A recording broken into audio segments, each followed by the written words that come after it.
Hey everyone, welcome to our second? Yeah, this is our second video. I am Second, yeah. so tired.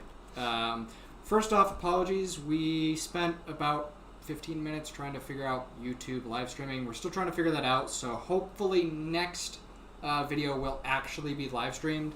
So yeah, our initial apologies for that. So, before we start jumping into our War of the Spark kind of overview, we came up with a fun little thing for us to do. We're going to be having a ongoing Planeswalker battle. So we have our 2 packs. I get the Jackal. This is already going terribly. I get the Jackal.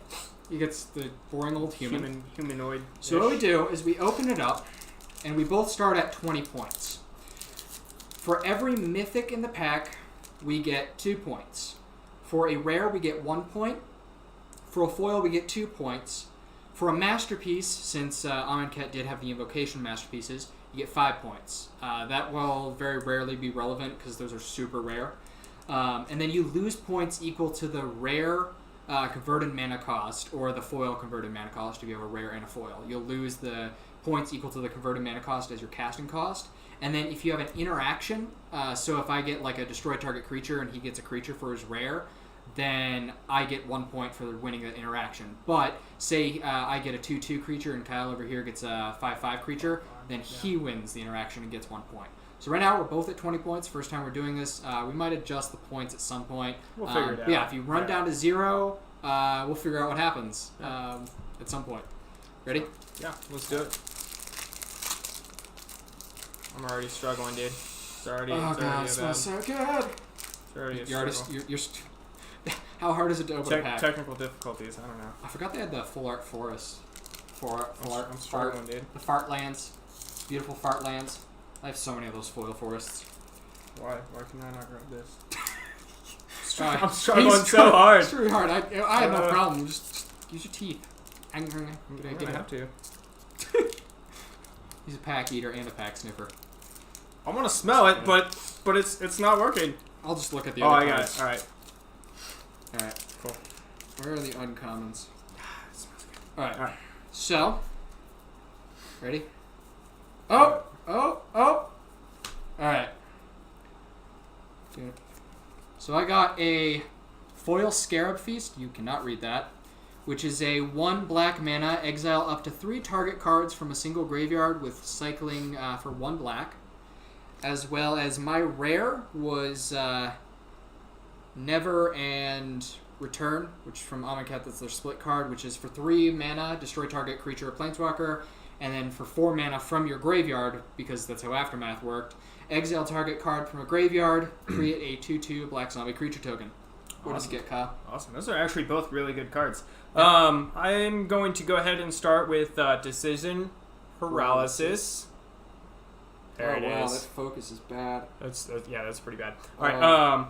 Tap up to 2 target creatures. Those creatures do not untap during their controller's next untap step. That one's going to be a converted mana cost of 4. And then for my rare is going to be a CMC cost of 1. It is Dread Wanderer. Oh, I love that guy. I love zombies. Maybe. There we are. There it is. We gotta figure out a better way to do this. Yeah, we do. We're We're gonna get some extra cameras and We'll figure that out. we're working on it. This is all a work in progress, so definitely leave some feedback if you feel like there's something that we could do that'll make your There's going to be experience plenty better. of feedback we need to do. It's fine. We're happy to take it. So how do you want to do this interaction, right? So Okay. rare versus rare, right? Yeah. So, So I think I won because you're gonna blow up my 2/1. never destroy target creature Blow or up my planeswalker, 2/1. and I think I also win because the Dread Wanderer has an ability that lets you bring it back from the graveyard, but I actually have a way to deal with that with the Aftermath trigger. Everything's opposite. Aftermath, exile target creature from a graveyard. So I think I just nuked your creature and then got rid of it. Yeah. So I think I won don't that think one. he's coming back this turn. Yeah. So first, I am losing 4 points from this converted mana cost. So I'm going to go down to 16. Well, you're gonna use. Oh, yeah. Yeah. I'm losing a lot more than that. You got 2 spells there, buddy. Oof. So that's going to That's actually be 8 points lost, putting me at 12. And you're Okay. losing... 1. well, what's your foil? Because I also counted my foil. Oh, and then another 5. So you're at 15. I will be gaining 3 from 1 rare and then the 2 from the foil. So that'll put me at 15. You're gaining... 1 rare, 1 foil as well. So you'll gain 3, so you're at 18. So far you're winning, even though You I won won the the interaction interaction, now, so so I'm that'll going give up to you- 16. Would you count that as dual interaction? Nah, it's just the technically? one. It's just Alright, the one alright. interaction. Like I won over your cards, but Okay. ow, That was a I close won, one, though. but I died. Yeah, Alright. you're still 2 points ahead of Well- me. You're at 18. I'm at 16. But yeah, keep coming back if you want to see who wins these duels. We're gonna keep this as an ongoing process. So Yeah. anyone See who where wants it to goes. just watch these in order, maybe we should number them or something, just so you guys can see from the beginning who's kind of Who's- winning, who's who's points. tailing behind, that kind of yeah, stuff. that hurt. I'm Um, at 16. Well, that's gonna I be won the our interaction. fun little mini game for the beginning of our videos. So Yeah, or at least for the time being, unless you guys we'll see what absolutely hate happens. it. But anyway, let's since this is probably going to be a longer video, we want to kind of just jump right into this. mm-hmm. So, War of the Spark has officially, all of the cards have been spoiled. The pre-releases are this weekend. I am super excited. I am going to 3 of them because that's just how I roll. They're gonna be fun. Yeah. If you guys are here locally, or I'm sure their local game stores are hosting a similar event. I definitely recommend checking out the pre-releases. As a great place to meet new players, just get a fun interaction, and they're definitely, I think, like we talked about last time, a very Yeah, they're probably the pinnacle of the casual events. Yeah, because it absolutely. really is just play with new cards. It's the time to play around with new cards. Mhm. So first and foremost, there's going to be basic lands. That's kind of just it. Some really cool art. A lot of sparks and souls being harvested. That's what all those white things in the card art are. These little doodles right here. So yeah, there's of course all of those. So the first, so we're actually doing this in story order because War of the Spark is a story event talking about what's happening with the Gatewatch versus Bolas. So we're really opting to kind of focus on that a little bit. So that's why we're not going in color order. Normally we would, but we both kind of felt like it's probably best to actually hit this as a story. Which, speaking of stories, I forgot to mention this. There is a book for this, like it's a full-fledged book. I haven't gotten very far in it because I'm a very slow reader, but so far it's been pretty interesting. Ugin starts out by talking to Niv Mizzet on another plane, which is super interesting. So lots of really fun story tidbits in here, and if you want the full-fledged story for War of the Spark, definitely pick it up. It's like $15 off of Amazon, so not terribly bad. But anyway, let's just jump right into this. So first off, do you want to read Ignite the Beacon? Sure. So first off, we're going to start with Ignite the Beacon. It's a 5 converted mana cost, 4 colorless, 1 white. Instant card. Search your library for up to 2 Planeswalker cards, reveal them, put them into your hand, and shuffle your library.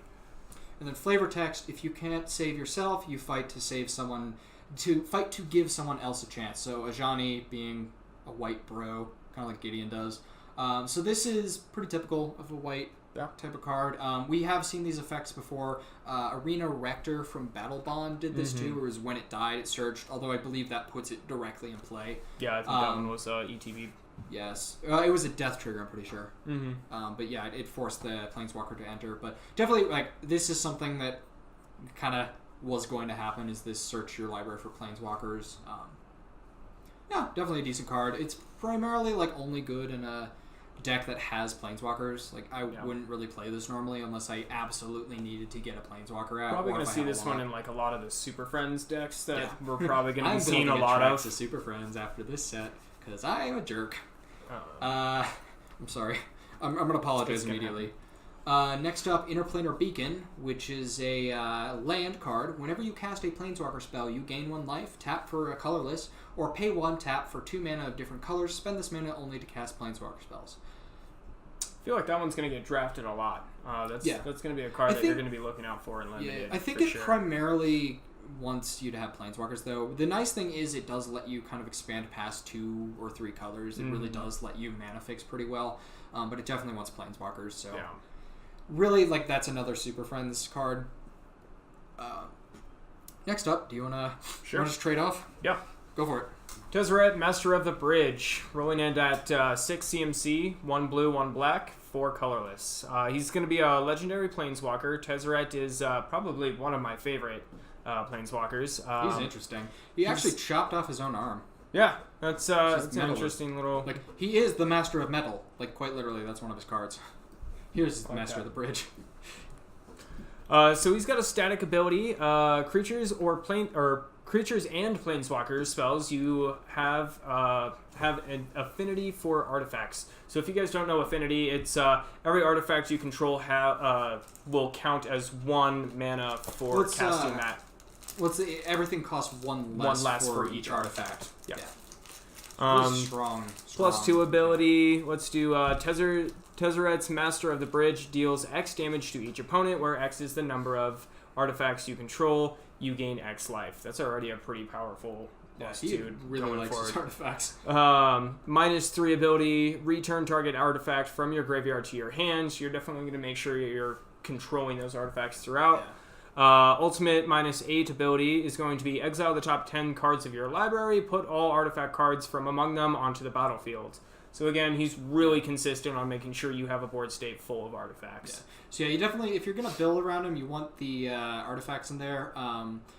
He also will never be played in Limited because he's the Biobox promo. So the only way to get him, apart from trading from someone that has one or buying the single, is to buy a booster box at your local game store. If you order a booster box online, unfortunately you won't get it. But that's primarily to help you guys support local game stores, which...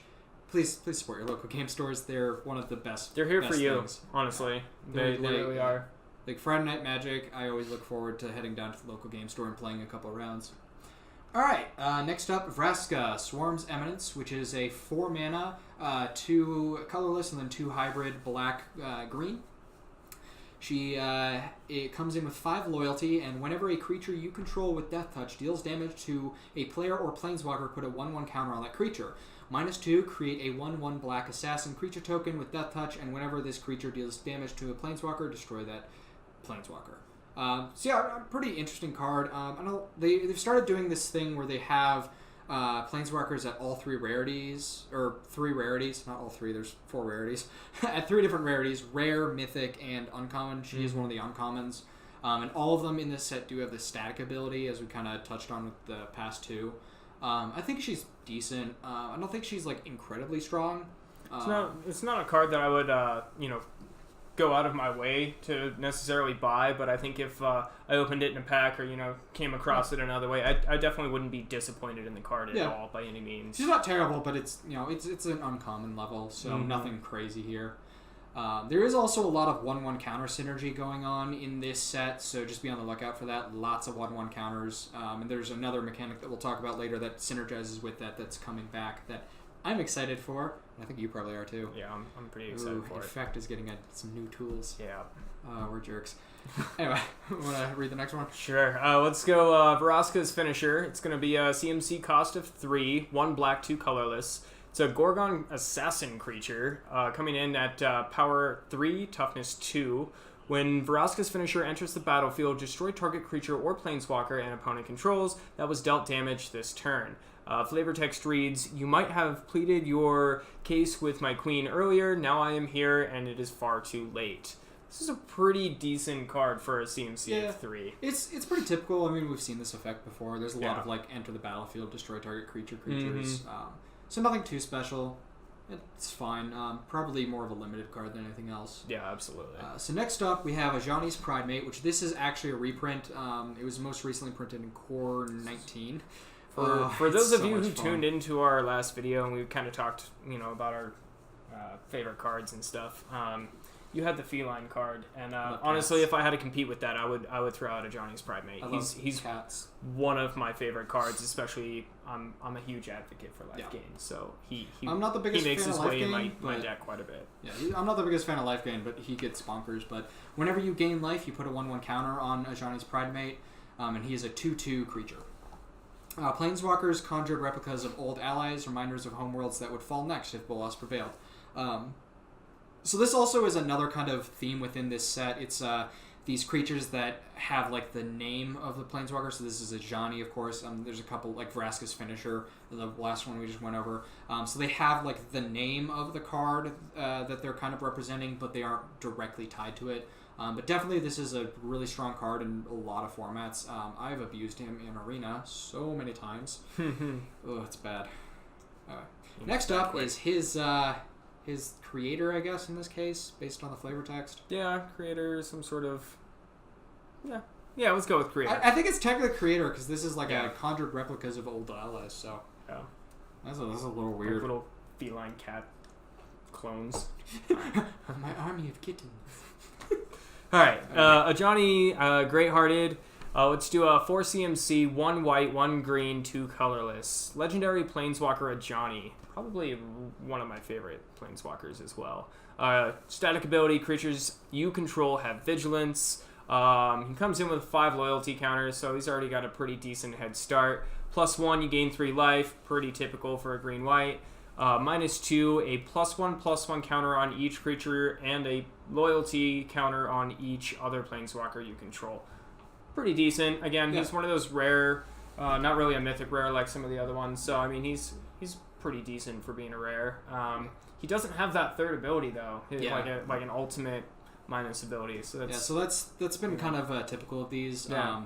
The only ones with 3 abilities and the ultimate abilities are the mythic ones. Mm-hmm. The rest, rares all have 2 abilities, a plus or a minus, and then the uncommons all have minus abilities, and then they all have a static one.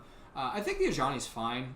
It's nothing crazy. It does work well with the Ajani's Pridemate and some of the other things that are going on with this set with the 1/1 counters and the extra counters on planeswalkers. So in the right deck, he's going to be a pretty strong it's card on the field for sure. Yeah, it's more so just you want to build around him and make sure you're building around him properly. It's definitely not bad. Crazy. He's also huge. I just want to point this out. His entire fist is the size of this Eternal's head, and the Eternal used to be a human. So this dude is massive. Yeah.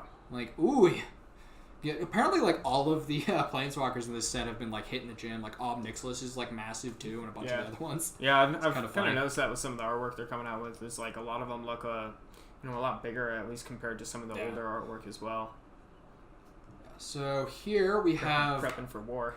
Oof. Yeah, they knew this was coming. They hit up. So next we have Emergence Zone, which is tapped for a colorless mana. It is a land. Pay 1, tap, sacrifice Emergence Zone. You may cast spells this turn as though they had flash. The planar bridge opened over the Chamber of the Guild Pack, reducing the symbol of Ravnica's endurance to rubble. This is also an uncommon rarity. So this is actually kind of indicative of the first act that we're seeing right now, which is the Eternals coming in and invading Ravnica and all the Planeswalkers gearing up for this fight. And it's really both sides kind of preparing for this fight, and Bolas really starting his plan and kind of invading into Ravnica and invading the city. I think this is a decent land. Giving things flash is always strong. This is a one-off, though, so I definitely think this will see play, but I think for a lot of formats like Commander, there's better options like Vidalcan Orrery, which is the 4 mana. You can just play things as though they have flash. Wrath as well. I mean, Wrath helps with that. I mean, there's a couple of those. Just to have that extra flash ability in an emergency, sure. Not a terrible, especially since it comes in as a land. You can kind of count that as one of your mana sources until you actually need it for something else. Yeah. But they're not bad, but I think there's other options too out there. Yeah. Do you want to hit the next one? Let's do no escape. Let's do There's no escape.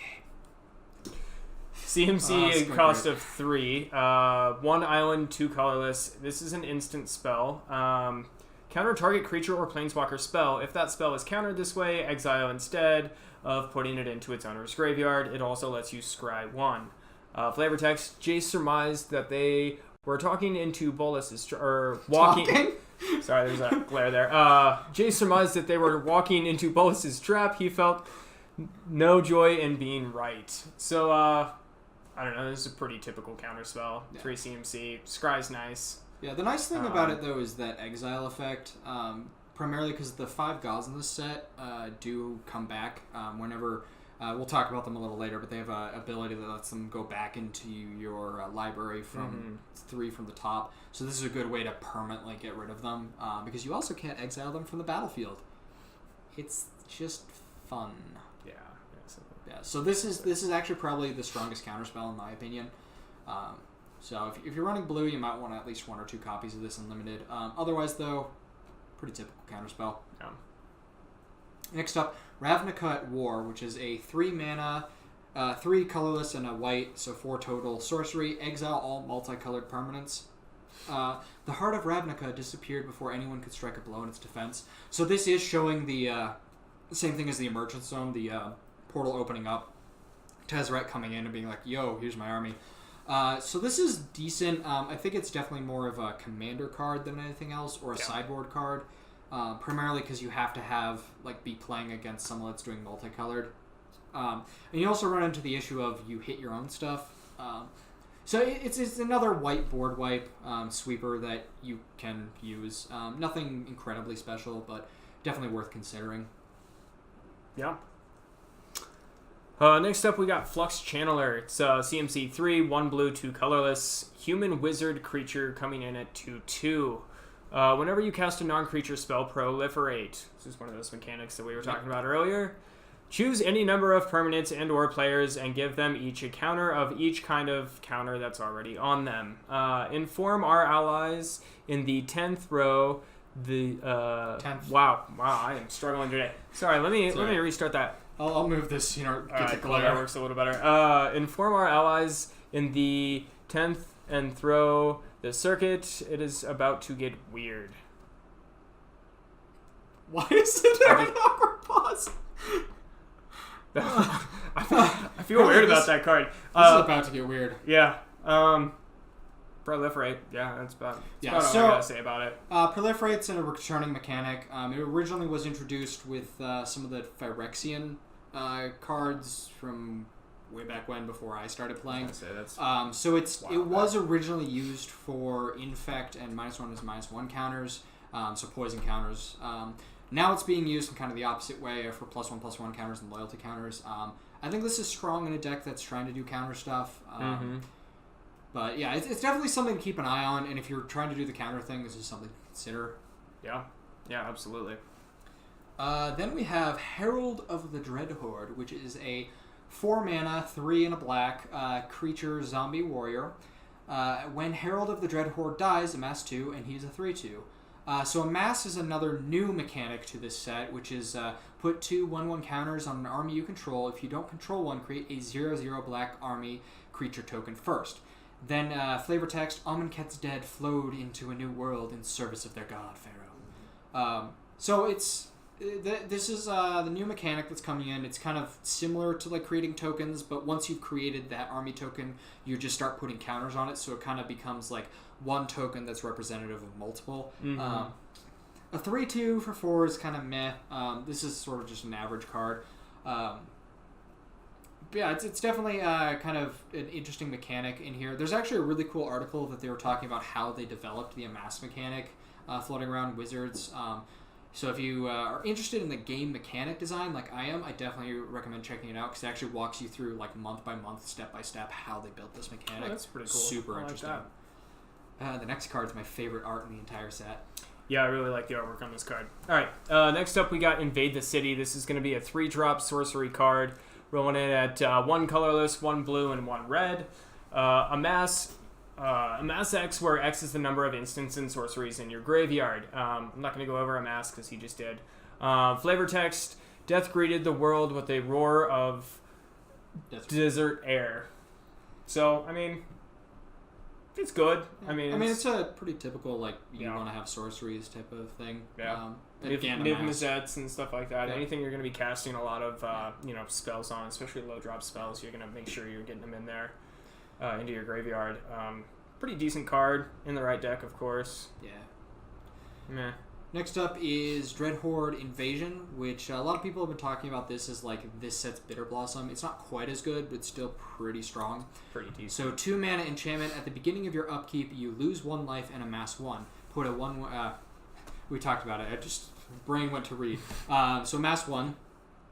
Whenever a zombie token you control with power 6 or greater attacks, it gains lifelink until end of turn.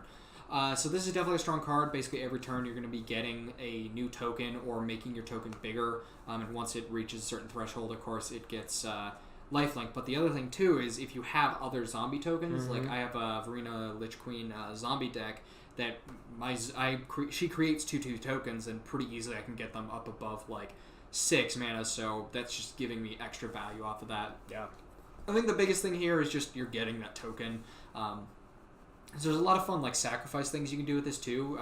Just being able to generate that token to have that fuel for sacrifice. So definitely a card to keep an eye on. This is probably going to be pretty strong in some decks, just because that type of effect is just getting the free incidental creature. I'm excited to see what kind of decks we end up seeing in Limited with the Amass effect in general. I think it's going to be a pretty strong mechanic throughout this set, and I'm excited to see what Limited has to offer. Grixis Zombies. Oh, my cat was fun. Widespread Brutality. This is a 4-drop CNC, 2 red, 1 black, and 1 colorless. Sorcery, amass 2. Then the army you amass deals damage equal to its power to each non-army creature. That's pretty powerful. Yeah, it's pretty good. You really need to have the amass payoff to make this work super well. So. Really, this only fits super well in an Amass deck, but if you are doing that Amass thing, this can be devastating and just wipe out everything. Honestly, I'm looking at these 3 cards, combined, and I'm looking at... Well, even just Herald of the Dreadhorde, too. Yeah, I'm looking at, those 3 or 4 cards combined into a Grixis deck. You got your red, blue, and black right there. Grixis Amass is going to be pretty gross. So, it's going to be a fun deck for sure. I like it, for sure. Yeah, the biggest issue with Limited, though, is we don't have the color fixing because we don't have the guild lands anymore, so you might be stuck with just choosing 2 colors for actual Limited, so your pre-releases and drafts, unless you're feeling really, really quirky and want to really go for it, which, do it. If you want to do that, if you get the cards for it, run it. Probably not going to be a super common thing, though. Liliana, Dreadhorde General. She is 4 and 2 black, so 6 total. She is our first mythic rare, and the first mythic rare Planeswalker. Whenever a creature you control dies, draw a card. +1, create a 2/2 black zombie creature token. -4, each player sacrifices 2 creatures. -9, each opponent chooses a permanent they control of each permanent type and sacrifices the rest.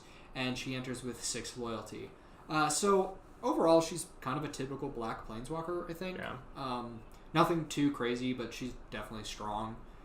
6 mana is a little steep for her, I think.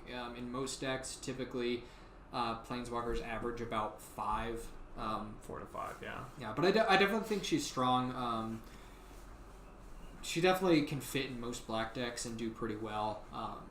But definitely just overall strong. She'd also be great in a sacrifice deck because whenever a creature you control dies, draw a card. Yeah, so, I was thinking Golgari. Yeah. I was thinking Teysa Karlov. Ooh, yeah. Whenever a creature dies, you double. So this would actually draw you 2 cards. So just a lot of those decks want your things to die. So having sacrifice outlets is also really strong with this type of Black effect. Market, Liliana, and Teysa Karlov.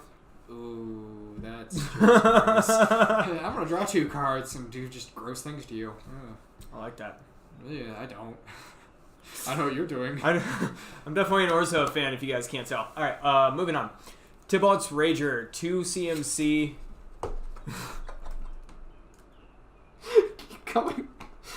I knew that was gonna be the response. I knew it. I just wasn't prepared. I'm bright red. I was trying. All right. 2 CMC, 1 red, 1 colorless. Coming in as a 1/2 devil creature. When Tibalt's Rager dies, it deals 1 damage to any target. It has an ability where you can pay 1 red, 1 colorless. It gets +2/+0 until end of turn. Let's look at the flavor text. Find out who that is. It's like its energy. I like its energy. Really I'm struggling, dude. Do you want me to read the flavor text? Because you seem like you're having struggle boss for real hard. Yeah, let's do it. Okay, we'll flip-flop that way. Give me a moment. So, I mean, pretty decent, typical red creature. I don't think it's amazing, but what you find on red creatures. Yeah. Bolas' Citadel is 3 mana, 3 black, legendary artifact. This is going to see a lot of play, I think, in our play group. It is undeniably strong. It's going to be a problem. Yeah, it's one of those cards that's undeniably strong, but you really have to build it properly. Otherwise, it's going to hurt you more than it's going to help you. You may look at the top card of your library at any time. You may play the top card of your library. If you cast a spell this way, pay life equal to its converted mana cost rather than pay its mana cost. and tap, sacrifice 10 non-land permanents, each opponent loses 10 life. So, right away, cheating mana cost is just one of the stronger things you can do in a Magic game. Like, you could get free things off this. And the other thing, too, is you can play lands, because it's not cast, it's play. So, you can get your lands out like this. You can also just, burn through spells so long as you have the life. I think this is more of a commander card. I don't think it's going to see a ton of play in other formats. No. I mean, it's a pretty expensive card to be. Yeah, I mean, the tap, sacrifice 10 non-land permanents, and each opponent loses 10 life. That can just end a game right there, but the biggest thing is you really need to make sure you have those permanents before this hits the battlefield. I could probably see it working in some sort of, commander amass deck. Yeah. But amass only creates the one creature. It would have to be a token ramp. That's true. Yeah, you really need to be doing token ramp in this, or have nothing but cheap creatures and a ton of draw spells. See, where my brain immediately goes to with this one is my Orzhov zombie deck, where, I've got anything that dies with power or toughness 1 or less immediately gets returned to my battlefield at the end step. So I'm looking at maybe sacrificing 10 1/1 creatures and returning them all to the battlefield at my end step. Combine that with something that lets me untap that on someone else's turn, that can get pretty dangerous. Yeah, I guess. Yeah, I was about to say now you have to sack it, but you don't. Vaulted Key. So one thing too is you can sacrifice Bolas's Citadel to its own ability, but then you can only do it once. But I think in a 20 life game, that's gonna kill an opponent in most cases. Yeah. So it's definitely really strong. Just you have to build it properly, I think. Yeah. Next up is Tibalt Rakish Instigator.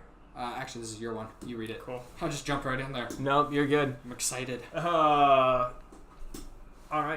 Legendary Planeswalker Tibalt. Comes in with 5 loyalty counters with a CMC cost of 3, 1 red, 2 colorless. Your opponents can't gain life. That's already, pretty powerful, right? Yeah. This is an uncommon rarity, so, it's only going to have the one ability, which is a -2, create a 1/1 devil creature token.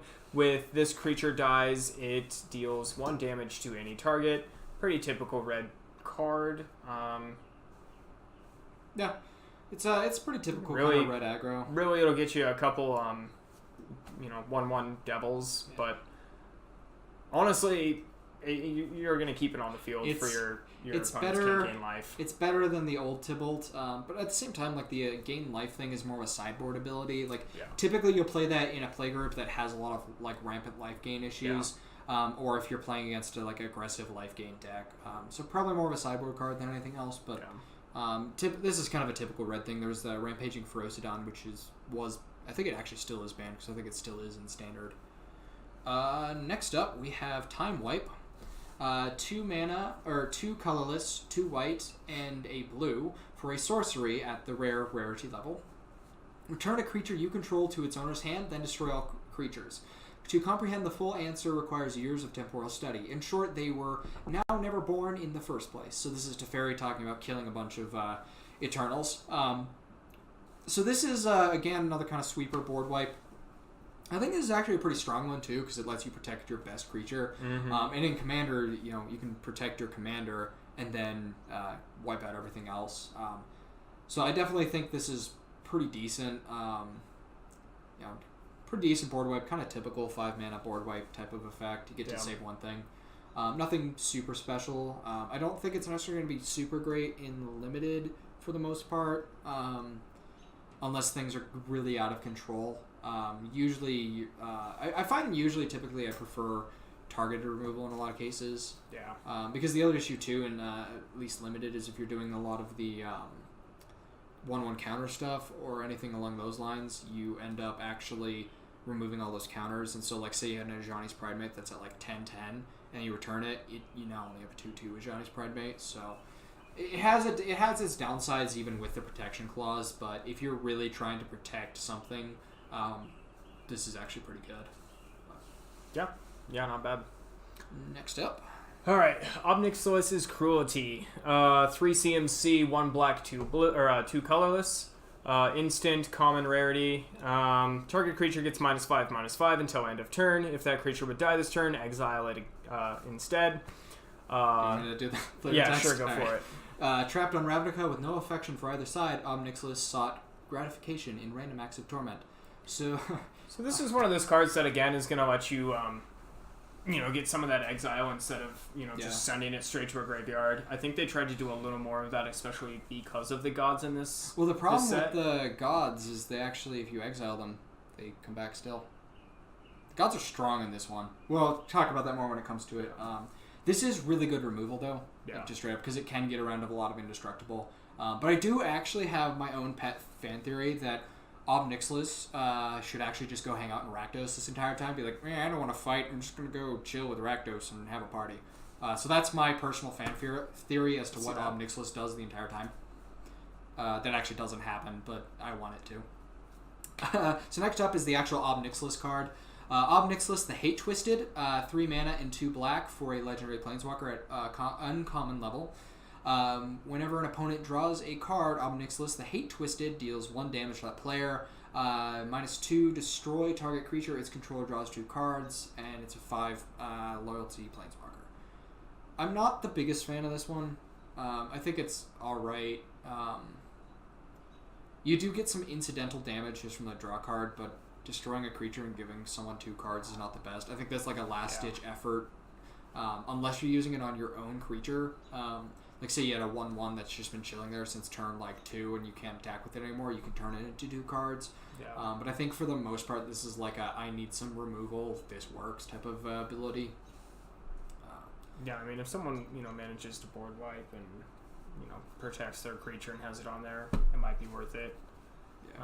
To kind of set them back a little bit, but you could do some fun commander politics with this, where you destroy someone else's. Like, hey, you need cards? Let me kill your thing. Let me kill that thing. No, I don't want to kill that thing. Well, do you want the cards? Yeah. Then let me kill the thing. Yeah. But it's an interesting card. Yeah, I mean, I think it's fine. Yeah. Nothing crazy though. It's alright. I probably won't play it very often. No. I think it's primarily going to be limited play, but even then it's kind of like, eh. Yeah, I think like the uncommon planeswalkers will probably see a little more limited play than, obviously some of the bigger ones are going to end up in, commander decks and some more constructed style decks. So we'll see. Next up, we got Relentless Advance. 4 CMC sorcery, ranking in at common. It's going to have a mass 3. They approach in formation, every movement efficient and sure. They halt, listen, and then press the silent unison. So close. Press on and silent unison. Press so on close. and silent unison. I was gonna cheer. All right. Yeah. It's a fine card. It's not good. I would only run it if I'm desperate. I think like we talked about in the past, I mean, for a mass 3, I'm really looking for something with like 3 CMC instead of the 4 CMC. I'm a firm believer in 1 mana for each one thing you're getting from the card. So whether it's a 2/2, it'd be a 2 CMC, stuff like that. So I mean, unless it has like a ridiculous pricey ability. Yeah. You run it if you have to. Yeah. Next up is Jacey Boy. Jace, Wielder of Mysteries. 1 mana, 1 colorless, and then 3 blue. He is a Jace Planeswalker at the rare level. If you would draw a card while your library has no cards in it, you win the game instead. +1, target player puts the top 2 cards of their library into the graveyard. Draw a card. -8, draw 7 cards. Then if your library has no cards in it, you win the game. And he enters with 4 loyalty. Yeah, so this is kind of like Lab Maniac. Yeah, it's basically a souped up Lab Maniac. Yeah. I think it's just kind of a repeat of that effect for the most part. He gives you some card draw, which is kind of nice, but I think for the most part you're playing for the Lab Maniac effect. Yeah. Just to straight up win. But yeah, nothing crazy. Decent card. Next up, we got Paradise Druid, 2 CMC, 1 green, 1 colorless. Elf Druid coming in at 2/1. Paradise Druid has hexproof as long as it is untapped. You can also tap it for 1 mana of any color. Flavor text. I'm going to do it this time. It's going to happen. I believe in you. All right. There are many kinds of duty and mind. Wow. There are many kinds of duty. Okay, no, I read that right. That was just weird. This is already falling apart. Mine is to see our world grow and endure. All right. Fair enough. It. All right. It just, that one's weird. I don't, all right, fine. Decent card. 1 mana of any color is nice. Typically you see like the Lawanar Scouts and stuff like that. Or Laurnar elves, I guess, are the ones that Yeah. tap for green mana. It's also the Birds of Paradise, so Yeah. it's kind of that effect. Yeah. It is nice that she has the hexproof, so you do kind of guarantee that 1 extra mana, because usually I just find my Llanowar just blown up right away. Yeah.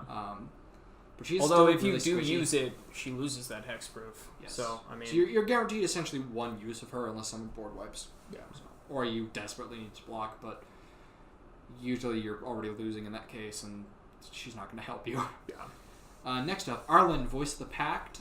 Pack. Hoi. This is not Jace, the Living Guild Pact. This is Lord of the Pack. Voice of the Pack. Voice I of am the Pack. already failing at this card. So 4 colorless, 2 green. Each creature you control that's a wolf or werewolf enters the battlefield with an additional 1/1 counter on it. -2, create a 2/2 green wolf creature token that will enter as a 3/3 because of her static ability. And she has 7 loyalty. Pretty decent card. Yeah, Wolf Not X. bad. I think it's a little expensive to make me like really want to play her. 6 mana is pretty steep, but if you're trying to do the wolf thing, like there's not a lot of support for that. So this is one more step in the right direction, I guess. Yeah. I kind of wish Wizards would just make like a like Actual wolf. Gruul commander that's revolves around wolves or something along those lines. Yeah. Still have not yet, unfortunately. Yeah, I'm holding out. I'm waiting for Eventually, it. Yeah. it'll happen eventually. Yeah. All right. Arlen's Wolf, writing in it 3 CMC, 1 green, 2 colorless, wolf creature, 3/2. Can't be blocked by creatures with power 2 or less.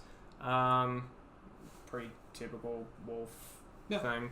Flavor text: if you don't speak wolf, allow me to translate 1 step closer and I'll rip out your throat. Signed, Arlen. Beautiful. Yay. Signed. Alright. Yeah, I mean, it's a typical wolf. Yeah, typical kind of 3/2 creature. Yeah. They can't be blocked is kind of nice, but that's primarily only going to be relevant in limited, I think. Yeah. Totally fine. Next up, Crush Descent. 4 mana, instant, 3 and a blue. Counter target spell unless its controller pays 2 and amass 2. All I ask is complete obedience. Signed, Nicol Bolas. Typical counter spell. Nothing too crazy here. It does have a mass pegged on because that's kind of the flavor of this set is that a mass. But if you need a counter spell and you can't get the better one, which is the exile target creature one when it's countered, this works. Alright. Moving on. Alright. Kaya's Ghost Form. 1 black. This is an enchantment card. Enchant creature or planeswalker you control. When enchanted permanent dies or is put into exile, return that card to the battlefield under your control. Pretty decent, recurrence there. The Eternals found some sparks to be quite slippery. I'm not even going to comment. So I think that this is kind of interesting. Like, we've seen this type of effect before. Good way to protect something if you absolutely need it. There's better ways, though. I mean, honestly, I'd probably just end up using it on one of the uncommon planeswalkers, use it for its ability, 2, maybe 3 times, and then return it and do it again. Yeah. And maybe the second time it sits on my battlefield for its, static or permanent or something. Yeah. I don't know. Yeah, if you absolutely need the protection on something, Yeah. you can... This is definitely helpful with that. Alright. Kaya, Bane of the Dead, 3 colorless, and then 3 hybrid Orzhov. Legendary Planeswalker Kaya. Your opponents and permanents your opponents control with hexproof can be the target of spells and abilities you control as though they didn't have hexproof. -3, exile target creature, and she enters with 7 loyalty. Yeah, nothing crazy. Sideboard. Yeah, I'd say she's used for the removal. Yeah. Like, she's removal. The kind of hexproof thing won't really come up very often, I think. Yeah. Yeah, but exiling target creature is always pretty strong, and she Yeah. can get 2. So long as no one attacks her or kills her outright, she can hit 2 different things. Yeah. Cool. Liliana's Triumph. 2 CMC, 1 black, 1 colorless. Instant at uncommon rarity. Each opponent sacrifices a creature. If you control a Liliana Planeswalker, each opponent also discards a card. It's pretty nice. Her Triumph came with not from escaping her death, but in claiming her independence. So this is talking about when Liliana betrays Bolas because she currently at the start of War of the Spark is under contract with Bolas because of demonic pacts that defaulted to him. I think there's better removal, but at the same time, if you're playing limited and just need some, this works. The issue with sacrificing is always you can't choose what dies, so your opponent's always going to choose kind of like the thing that they don't want the most. Yeah. So unless you can like force some massive sacrifice, this is kind of like, or you can like kill off one thing and they only have one permanent left. The nice thing is it is an instant, so if they're if someone has something on the board and then they're going to cast another creature in response, you can be like, cool, I'm going to cast this, sacrifice your other creature first. So there is a little bit of that going on, but yeah, it's more of a limited card than anything else, I think. Alright, next up is Augur of Bolas, 2 mana, 1 and a blue, for a Merfolk Wizard. This, I believe, is also a reprint. When Augur of Bolas enters the battlefield, look at the top 3 cards of your library. You may reveal an instant or sorcery card from among them and put them into your hand. Put the rest on the bottom of your library in any order. He is a 1/3, and there is no future, save only the one my master wills. Typical kind of Izzet type of card. If you're building around the instant sorceries, you should include him. Like, he helps you get those, but it's still decent in like a frantic search deck, I guess. Yeah, if you need something, he's helpful, but otherwise he's kind of... You need those instant sorceries, you need that critical Good mass. for like an early game blocker, I guess. Yeah. But anyway. Moving on. Dovin's Veto. 1 white, 1 blue, instant. This spell cannot be countered. It is a counter target non-creature spell. Pretty typical Azorius counter spell. They usually can't be countered, and they're usually telling you no somehow. Yeah. Flavor text. I see you've learned nothing, Chandra. You still put a match to something rather than understand it. Yeah, this is also another kind of counterspell in here. I still think I like the one that exiles creatures more. Yeah. But this one can help fill out the non-creature area and get rid of planeswalkers or like board whips or something that you don't want to hit you. Yeah. Next up is Karn's Bastion. It is a land at the rare level. Tap for a colorless, pay 4, tap, proliferate, and flavor text, I can't protect everyone here, but those I can, I will. Signed, Karn. So, I think this is something that you want in a deck that wants proliferate. It's nice that it is colorless, so you can put this in anything that you need the proliferate in. Yeah. But paying, and I guess actually paying 4 mana to proliferate is not too bad. Well, that's what like Contagion Engine does. Yeah. Although Contagion Engine might be 4 to proliferate twice. Yeah, but I think that one. Contagion Clasp. That's the one that pays 4. Isn't it? Yeah, it's a 6 drop. Yeah. So Contagion Clasp is the 4 mana one that you pay 4 to proliferate. So that's a pretty typical price. Trade. You can see some mana too. It's kind of again, this is kind of just nice that you can put this in whatever deck you might need it in. Yeah. But you definitely want to make sure you have the counters to proliferate before you start running this in anything.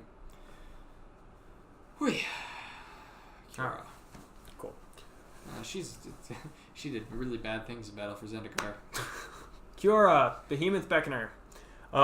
2 colorless, 1 Simic hybrid. Legendary Planeswalker coming in with 7 loyalty counters. She is an uncommon, so she's only got the 1- ability. Static ability, whenever a creature with power 4 or greater enters the battlefield under your control, draw a card. Pretty nice for, decent card draw, I guess. And then -1 untapped target permanent. So, I mean, that's, not bad. It's fine. I think it's, you need the creatures, but... Yeah, I mean, if you're going to run something like Simic, you've probably got a decent amount of creatures. So, I mean, there's probably a few decks that I could see, maybe a couple certain people that I know will probably pick that up and put it in their decks.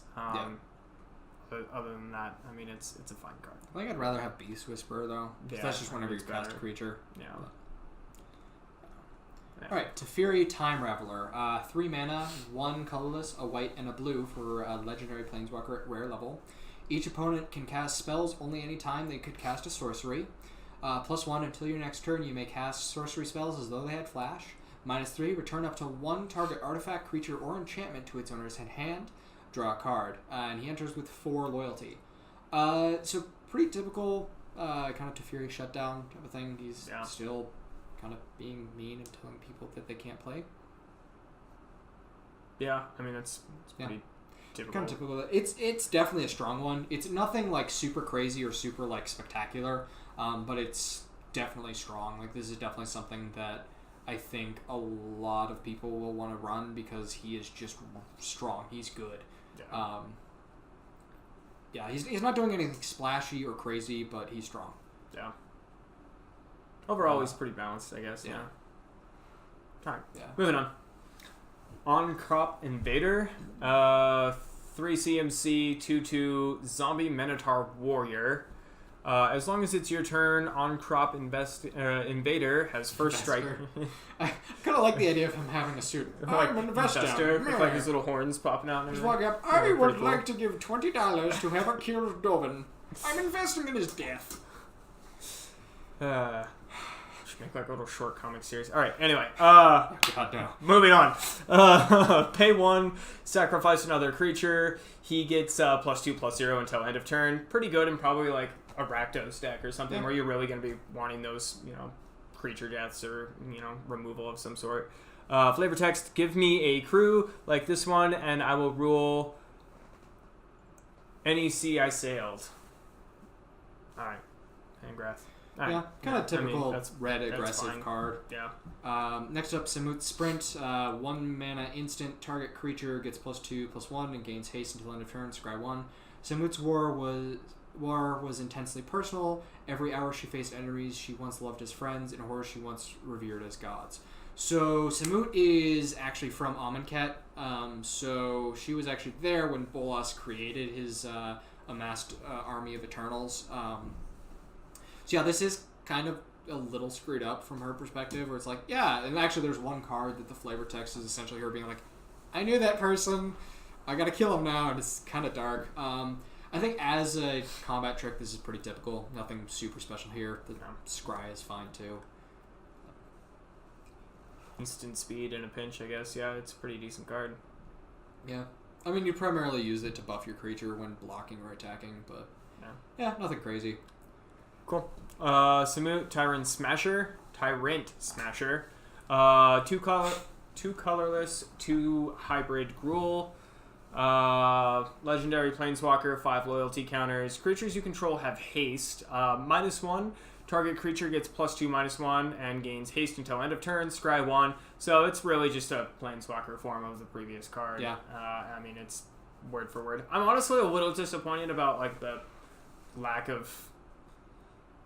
I just realized something here. I think this is actually probably the worstly, like the most terribly designed card because creatures you control have haste.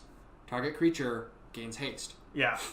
Like, Yeah, I mean, why? I'm pretty disappointed with this card, honestly. Out of like any of the cards that I've seen from Like, this set, at least first first strike or trample or something like creatures you control have trample, then they gain haste. Like or like, I don't know. Wow, no. This is- I was gonna say riot, but that's probably pushing too much. But I mean, yeah, seriously. I mean, anything but haste. I mean, give them trample till end of turn. I don't know. There are plenty of different routes they could have taken on that card. This is I'm a just little not disappointed, and not to mention, it's 3 CMC higher than the instant speed card, which I mean, Yeah, I it's guess source- you it's- can if you can get a use it sorcery 3 or 4 speed. times. Yeah, you but get 4 it's- sorcery speeds of her Samut Sprint. I would rather just have 4 of those in my deck than her. Yeah, I mean, she's that's- not good. Yeah. I'm actually like now that That I'm was a little disappointing, honestly. now I'm that kind I'm of reading bummed. through this again, why does it give things double haste? Yeah, Why? That makes no sense. It was, yeah, it could have been done so like much maybe better. if she dies, but no, even if she dies, she still is like giving something like I don't know.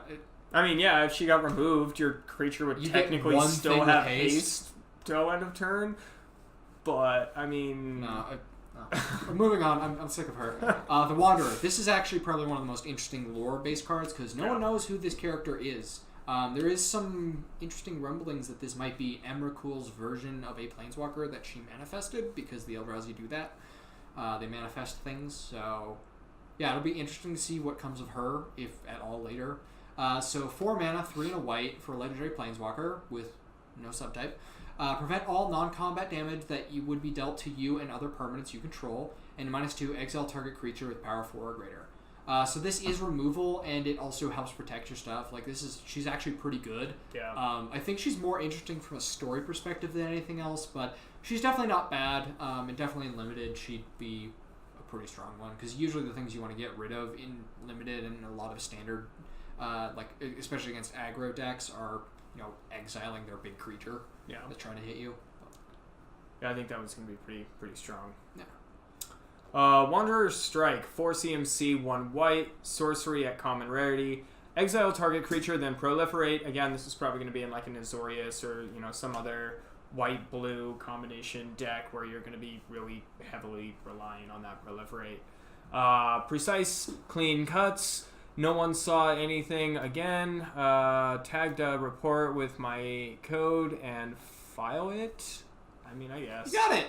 Yeah, I mean, it's fine. It's an okay card. It's removal and you get a proliferate, but I'm just not a fan of the 5 CMC. There's so... Yeah. I think in constructed formats you're going to want something cheaper, but in limited I think this is actually totally fine. Yeah, I mean, for limited it's probably fine. I don't really see it going much outside of limited at all, but... Yeah, I think if you're right. leaning really heavily into I'm going to proliferate as much as I can, I think this is fine. Yeah. But yeah, 5 mana is pretty hefty. I wish it was at least instant speed for that, but it's whatever. Next up, Rising Populace. 2 mana, or 2 colorless and a white for a human creature. Whenever another creature or planeswalker you control dies, put a 1/1 counter on Rising Populace. Grief is a crucible where resolve is tempered. And it starts out as a 2/2, but it definitely can get bigger pretty easily because usually things are dying, and usually things you control are dying. Yeah, I think this is fine. Again, kind of white 1/1s, kind of similar to what we saw with Johnny's Predmate, but different kind of qualification to get the 1/1 counter. Yeah. Cool. Alright, moving on. Erratic Visionary, 2 CMC, 1 blue. Human Wizard coming in at a 1/3. Pay 2, draw a card, tap, draw a card, then discard a card. I mean, looting's always good. Yeah. I can't really think of a single time where I wouldn't want to loot, honestly. Yeah. Because you can always just discard the card you decent. draw if you don't need it. So. An Izzet experiment begins with a what if and gets approved with a why not, and concludes with a eureka. So, I mean, I mean, that's cool. Typical inventor saying. An Izzet card, but yeah, I think this is decent. Like you said, looting's never bad. Probably more of a limited because I think there's more efficient ways to loot in most constructed formats, but yeah, definitely not bad. Yeah. This is the Samut's friend, Naga Eternal. 3 mana, 2 and a blue for a zombie Naga creature. I recognize that headdress. This one was feared even by her fellow initiates, Samut, and it's a 3/2. Vanilla creature, nothing special. The flavor text kind of builds, but otherwise this is pretty much just a creature. Yeah. So nothing special. Cool. Burning Prophet, 2 CMC, 1 red, human wizard coming in at 1/3. Whenever you cast a non-creature spell, Burning Prophet gets +1/+0 until end of turn, and you get a scry as well. The day will end in death, but not the one you hoped for. This day will end in victory, but not the one you expected. Alright, yeah, I mean that's... Yeah, Again, Izzet card, I mean, Yeah, you're really going to typical. want to cast... Yeah, you want the sorcery instants cards and sorceries. and buff something here or there. There are plenty of other cards to do this as well. I do believe they are higher CMCs, so I think this one's actually a little bit lower CMC than some of the other ones. I think there's a couple that have prowess that are the same CMC as her, and they get +1/+1 until end of turn. So Okay. I kind of wish they had just given her prowess. I don't know. Next up, Honor the God Pharaoh. 3 mana, 2 and a red for a sorcery. As an additional cost, cast this spell, discard a card. Draw 2 cards and amass 1. In life, they revered a diverse pantheon of gods. Now they revere only the God Pharaoh. That is a weird way to word that. This is actually pretty good. It's essentially loot for 2, kind of. I like this type of effect in limited because it lets you turn like extra lands into 2 cards. But, in most constructed formats, I think I'd rather just have the card draw or have a repeatable way to do this. Yeah. Unless I'm running an amass deck. But, yeah, not bad. Yeah. All right. Another card for you. Cruel Celebrant. 1 white, 1 black, vampire, 1/2, uncommon. Whenever Cruel Celebrant or another creature or planeswalker you control dies, each opponent loses 1 life and you gain 1 life. Yeah. Whichever side wins, I'm not sure the bank will be superb. So, I mean, again, doesn't really care who wins. It's going to be good because they're draining life. Yeah. Pretty typical. I gain a life, you lose a life. Typical kind of Orsov black white type of thing. Yeah. So Decent. Vampire. Yeah. Pretty straightforward. Pretty decent 2-drop though. Yep. Angrath, Captain of Chaos, 2 and then 2 hybrid Rakdos. Legendary Planeswalker Angrath at uncommon. Creatures you control have menace, -2 to amass 2, and he enters with 5. I think he's fine. I don't think he's doing anything super crazy. Menace is always sort of so-so. And then the amassing is fine too. I think you really need to be doing some amass stuff to make him really worth it. But, essentially if you can get 2/2/2 creatures off of him, I think he's worth it. Yeah. Nothing crazy though. Yeah. Pretty decent. Gideon's Triumph, 2 CMC, instant, 1 white, 1 colorless. Target opponent sacrifices a creature that attacked or blocked this turn. If you control Gideon Planeswalker, that player sacrifices 2 of those creatures instead. Flavor text. His triumph came not from victory over his enemies, but from the salvation of those who survived. Pretty typical white card, honestly. Combat trick. Get rid of something that's attacking or blocking, save your stuff. Pretty low CMC, decent card. Yeah. Probably see some play in limited. Yeah, I definitely think it's strong and limited. I think there's better. Like it's the same issue as with the Liliana's Triumph. I think it was what it was. The other card that made your opponent sacrifice a creature. Oh yeah. It's like, yeah. Yeah, I think it was you're Liliana's sacrificing Triumph. a creature, but at the same time they get to choose. Yeah. Next up, Angrath's Rampage. He is 1 black and a red for a sorcery. Choose 1. Target player sacrifices an artifact. Target player sacrifices a creature. Target player sacrifices a planeswalker. Grand City? No, this is nothing but another squalid cage. Yeah, he's just never happy. He's kind of just angry all the time. He's pretty all the time. This is fine. I think it's this is a little better than the Gideon's Triumph, I think. Actually, I think Gideon's Triumph is a little better because you can, to some degree, target what's actually going to happen, because you can block something to say you're being attacked with 2 creatures, you block one of them, it dies, and then you take the damage, and then you can actually play this at the end of turn to force them to sacrifice the other one. Yeah. But at the same time, I think this Angrath's Rampage is better from the standpoint of you can force them to sacrifice more flexibility. They have more flexibility. I don't think the artifact thing is going to come up too much, but I mean, that's definitely a playgroup. well, even just unlimited too. There's not a lot of artifacts here. There's not a lot of people playing with artifacts too much. It's nice to have it as an option, but it's more so one of those things where that's going to probably be the least used. Creature's probably the most, then Planeswalker, then artifact. But I mean, if you're running Rakdos, you're probably more concerned about the creature removal. Yeah. Because you've got a lot of small aggro creatures, most likely. Unless you want them to die. Can I read the planes? Can Yes, I do you that? may read the All right, planes. cool. So, right here we have a basic land planes coming in at 1 white mana.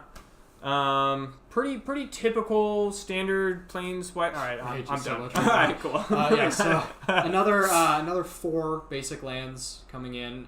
Kind of same thing, just various views. This is going to be more Act 2, and this is various views of Ravnica after the invasion actually happens. So after everything's happened, kind of the event, the invasion happens at night, early morning, and then now this is dawn type of thing. So kind of seeing the aftermath of the immediate invasion. Do you want to take Vivian's Arkbow? Sure.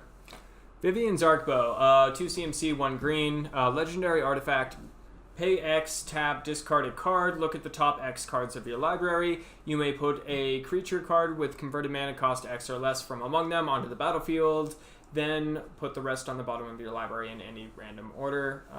Pretty decent, I guess, if you're looking to like cheat something onto the battlefield. This is We're probably not technically cheating though, because you still have Yeah, to you still pay have to the pay for converted it. mana cost. Because like if you want to get a 3/3 on the field, you have to pay 3 or more. yeah, that's true. Plus, You could end up getting screwed out of it though too. I mean, if you're gonna pay Yeah. 5 mana and all you draw is a 1-drop, yeah. So I it's think kind of a gamble, honestly. yeah, I think the payoff is really strong for Yeah. this. Like, you probably want it in something that's creature heavy. So like an Animar deck might want this. Yeah. Those types of things. But you want the creature heavy in order to make this work. Otherwise, it's kind of just missing half the time. Knowing your deck too, like what your average is gonna be for like.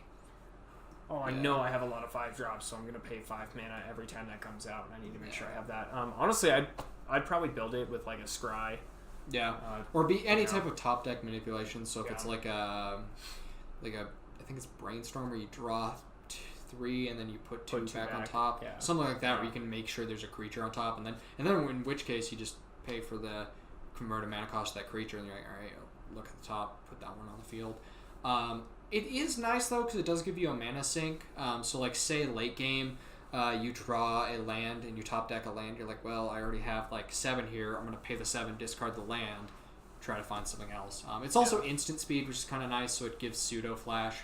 But yeah, it kind of requires a very specific build. Yeah. You want some top deck manipulation if you can build that in, and you want a lot of creatures. Yeah. Next up is a forest. I'm not going to read it. So we'll go straight to Teo, the Shield Mage. I could not remember his name when I was doing the Japanese planeswalkers. Japanese Planeswalkers, but he's also one of the main characters in the book. Yeah, so Teo, the Shield Mage, 3 mana, uncommon Planeswalker, 2 and a white. You have Hexproof, and -2, create a 0/3 white wall creature token with Defender, and he enters with 5. He's fine. He only gives you hexproof, so it doesn't really help in a lot of cases. Typically, you want your creatures to have hexproof more often than not. He can kind of help against like the Gideon's Triumph effects where it's target player, but for the most part, I think he's a sideboard card if you really need him. Yeah. I think his shield or his light shield's a lot better. This one always messes with me. Do you want to read it? Teo's Light Shield, 3 CMC, 1 white, 2 colorless. It's a 0/3 illusion creature. When Teo's Light Shield enters the battlefield, put a +1/+1 counter on target creature you control. Flavor text reads, Teo gifted his shields to as many allies as possible, knowing he could not always be there to protect them himself. This one bothers me because I feel like it should be a sorcery or an instant or something. Yeah, Teo's Light I'm a Shield. little confused that it's a creature. Yeah, it's a weird card from that perspective.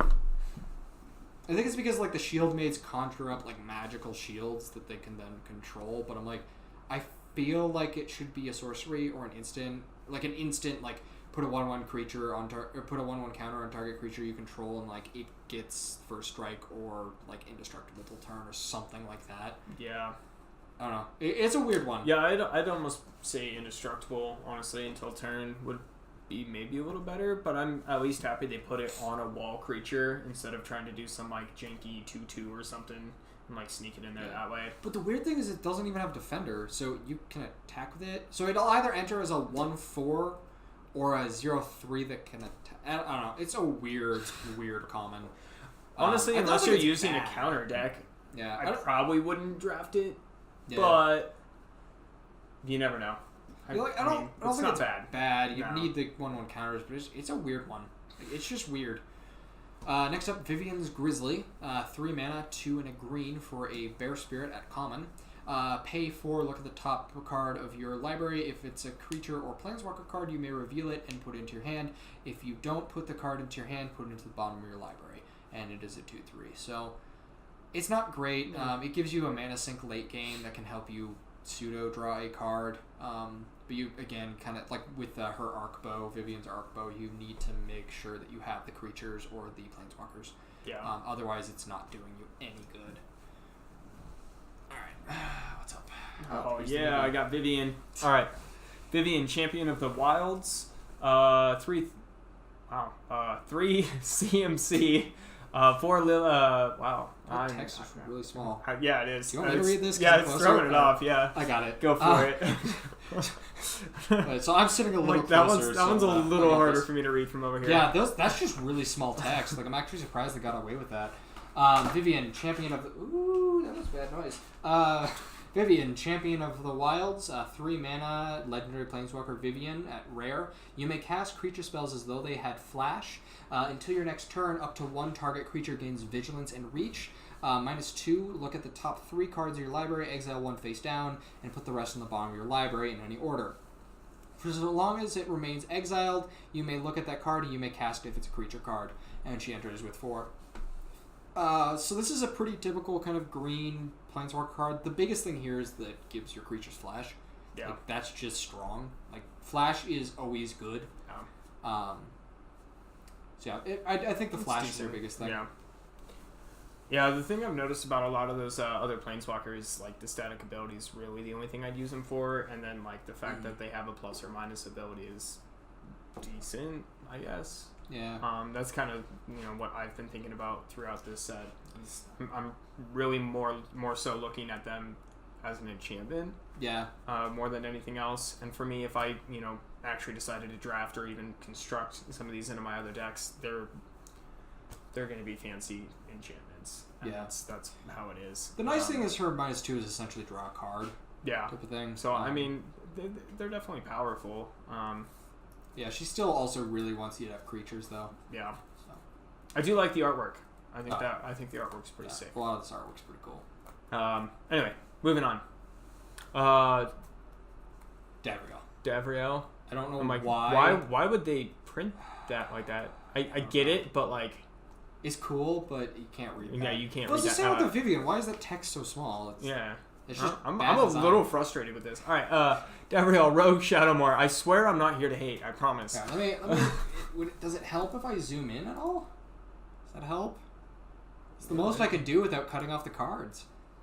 All right, we'll do it that way. All right, Close enough. Davriel, Rogue, Shadowmage, 3 CMC, Planeswalker, 3 loyalty counters. At the beginning of each opponent's upkeep, if that player has 1 or fewer cards in their hand, Davriel, Rogue, Shadowmoor, Shadowmage deals 2 damage to them, and then -1 ability of target player discards a card. Not bad. It's alright, yeah. You kind of have to make sure that your opponents don't have cards in hand to really make this work. I think there's other effects that do this though. I think the biggest problem that I've run into with running discard hand decks that like typically you drop like 2 or 3 duress cards out there or something of similar value, and then you run into the problem where most people are top decking anyway. Yeah. And then you have 4 or 5 cards in hand that let you discard your opponent's hand, but they already don't have a hand. And Well, the nice thing about this is at the beginning of each opponent's upkeep, they Yeah. just take 2 if they are at that point. yeah. So So I mean, it kinda again, helps with that, it's but the it's- static ability that I'm really after here. Yeah. I think it's fine. I think there's other better versions of this though. Yeah. Davriel Shadowfuge. 4 mana, 3 and a black for a sorcery. Target player discards 2 cards and loses 2 life. Shadows coiled around the witness's mind. Then the moment vanished, leaving only the sting of its loss. Typical black discard type of Yeah, I effect. mean, that's Nothing super special. Pretty average. Yeah. Nothing crazy. Decent card. Kiora's Dambreaker, 6 CMC, 1 blue, 5 colorless. It's a 5/6 Leviathan. When it enters the battlefield, proliferate. Again, that's really the only ability or bonus to it. Flavor text. When your enemy flees, send the sea to pursue them. I think as like a big creature for limited, this is It's pretty solid. good. Yeah. Especially if you're running 1/1 counter type stuff, like a 5/6 for 6 is not bad, and then giving it proliferate when it enters is it's not just bad either. That's just a bonus at that Yeah. point. You just honestly. need to make sure you have those counters. I think is the big thing. But yeah, Almost curious to run it in a Simic deck. you just need those counters. Yeah, you just need the counters. All right. Next up, Teferi's Time Twist. 2 mana instant, 1 and a blue. Exile target permanent you control. Return that card to the battlefield under its owner's control at the beginning of the next end step. If it entered the battlefield as a creature, enters with an additional 1/1 counter on it. The safest place for you is not now. Typical kind of bounce effect. It does turn. You can use this to protect your creatures. It is a little better than most because it does give a 1/1 counter. But it's also worth noting that in this set you can also use this to reset your planeswalkers. So if you have an uncommon one that you've minus down to the point that only has 1 loyalty left, you can play this and then return it, and it will now have full loyalty. But yeah, typical kind of blue bounce spell. Yeah. The next one's actually straight up just a full-on reprint. Yeah. I do like the artwork on this one, though. Giant growth, Yeah. +3/+3. Pretty typical green card. It's a reprint, so I'm not really going to go over it too much. Do you know if the flavor text is the same? No, this one This is... one's- they always change the flavor text in the It's art, new, right? but the Yeah, actual that's what I mechanic's the thought. same. Sometimes Mauru? Mau? I guess, is content to grow on a bone. Sometimes he wants the whole skeleton. Not on a bone. I don't know why I said grow. I don't know either. It looks kind of like an R. It looks kind of like an R. It's okay. I'm not the biggest fan of the typeface on that. No. This is Zhang Yanggu, which is actually the next card. And what's interesting is he was actually printed in the Global Series decks, and he's actually based off of Chinese mythology. And the Global Series decks are actually really cool. I've been meaning to pick one up because they're actually not super expensive either, but they come with 2 planeswalkers that are based off of Chinese mythology. So Zhang Yanggu, Wildcrafter. I think that's how I pronounce it. I am very sorry if that was wrong. I am not very adept at foreign languages. You're whiter than I am. I'm red. Anyway, Wildcrafter. Each creature you control with a 1/1 counter on it has tap, add 1 mana of any color, and -1 you can put a 1/1 counter on target creature.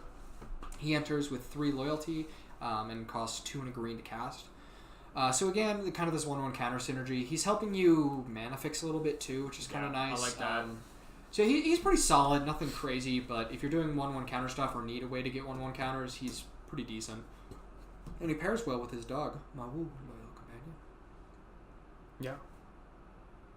Oh, that is his dog.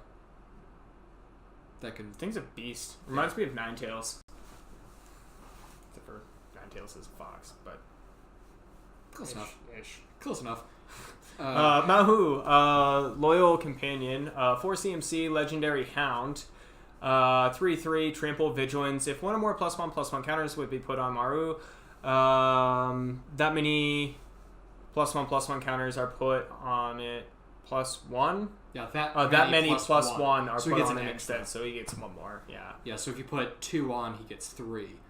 So if you have Jiang and Mawu out, you can use his -1 ability to put a 1/1 counter on 2 target counters. creature, and if you target Mawu, he gets 2. Yeah. That's pretty cool. Yeah. And then Basically turn him into a 9/9 if you pair the 2 of them together. yeah. Now he's strong. Pretty kind of decent. typical 1/1 counter target me type of thing. The Yeah. trample and vigilance put this pretty strong. Yeah. Wherever Yanggu goes, Mawu follows. Sometimes at his side, sometimes obscuring him from view entirely. So his dog, it kind of like the the giant growth is Mawu actually. So it's the kind of creature growing type of thing. Definitely a really cool card. I really like kind of the story synergy they have going on. That's paired with their actual like mechanics synergy. Yeah. Next up is Neheb, Dreadhorde Champion. There we go.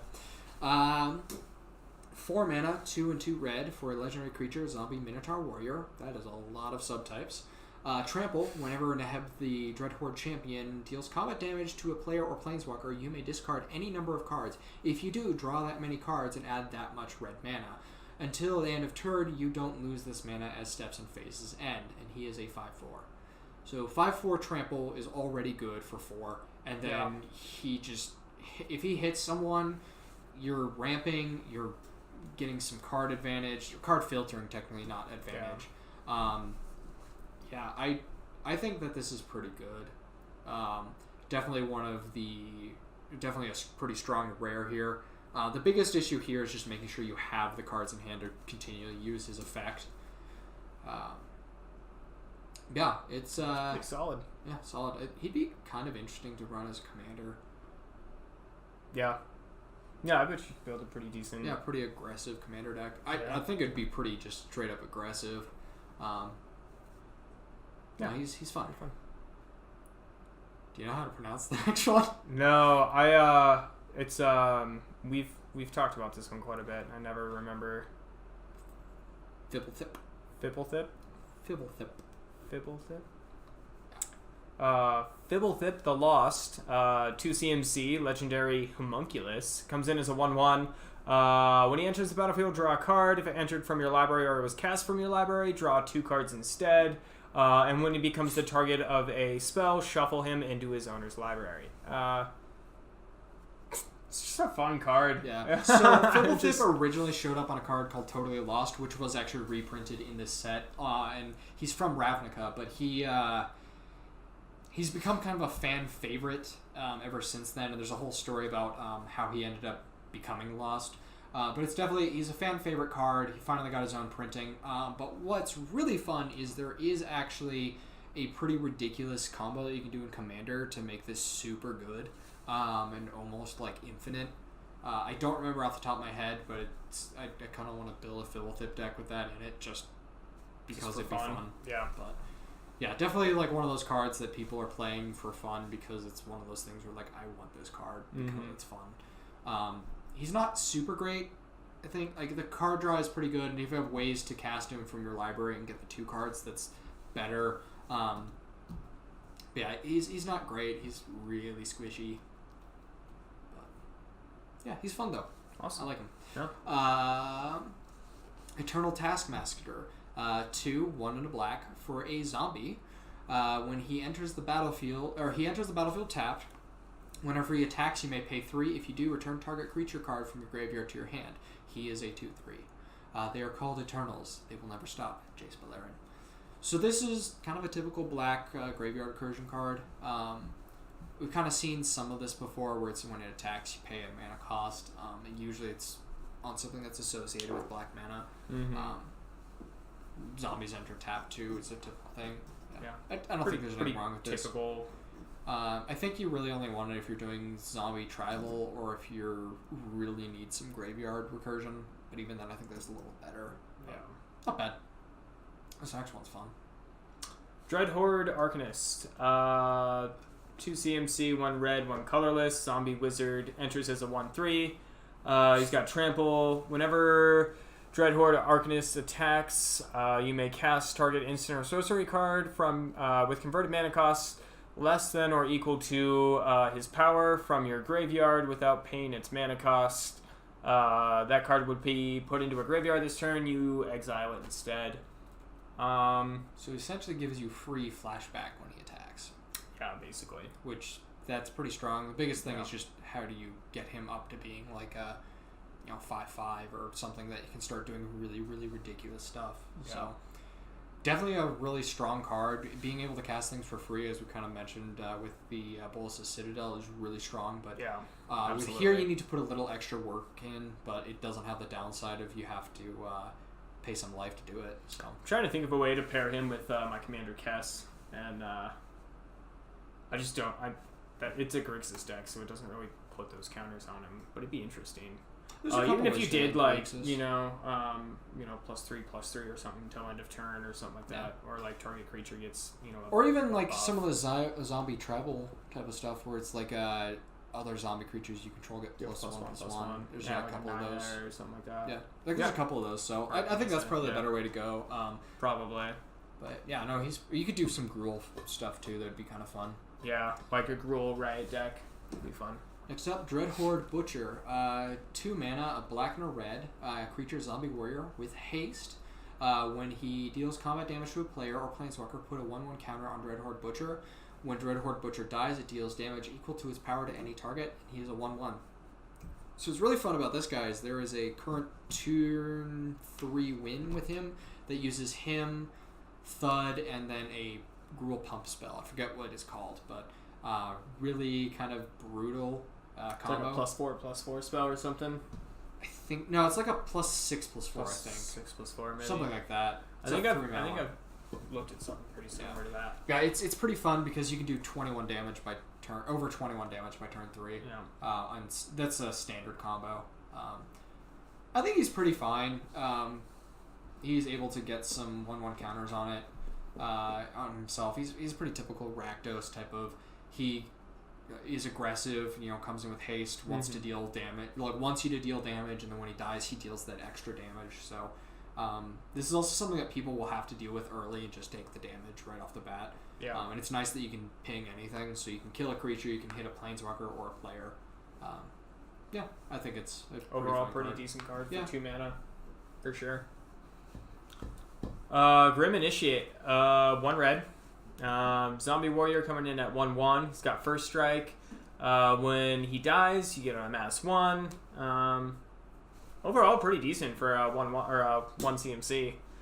Beneath each gleaming mineral shell rots a once proud warrior of Amonkhet. So, I mean, he's obviously a zombie from Amonkhet, looking to maybe get some revenge with his 1/1 first strike and kill him again. He'll give you another amass token. I think. So, Yeah. I mean, he's. I think he's fine. Nothing super crazy special. Yeah. Typical kind of 1 mana drop. This is something that a red aggro deck would want. I do appreciate that they're moving away from goblins so much because I think every time you think about like a red aggro deck, everyone thinks goblins immediately, and I'm glad to see maybe some zombie warriors and some that kind of stuff popping up in this set. So I'm curious to see some of the aggro decks that way. Yeah, give us a little more I variety. think he's not quite going to replace some of the 1/1 goblin hasty boys though, just because he doesn't have the haste. But yeah, I think he's fine. If you need a 1-drop and you're doing the amass thing, he works. Next up is Gleaming Overseer. 1, a blue and a black. He is a zombie wizard, which is kind of just a weird combo to me. Isn't that just a necromancer? Or is that a sorcerer? That's a sorcerer. Well, necromancy would be for the dead and yeah, that would be zombies. But is that a sorcerer or a wizard? I feel like it'd be a sorcerer instead of a wizard. Anyway, first weird tangent. Yeah, so this is when he enters the battlefield, amass 1. Zombie tokens you control have hexproof and menace. So the biggest thing here is probably the hexproof. You really want to be doing amass or zombie tokens for this thing to work really well, but that hexproof is going to be really strong. I'm already thinking about those tokens that you're wanting to get up to above 6. Yeah, and they're going to gain lifelink. Yeah. So that's going to be a gnarly combo with some of the amass decks. I'm really excited for the amass. Yeah, it's gonna be fun. I don't know how much I'll play with it, but I'm looking forward to seeing some of the decent decks that are definitely going to come out of it. So yeah, awesome. Moving on. Totally Lost. This is that card that we were talking about with Fibblethip earlier. Fibblethip is in this art. Standing on a little dragon's head statue. That's Bolas' statue. That's Bolas, isn't it? Yeah, that's Bolas' statue. Completely lost. There. 5 CMC, 1 blue, 4 colorless, instant. Put target non-land permanent on top of its owner's library. Pretty blue thing. Fitting artwork for the card. Pretty typical blue card. This is a reprint too, so we have seen this before. I mean, we've definitely seen this before. And it's actually referring to the old card. Let's see. Flavor text. At least this was better than that week after the Fury review. I think that's Jury Review. Jury Review. Alright, cool. Yeah, so reprint, kind of typical blue card. Nothing too special. The biggest thing here is just Fibblethip, who is a fan favorite. Next up, Storev Devkarin Lich. Devkarin Lich. 1 colorless, 2 black, and a green for legendary creature, zombie elf wizard. Trample. When he deals combat damage to a player or planeswalker, return to your hand target creature or planeswalker card in your graveyard that wasn't put there this combat. In times of war, only death flourishes, and he is a 5/4 creature. So I'm actually pretty excited for this because I think I finally found a Golgari commander that I actually kind of want to run. Yeah. That hasn't been overused. Yeah, he's definitely a pretty strong commander card, and even just in limited, a 5/4 trample is strong. Yeah. I think he's just a strong card altogether, but I'm excited to use him as a commander, especially. So I think there's some fun things you can do with the death triggers. Yeah, there's definitely a lot of cool stuff that's gonna be triggered in that deck. I like the artwork. I think it's pretty sweet artwork. Big zombie worm thing. Yeah. And the flavor text: in times of war, only death flourishes. So That's so true too. All right. it's a little depressing. Yeah, that's a little dark. Sorry about that. Things just got heavy. Invading Manticore. 6 mana, 5 colorless, 1 red. Zombie Manticore, 4/5. Already looking pretty decent. When Invading Manticore enters the battlefield, amass 2. Nothing crazy, nothing special. Pretty decent card overall. Flavor text: fall back. You are no match for this. Samut. Yeah, kind of typical like Big top creature. Top of the top deck or top curve aggro. So Yeah. let's get to 5 mana. But I love this art. Like that's just really cool. Yeah, They did pretty cool. They did really good on the art in this I set. love its art. I'm definitely a fan. Speaking of cool art, Lazotep Reaver. 2 mana zombie beast, 1 and a black. When it enters the battlefield, amass 1. So a lot of these things like enter the battlefield, amass 1, and it's a 1/2. So it's not very strong, but again, the art's Side really cool. bonus. Yeah. If you're running a mass, you'll probably want this. Otherwise, it's sort of meh. But Awesome. Lazotep Plating, 2 CMC, instant, mass 1. You and permanents you control gain hexproof until end of turn. Pretty decent. Yeah. I was actually reading an article about how they built this set, and this one is actually supposed to be used to protect your amass army. That's what it's supposed to be, is someone's like, destroy target creature, and they target your amassed army. You go Lazotep Plating to give it hexproof, and I'm going to make it bigger. So, giving things like combat trick hexproof is always pretty good as just protection. Yeah. It won't protect against board wipes, but that is technically this card's purpose. Usually white spells are things giving hexproof, but Yeah, I don't definitely really see a lot of blue. I mean, there are definitely some older cards that have some blue hexproof in there, but like typically that's all like a white-green kind of mechanic that you just don't really see in a lot of the other colors. I think but this is fine. Pretty good. decent combat trick. Cool. You or me? I don't remember. I don't remember. Go for it. All right. I'll let you have the big boy. This thing's hilarious. Lazotep Behemoth is a zombie hippo, and I think right there that just wins. That's Yeah. best card in the set right there. Yeah. Well, it's a 5/4, so sort of meh stats. It has nothing else going on, but the zombie hippo thing is hilarious. Yeah. I know I should be more concerned, but a big blue zombie-potamus from Beyond the Stars. This is what they're invading us with. Mileva, Boros Legionnaire. So yeah. it's a funny card. Like this thing's It's just fun. it's cool. I mean, it probably won't be super expensive, so I'm gonna pick one up just to have it. I want a foil one. Showcase it. I want a foil one. Exactly. So I'm gonna try and like actually get a nice piece of artwork, and that goes with some of these other ones like the Lazotep Reaver and stuff like that. Like they're just cool artwork. I wouldn't mind having a foil to kind of like showcase in a binder somewhere. Like that's just not overall great cards, but the artwork's sick. I would keep a foil version of this if I pulled one out of a pack. It's gonna be Set it pack right on one. my desk. It's gonna be a pack one, pick one at some point, like over Liliana of the Dreadhorde. Why did you give that up? I wanted the foil. I wanted the hippo. Yeah! All right, Krenko. One of my favorite cards. Krenko, Tin Street Kingpin, 3 CMC, 1 red, 2 colorless, legendary goblin. Whenever he attacks, he gets +1/+1 counter on it. Then create a number of 1/1 goblin token creatures equal to his power. It's literally just meant to send out a lot of 1/1 goblins. Yeah. It's just a powerful card. If you give some sort of protection to this card, your chances are you're going to be putting out a lot of goblins. And a lot Or even of just tokens. pumping him once, like Yeah.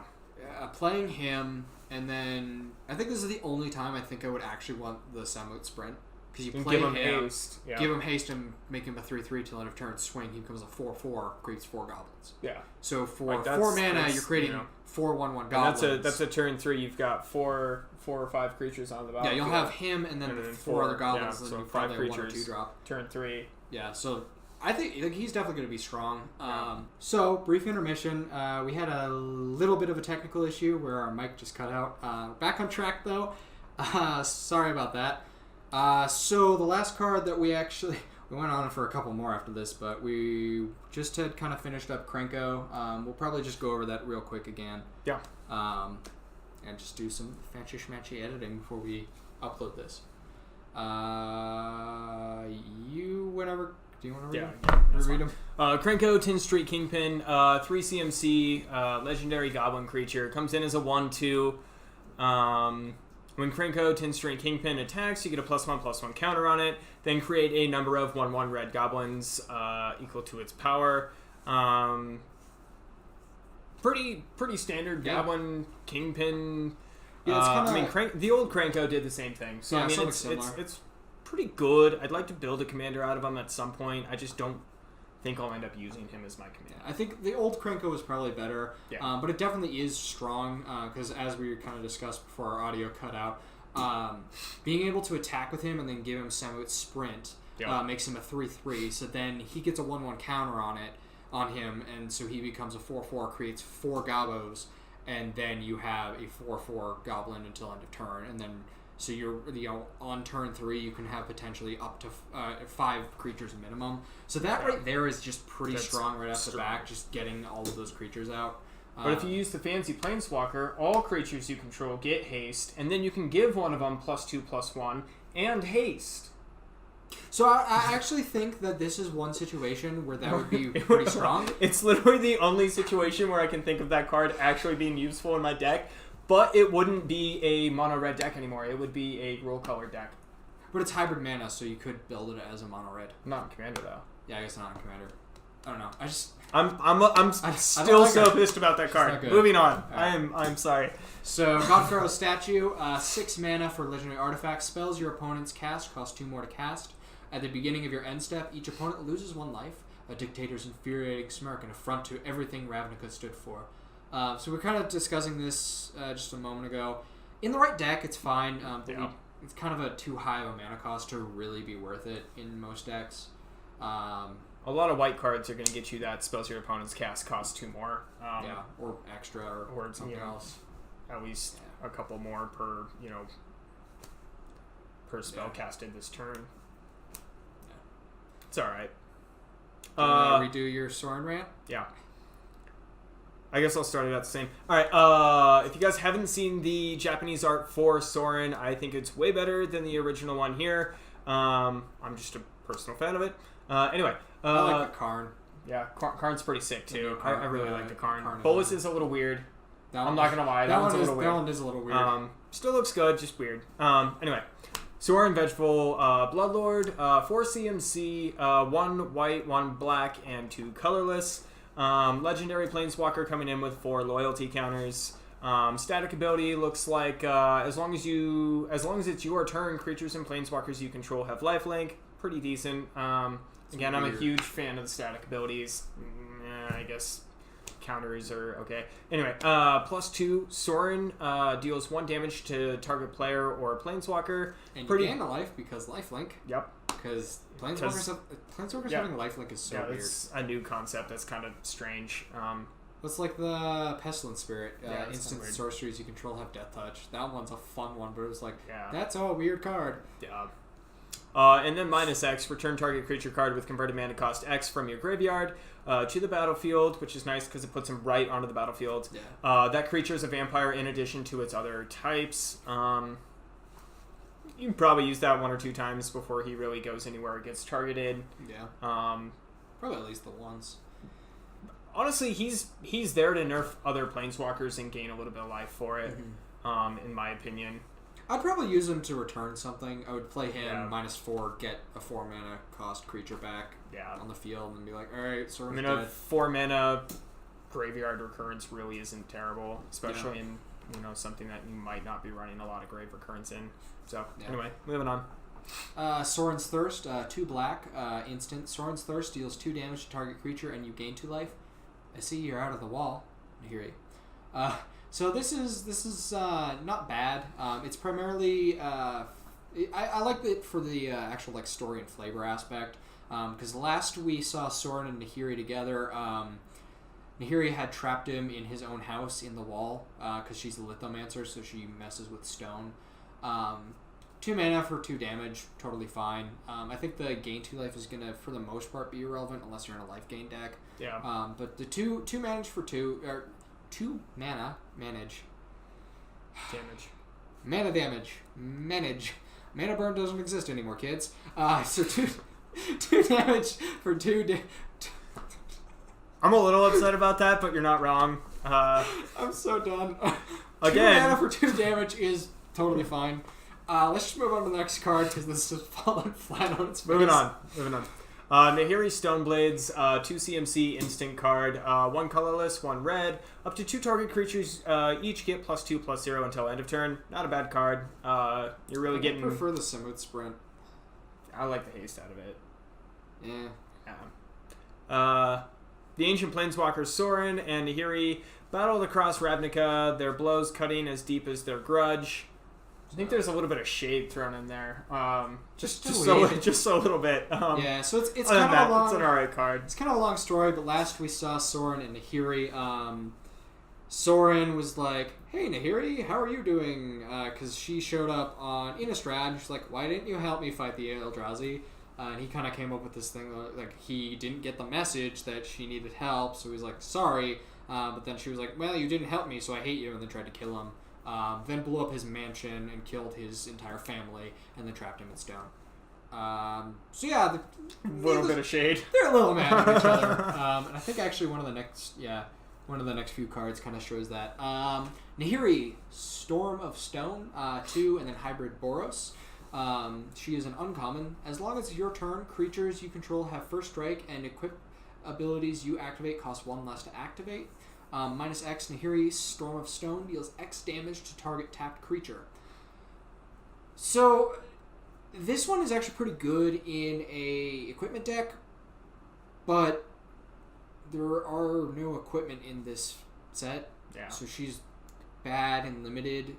She does give your stuff first strike, which can actually be very relevant, and it's actually pretty strong, but I think my favorite part about her is the equip ability costs 1 less to cast or to activate, but we don't even have that going on.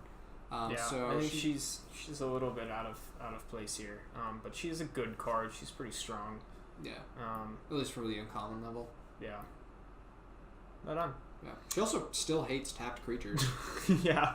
I don't know why. That one cracks me up a little bit. She only ever kills the tapped creatures. Yeah. Or tapped I don't know why they did that, but it's her thing, I guess.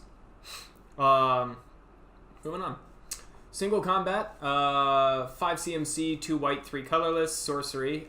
Each player chooses a creature or planeswalker they control, then sacrifices the rest. Players can't cast creature or planeswalker spells until the end of the next turn, so it basically allows you... Your next turn. Your next turn.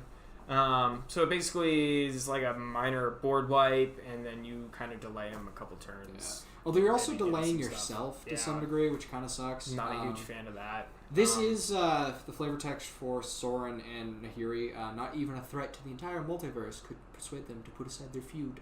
Yeah. So yeah, both of them hate each other. They're just fighting. I don't know. I think in a deck that doesn't have a lot of creatures, this would be fine, but... I could see this in like an Azorius, like Teferi deck, honestly. Where like you're really looking to like keep control of that tempo and like shut down the game a little more. I think this would be fine. I think the other thing too about it is if you have a way to play this and then also kill whatever creature they keep and win that turn, like this could be a win condition in some like limited or kind of standard decks where you're like, all right, cool, I'm gonna kill everything you have, and then my one thing swings out. But that's kind of late game, and you really have to be in a pretty advantageous situation to do that. So I think it's fine. I think there's other cards that are better, like Gideon Grave Arrogance, I think it is. It's Gideon killing all of his friends, where you get to choose what the player keeps. So I think that's a little better. And I think it's the same CMC, or it's one more. So I think there's better options. Yeah, not bad. Next up is Leyline Prowler, which is 1, a black and a green. For a Nightmare Beast at uncommon, Death Touch and Lifelink, and tap to add 1 mana of any color. It feeds on the dark energies that course through the deep world, and on any other creatures lured by the Leyline's pull. So it's a 2/3. I think this is actually one of the stronger uncommons in the set, because a 3 mana 2/3 is already like decent enough, and then Death Touch, Lifelink thrown on top of that, and it can do mana fixing and mana ramp. Yeah. So I think this is pretty strong. Definitely something that you'd probably want to play, at least in limited, and use to really kind of... Even if you're not running those colors in limited, it's literally the essential of having a Manolith. Without, it's a little easier. A little better. It's a little easier targeted by like creature removal and stuff like that, but honestly, it's a 3-drop Manolith. Yeah. Even if you're not running those colors, with Death Touch and Lifelink, if you actually want to use it as a creature, I would pick this over it. I mean, you got to make sure you can cast it a couple times. Yeah. You know, I think the biggest challenge with it is going to be, if you're wanting to play this, you probably have to be playing Vraska's colors. Golgari. Yes, there it is. My brain did not work there. So you probably have to be playing Golgari, but it would allow you to splash in other things. So, say you wanted to splash in a little bit of black, or not black, a little bit of red for a little, or like say the Ilfrog, the Raise Boar, which we'll get to at some point, but like the god of this set, it would allow you to do that a little easier. So I definitely think it's, and even without that, it still can tap. So you can still tap for the black or the green. So I think this is pretty strong. Definitely worth grabbing us at least in limited. Yeah. Next one actually is a fun one for constructed too. I like this one. I guess that's me. Death Sprout, 4 CMC, 2 black, 1 green, and 1 colorless. Instant, destroy target creature, search your library for a basic land card, put it onto the battlefield tapped, and search your shuffle your library.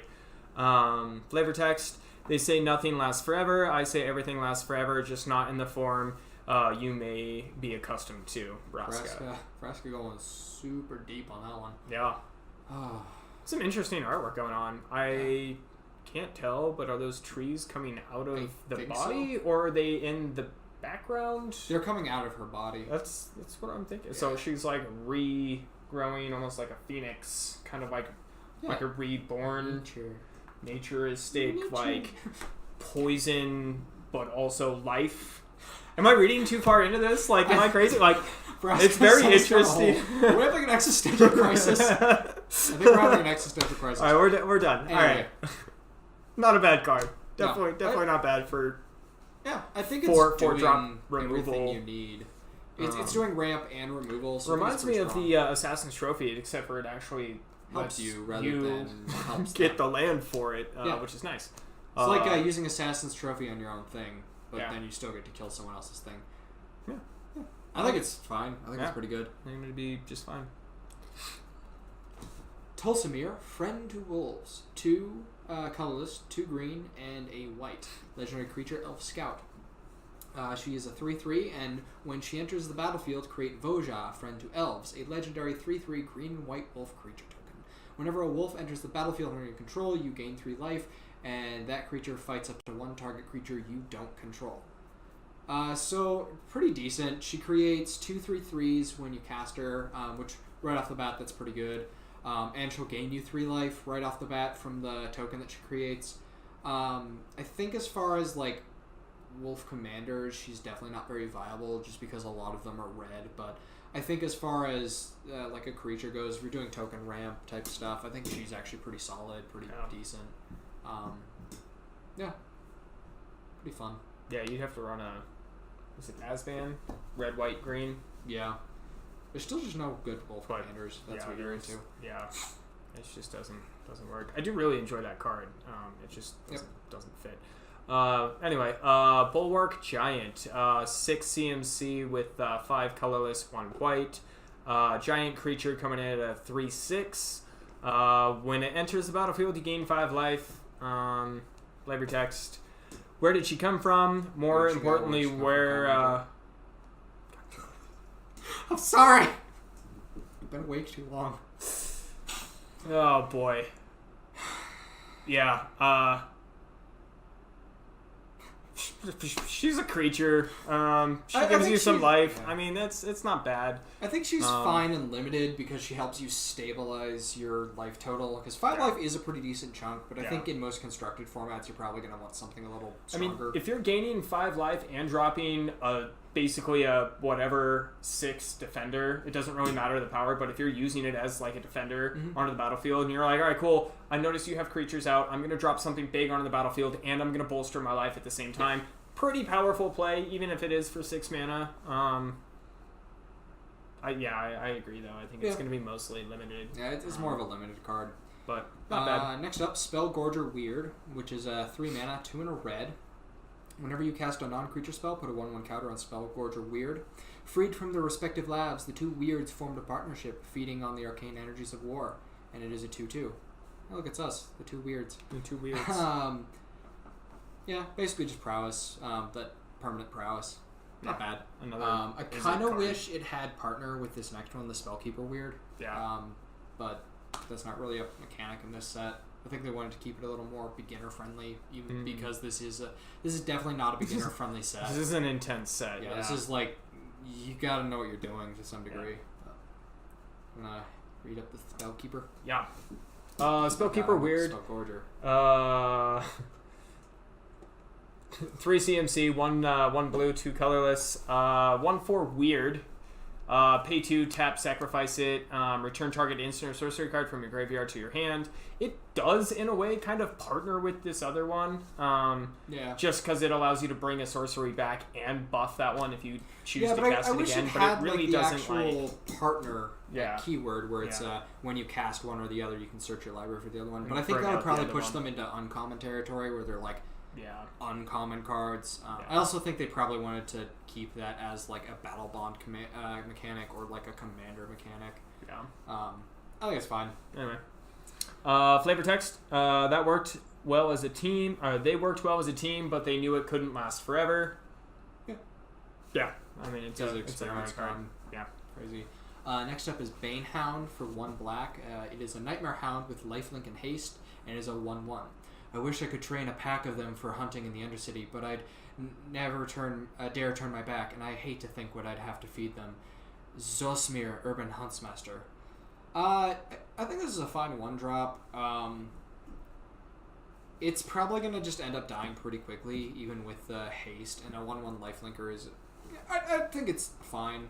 One of those cards you dump out turn 1 or turn 2, maybe hit them for 1 or 2 points, and then either let Just it get die the off extra for one. blocking or use it for some probably sort of wanna block. sacrifice trigger or some stuff. It's you know? fine. I mean, it's an alright Probably card for more one. of a limited card than anything else, but even then Yeah. you probably only want like one of them, unless you have some insane 1/1 counter synergies. Yeah. Words are hard. Next up is a fun card that kind of seems like something I would want to play. I knew you Just were to going to mess say with that. people. I like messing with people. Role Reversal. 2 blue, 1 red. Sorcery. Exchange control of 2 target permanents that share a permanent type. So, I don't know. Maybe if we play our Eldrazi decks together. But, I mean, it doesn't really fit in our commanders. But I mean, I'd play it in Taco Bolas. I'd take your Consecrated Sphinx and give you something else. Hey, you want to trade? No, I'll give you a 2/2 bird for your Consecrated Sphinx. It'll be fine. They're both flyers. The same thing. It's I fine. mean, it works, right? Alright. Yeah, I love the flavor text on this too. It's good, though. Uthlan the Wise scandalized Sphinx society, hooting the answers to riddles as he rampaged through Tin Street. Graggle, on the other hand, sat for hours, deep in thought, largely ignored by fellow goblins. It's just a fun card. This is definitely like not probably going to see a ton of play. I think it could do some work in limited, but it's definitely more so just one of those ones you play for fun because it's fun. Yeah. It's a weird card. I like It's it. fun. I like it. I'm also a huge fan of Sphinxes, and the artwork on that is, like, super sick. So, I'll trade you a goblin for a Sphinx. is it Kranka? No. You're gonna Right, trade you're Kranka going to get for- my 1/1 goblin and I'll take your consecrated. Yeah. Alright. Pouncing Lynx. You want to read this one? I think it's your turn. No, it's my turn. Yeah, it's your turn. I've lost track. Oh, you messed up because there was you read the flavor text, so now we're all backed up. Take No, I don't the- want to now. Fine! Alright, Pouncing Lynx. Alright, no, I'll do it. I'm out. Alright, Pouncing Lynx. 2 mana, 1 and a white. I got excited. I'm sorry. For a cat creature, 2/1. As long as your turn, Pouncing Lynx has first strike. I don't understand. He's normally so well behaved. So yeah, it's a 2/1 first striker on your turn. That's pretty solid and limited. It's a cat. I like cats. I mean, that's Picture in the back. it's all good. Cats are definitely solid in. Yeah, a 2/1 lifelink are solid, and we both like cats. So, you're beeping. I don't know. Yeah, not bad. Rookie move. All right. Go. War Screeler? Screecher. Screecher. Squealer. I want it to be Squealer. It makes more sense. Sorry. That's what I'm calling it now. War Screecher. 2 CMC, 1 white, 1 colorless. 1/3 flying bird. Pay 6. Tap. Other creatures you control get +1 till end of turn. That's a little expensive. Yeah. Soaring over the Vitsugazi? New I think that's Parlov and Orzhova. The Conclave's trained falcons provided critical intelligence. Yeah, I think it's fine and limited, but that's about it. It does give you a mana sink for late game, which is pretty helpful, but Yeah. it's alright. I do enjoy that it's not target creature for 6 mana. That would be a Yeah. little uncalled for. But other creatures you control get +1 is pretty nice. Yeah, so if you're going wide, that's yeah. pretty good. So if you're running Selesnya token ramp, Yeah, that's definitely pretty decent. Primordial Worm. It's the obligatory 6 mana, 4 and 2 green, big green creature. That's basically it. It's a 7/6 creature. It's Elite big, it's green, it's mean. Yeah. That's about it. It's the Hulk. Elite Training, Single-Minded Devotion, and Lazotep Coding helped only so much for invaders who are fundamentally bite-sized. So, yeah, just big creature. Kind of needs it. The next one is actually probably better. Word Scaled Crocodile. 5 CMC, 4 colorless, 1 green. 5/3 Crocodile with hexproof. Again, we talked about that hexproof on creatures. It's really just pretty powerful, Yeah. Especially when you're talking about limited. The Eternals had to endear Amonkhet's 5 trials. Let's see if they can pass the trial of Ravnica. Jace. Yeah, so it's one of those things where I think I would rather have this than the Primordial. Yeah. Primarily because there's also, again, there's a lot of that 1/1 counter synergy, so Yeah. you can get this out and then start dumping counters on it, and eventually you'll get up to that, 7/6-ish power, Absolutely. like the Primordial Worm. But it also has that added in protection. Mm-hmm. It's still not safe from board wipes, but at the same time, there's, mean, board if wipes you're- and sacking, yeah. it can still hit this thing, but it's just a little more protected than the Primordial and some of the other big creatures. So I think I would choose this over the Primordial. Well, in most especially in cases. a limited style, you're really going to want to keep an eye on your creatures and keep them protected as much as possible. Yeah. Whereas in a commander game, I wouldn't mind running the Primordial Worm because I think have in more. Commander, though, I would just want something better in general. Well, yeah, but Unless I you're mean, doing a vanilla creature commander. other than having access to more creatures, just because you're running a larger deck, you really just need to protect your creatures in limited. Either way, though, I'd still like the Crocodile. Plus, it's just cooler. I don't know. I like crocodiles more than worms. I would, however, run the other one in a worm deck, and that's about it. Like a Worm Hydra deck. I'm I'm not still talking working about on. those. You're doing it too. I already have one. I just don't play it because I'm not an They're asshole. so gross. I mean, a jerk. Sorry. Gotta stay PG, even though this is a PG-13 game or teen It's game. Teen. Teen. ish. Close enough. PG-13 is just the movie version of teen. Yeah, it's fine. All right. Whatever. Devouring Hellion. Is this mine or yours? That's yours. I lost track. Devouring Hellion. 3 mana creature Hellion. As Devouring Hellion enters the battlefield, you may sacrifice any number of creatures and/or planeswalkers. If you do, it enters with twice that many 1/1 counters on it. There's no crisis a Hellion can't make worse. And it starts out as a 2/2, but you're probably going to make this bigger. I really like that flavor text. It's just no, I am literally here to ruin everything. Yeah. It's fine. I think this card's fine in a aggressive deck, especially if it's like Rakdos where you want things to die a little bit. Yeah. Because you can, you get out like a Footlight Fiend from the last one, something along those lines, or like a Tybalt's Demons where it's like Yeah, you want that to die to deal the 1 damage, and then you're gonna make this into a 4/4. So even if you sacrifice one thing, this becomes a 4/4, and that's already worth it. Yeah. So probably Pretty more decent. of a limited card, I think, but not bad. You want the next one? I kind of want the Sphinx. Okay, I'll take the battalion. Sphinxy boy. Makeshift battalion, 3 mana. Human soldier. Whenever makeshift battalion and at least 2 other creatures attack, put a 1/1 counter on makeshift battalion. Their ranks are thin, their formation is improvised, their weapons are borrowed, and you'd best get out of their way. It's a 3/2 that will become bigger in most cases. Yeah. Again, another one of these kind of white 1/1 counter sinners that just requires a certain level of a certain threshold to get those counters on, whether it's like Ajani's Pridemate, the Citizens, or this. So, kind of seeing that theme again coming up, but nothing special. Yeah. Should be good. Oh, Sphinxy boy. Yeah. Rescuer Sphinx, 4 CMC, 2 blue, 2 colorless. Comes out as a 3/2 flyer. As long as it enters the battlefield. As it enters the battlefield. As long as it enters the battlefield. As long as someone doesn't break your stuff before you put it out, if this might not happen. a counter spell, I think that's just automatically part of the clause of enter the battlefield triggers is if this actually works. All right. As long as this. As Rescuer Sphinx enters the battlefield, you may return a non-land permanent you control to its owner's hand. If you do, it enters the battlefield with a +1/+1 counter on it. Flavor text. Now, little fighter, show me that you deserve this. You deserve this second chance. Yeah, I mean it's just a decent 3/2 flyer. I mean it doesn't really seem like it's anything crazy. It does look like it gives you a flicker effect and +1/+1 counter, so that's pretty nice. The nice thing too here is this is one of the ways to kind of reset those planeswalkers. So if you end up in a situation where it's like I only have 1 loyalty left on this and I want to use its abilities again, you play this, bounce that planeswalker back, and then recast it, and I'll be back up. Or if you had a way to give these guys haste and 2 of them, you could basically flicker between the 2 of them, and as long as they had haste, you'd end up with a 4/3 flyer, hit them with haste, 4/3, and then bounce the other one. But that would kind of keep them from getting removed right away. Yeah. You can do some fun stuff with that and kind of keep bouncing them back and forth. But yeah, I'm sure there are plenty of there's some fun stuff you can probably stuff with that. There's fun bounce stuff. Anyway. Alright. Next up is Grateful Apparition, which is a 2 mana flying creature with a flying creature spirit.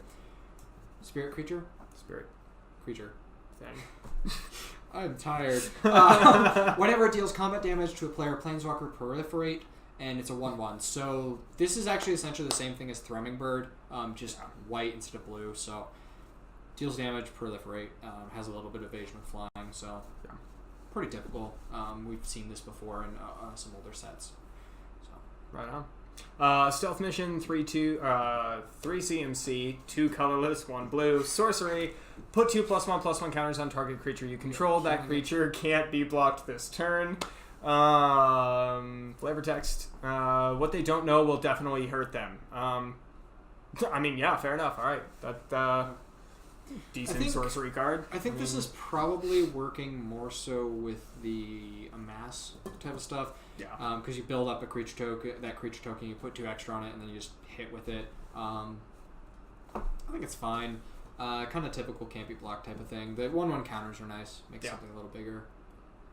Next up is Mizium Tank, 1 and 2 red. For an artifact vehicle trample, whenever you cast a non-creature spell, Mizium Tank becomes an artifact creature and gets +1/+1 until end of turn, and crew 1. It is a 3/2 when it is crewed. So I think this one's kind of cool because it gets around that typical issue with artifact vehicles where you have to crew it with creatures, because you can, cast like a Giant Growth on this. Yeah. Or I guess you would have to actually cast Giant Growth on something else, though, because you have to target a creature. So you cast Giant Growth on something else, and then this becomes a 4/3 artifact creature. So then you can swing out with both of those, and even if it's like a 1/1 goblin, that's 4/8 damage right there on potentially turn 3 or 4. So I think this is pretty strong. I don't know if it's... I think it'll probably actually see some, at least fringe play in Standard. But I think as far as limited goes, this is a pretty strong card. I like the crew 1 ability. A lot of the vehicles that I've been seeing recently aren't really crew 1s. They're usually at least 2 or 3. Yeah. And, 3 I think is the average. I noticed that some of them will let you actually more than triple your attack power. So, like, I'm actually using vehicles in my goblin deck right now. So I'll spew out a bunch of 1/1 goblins, and then I use those 1/1 goblins for crew 1, and then they're actually turning into, like, 4/6 flyers and stuff like that. So it's, quite a... I don't really see a lot of people play with vehicles, and I'd be curious to see if this is something that gets picked up a little bit more after this set. I think it's usually one of those things where it's just like only a couple of vehicles have been super strong. Like Smuggler's Copter was used so much back in Standard that it was just straight up banned, and that one was good. I think this one will probably make it into some Izzet decks that are trying to be a little more aggressive, or maybe even a couple of just straight up aggressive burn decks. I don't think it's necessarily commander viable, just because a 3/2 isn't really all that impressive. No. Unless you're doing like an artifacts deck and like really one artifacts, and this is just one of those things. I do appreciate the artwork on it and how they did something a little different with the border. That's pretty cool too. I don't think this necessarily needs to be a rare though. Well, this is primarily because they have a couple. They have the Parhelion, which we'll talk about at some point. And a couple of these other like colored artifacts, because they also had they had the Vivian's Arcbow and the Bolas' Citadel. And they're talking about how they're like, well, we want to have 5 different artifacts that are all colored. And the guy was like, well, we're in a war. Let's make a tank, a submarine, and space or plane, which is what the Parhelion becomes. Then there's this for the tank, and then there's also a submarine, which we'll talk about in a moment. But that makes a little more sense. That's primarily where these came from. Okay. Next up, Merfolk Skydiver. Green and a blue for a Merfolk Mutant flying. When it enters the battlefield, put a 1/1 counter on target creature you control, and then you can pay 3 blue and a green to proliferate, and she starts out as a 1/1. So she can come in, put a counter on herself, and then gives you a way to proliferate. I do like those effects where you can continually to do that. The nice thing about this too is she doesn't tap, so you can just pay 10 and proliferate twice. I think that's just kind of like Simic 1/1 counter synergy. Yeah, kind of what I think that's going to work out pretty well. Definitely not bad. Yeah, typical Simic. Yeah, Simic. You don't seem happy about this one. I have mixed feelings about this one. Alright. Tomek, Distinguished Advocist. 2 white mana, CMC. Legendary Human Advisor. Flying 2/3 creature. Lands on the battlefield, and land cards in graveyards can't be the target of spells or abilities your opponents control. Your opponents can't play land cards from their graveyards. Boy! Man, I don't know how to feel about this card. You hate this because of me, isn't it? Yeah, maybe a little bit. No, overall, I think it's a good card. I think it's a sideboard card in a lot of ways. I mean, it depends on who you're playing against. I mean, some of our playgroup really likes the graveyard recursion aspect and Crucible of Worlds, so it's not just me. No, I mean, I think that last clause there is really what. I think that's probably the strongest one. Yeah. Some bend the law. I try and it knows. I tie and it knows. I tie it into knots. That wasn't even close. That wasn't even close at all. Oh, that was bad. All right. I got the next one. Moving on. Massacre Girl, 3 mana, 2 black, for a legendary creature, Human Assassin. She looks like she's from Rakdos too. Menace. When she enters the battlefield, each other creature gets -1/-1 until end of turn. Whenever a creature dies this turn, each creature other than Massacre Girl gets -1/-1 until end of turn, and she's a 4/4. All I can say is proliferate. Running this in a Muldrotha deck with the it's not Merfolk counters Skydiver. though. It's not -1/-1 counters though. Yeah, so that's not going to work. Yeah, but the big thing about it is, say you have a murder and you cast her and you still have leftover for the murder. You cast her and the biggest creature on the battlefield is a 2/2. It gets -1/-1, making it a 1/1. Then you just cast her on like a 7/7, destroy the 7/7.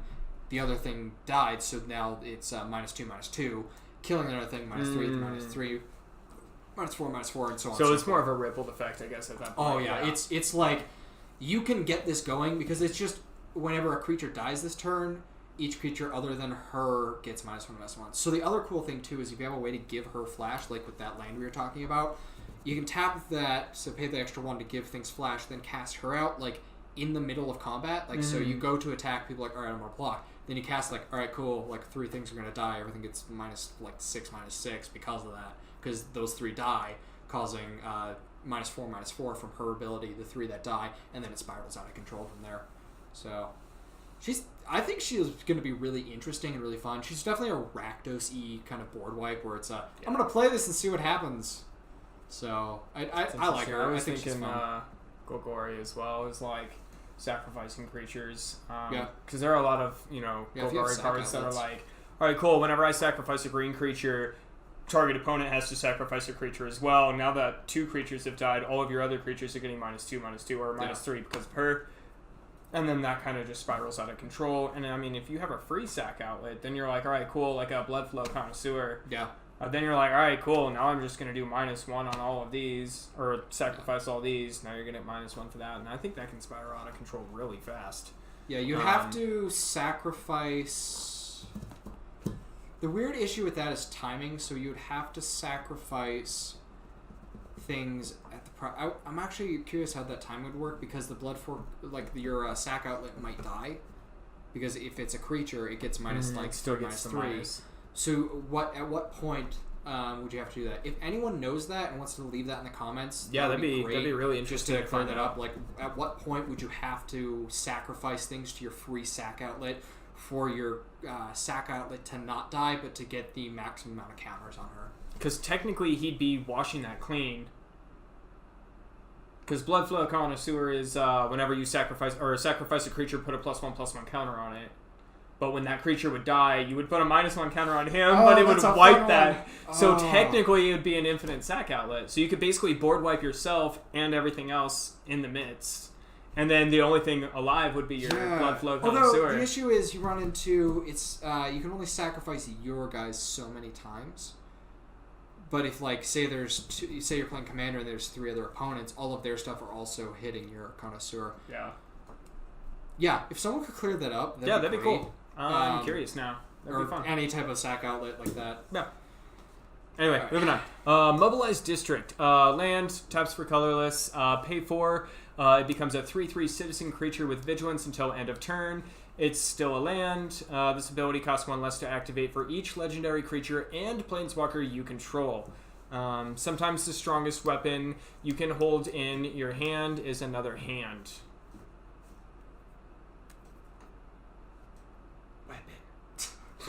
Double fist. No, alright. That was weird. It's an alright land. Yeah, I think it's I fine. mean, it's a little. It's kind of like a key rune in that aspect, where it's like, alright, I'm going to give you a 2/3 or a 3/3, and then I mean, the nice thing is it can essentially become a free 3/3 creature. Yeah. Although, yeah, it's just till end of turn. Yeah. Yeah, I mean, this is more of one of those things where it could become a free 3/3 creature, but don't bet on it. It kind of just adds a little extra value to your plays, but it's still not... I don't know. It kind of belongs in the right deck, but I don't know what that would be. Yeah. Next up, Iron Bully, 3 mana, artifact creature golem, menace. When it enters the battlefield, put a 1/1 counter on target creature, and it's a 1/1. Kind of typical. I really like the flavor text on this one. Why would someone have built... Wait, never mind. Just send it to the front lines. Commander Grozden. It's pretty typical. I think there's a couple other things that do this type of effect. Menace is sort of irrelevant. It can come in as a 2/2, but a 2/2 for 3 isn't the greatest. Yeah. It does technically a menace, but I think I would run something else unless I really needed a creature. Alright, next. Cool. Bloom Hulk. 4 CMC, 4/4 plant elemental. When it enters the battlefield, proliferate. Again, You've seen this already a couple times. It's just a bigger body. a different color with a little bit more power and toughness. Tread upon the flower beds at your own peril. Amara. That's actually the Selesnya guild leader, pretty sure. Yeah, I mean, there's nothing. It's special about essentially that. the same thing It's a cool card. that we've seen. If you're doing 1/1 counters and you're in Selesnya or Simic, you probably would run Probably this. want to run it. Next up, Pollen Bright Druid, 2 mana. When it enters the battlefield, choose 1. Put a 1/1 counter on target creature or proliferate.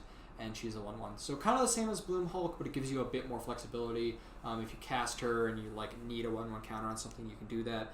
Otherwise, you're just getting a bunch of counters. So again, if you're doing the 1/1 counter thing, she's something to consider. Awesome. Neoform, 1 green, 1 blue, sorcery. As an additional cost to cast this spell, sacrifice a creature. Search your library for a creature card with converted mana cost equal to 1 plus the sacrifice creature's converted mana cost. Put that card onto the battlefield with an additional +1/+1 counter on it, and then shuffle your library. So you're basically just getting a creature out and then buffing it. It's kind of like a worse version of Birthing Pod. I think that's the one that lets you sack something Sack it and find something. Find something with the same CMC. Yeah, it's like it's fine. I think you're probably gonna more so like it's a good card. It's just more so you really need to be running the creatures and you need to know your deck. I mean, I'd probably partner it with something like Bloom Hulk, where it's like, all right, cool. It has an enter the battlefield effect. It's on the battlefield. I'm not really doing anything with it at this point. Mm-hmm. Its ability has been resolved. Yeah. I don't really need it. I'm going to search myself or my library for another card that's going to have like another enter the battlefield trigger that maybe will be maybe even a little better. I don't know. It's an alright card. Yeah. 2 mana's pretty cheap for a search library card. Yeah, I mean, actually, like, to search your library for something for free, I think that's really strong. Yeah. It's just more so you need to build your deck in the right way. Yeah. Next up, Mayhem Devil. I absolutely love this artwork, by the way, because he is riding the most badass unicycle. Yeah, that's pretty sweet. Seriously. 3 mana for a devil. Costs 1 colorless, a black, and a red. Despite their stake in the city's survival, Rakdos cultists are loath to passing up any opportunity to sow chaos. 3/3. So yeah, just pretty typical kind of Rakdos card. Yeah. Kind of talking a little bit about what Rakdos is as the clan is doing. Rakdos is doing something else, and it's hilarious. I don't know if you've seen that card yet, but it's really funny. But it's essentially, pretty typical Rakdos type of thing. 3/3 for 3 is totally fine too. Yeah. Decent. Right, next up, 10th District Legionnaire. It's a Boros card, 1 red, 1 white. 2/2 human soldier with haste. Whenever you cast a spell that targets him, put a +1/+1 counter on him, and then he also has Scry 1. I think that's a chick. Yes, it is. Did you just misgender? I said or them. Alright. M-E-M. Just go for it. I don't know. The 10th district is under heavy attack and it is being handled. We're not doing well right now. This is fine. I spent Maleva. I sent Maleva. And Tajik. Said that. Oh. You know. stuck around us. Yeah, I mean, if you're still watching this, thank you. just it's fine. Anyway, pretty typical. She does get the counters on her rather than just +1/+1, so I think she's pretty strong. Scry 1 is also pretty good. I think this will be good with the new Feather card, which we'll talk about eventually when it comes up, which I'm excited for. Yeah. Band together, 3 mana for an instant, 2 and a green. Up to 2 target creatures you control each deal damage equal to the power to another target creature. In times of peril, the visions the ancient Parents had for the city comes into focus. I like this card. I think it's actually way better than a lot of these effects that we see because oftentimes you end up with things like Rabbit Bite where it's a target creature deals damage equal to its power to another target creature, and you play that and you're like, well, the only thing I have is 3/3 and you got a 4/4, so I guess I'll just biff that and hope you block with it then. Where this one could be like, alright, I have a 3/3 and a 2/2, deal 5 damage to that instead. So I think this is definitely a better version of that, and especially this is an instant where Rabbit Bite I think is a sorcery. I'm pretty sure it's a sorcery. So this is just this is a pretty good green removal card. Yeah. Probably more for limited than anything else, but if you're running like mono green anything and you really need some removal, you should consider this. Yeah. Absolutely. Courage in Crisis, 3 CMC, 2 colorless, 1 green, sorcery. Put a +1/+1 counter on target creature, then proliferate. So it's basically 3 mana for 2 +1/+1 counters, and you're getting that proliferate effect, so you're actually buffing anything else with a counter on it. It's alright. It's nothing crazy. I think you We've need seen to. these cards before. Yeah. I think for this you really need to be doing the 1/1 counter thing, but if you Yeah. are, this can be pretty powerful. This Yeah. is more of one of those things where it's like if you're only getting the 1/1 counter and then proliferating that single 1/1 counter, it's kind of Yeah. like it's all right. But It's if you're really devoted to that 1/1 counter synergy, this can get pretty beefy pretty fast. Yeah. Especially in limited, where you're going to be running, hopefully Mhm. 2 or 3, maybe even 4 of these cards in your deck. Yeah. Um, Next up, Defiant Strike. 1 mana instant. Target creature gets +1/+0 until end of turn and draw a card. My family was saved thanks to a single Boros soldier. It's why I joined the Legion. I will be the protector now. I think this is a reprint, but it's definitely something we've seen before from White. It's pretty typical combat trick. Nothing special. The draw a card thing is pretty decent too, but Yeah. kind of typical. sorry.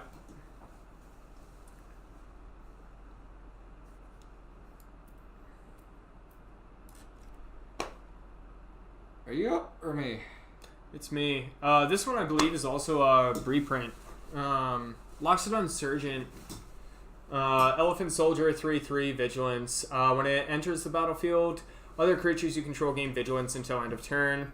Flavor text reads, his voice is both war horn and rallying cry, a trumpeting call that stirs even the finest heart. 4 CMC, 3 colorless, 1 white. Not bad. Yeah. 3/3. It's really good if you have like a wide board state, then you kind of like, all right, I'm going to plan on attacking this turn. I need to make sure that I have something to block next turn. Probably in like a Boros or a Selesnya deck, honestly.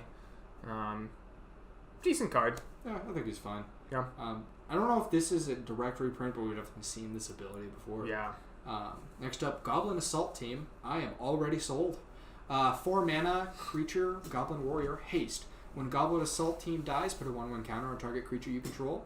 Under the veneer of various guilds, each goblin had the same basic need: to run screaming at the enemy and hit a bunch of stuff.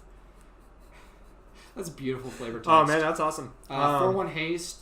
I think that's fine. beautiful. When it dies, gets a 1/1 counter. Kind of a typical Boros card. I think the flavor text is hilarious. That's probably my favorite thing about this card, though. I think in limited it's fine. I don't know if I'm necessarily running anything else, though. No. It's a cool card, though. Speaking of cool flavor text, I really like this next card. Next one is our friend Simon. Yeah. Full on. Yeah. It's Simon. Yeah, this is our buddy. God, what a assailant. 2 CMC, 2/2 Goblin Warrior creature. Literally just a vanilla creature, but the flavor text is awesome. What he lacks in patience, intelligence, empathy, ludicity, hygiene, ability to follow orders, self-regard, and discernible skills, he makes up for in sheer chaotic violence. Oh god. Yeah, this is their friend Simon. Yeah, Just that's full fine. on. That's my buddy. Yeah, it's Yeah, kind it's of a cool typical card. red 2/2. I like that. I mean, there's flavor nothing wrong text with this what card. sells it, I think. Yeah. I'd like to have a foil. Like, Yeah, that'd be fun. Yeah. I'm gonna try to track one down for him and be like, hey, Yeah. Simon, happy birthday. yeah. Even be if it's cool. not his birthday. Next up, Blind Blast. 3 mana instant. Deals 1 damage to target creature, and that creature can't block this turn and draw a card. Peril is in the eye of the beholder, at least if your aim is good. Giant Ballad. Kind of a typical red combat trick. The can't be blocked thing is actually stronger than I think a lot of people realize, at least in limited.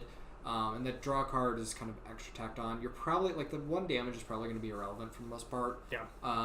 Unless you are, like, trying to get rid of, like, a Goblin Assault Team or something, and trying to biff that out of the way before it hits you. Yeah. Next up, Cyclops Electromancer. 5 CMC, 4 colorless, 1 red. Cyclops Wizard coming in at 4/2. When it enters the battlefield, it deals X damage to target creature an opponent controls, where X is the number of instant and sorcery cards in your graveyard.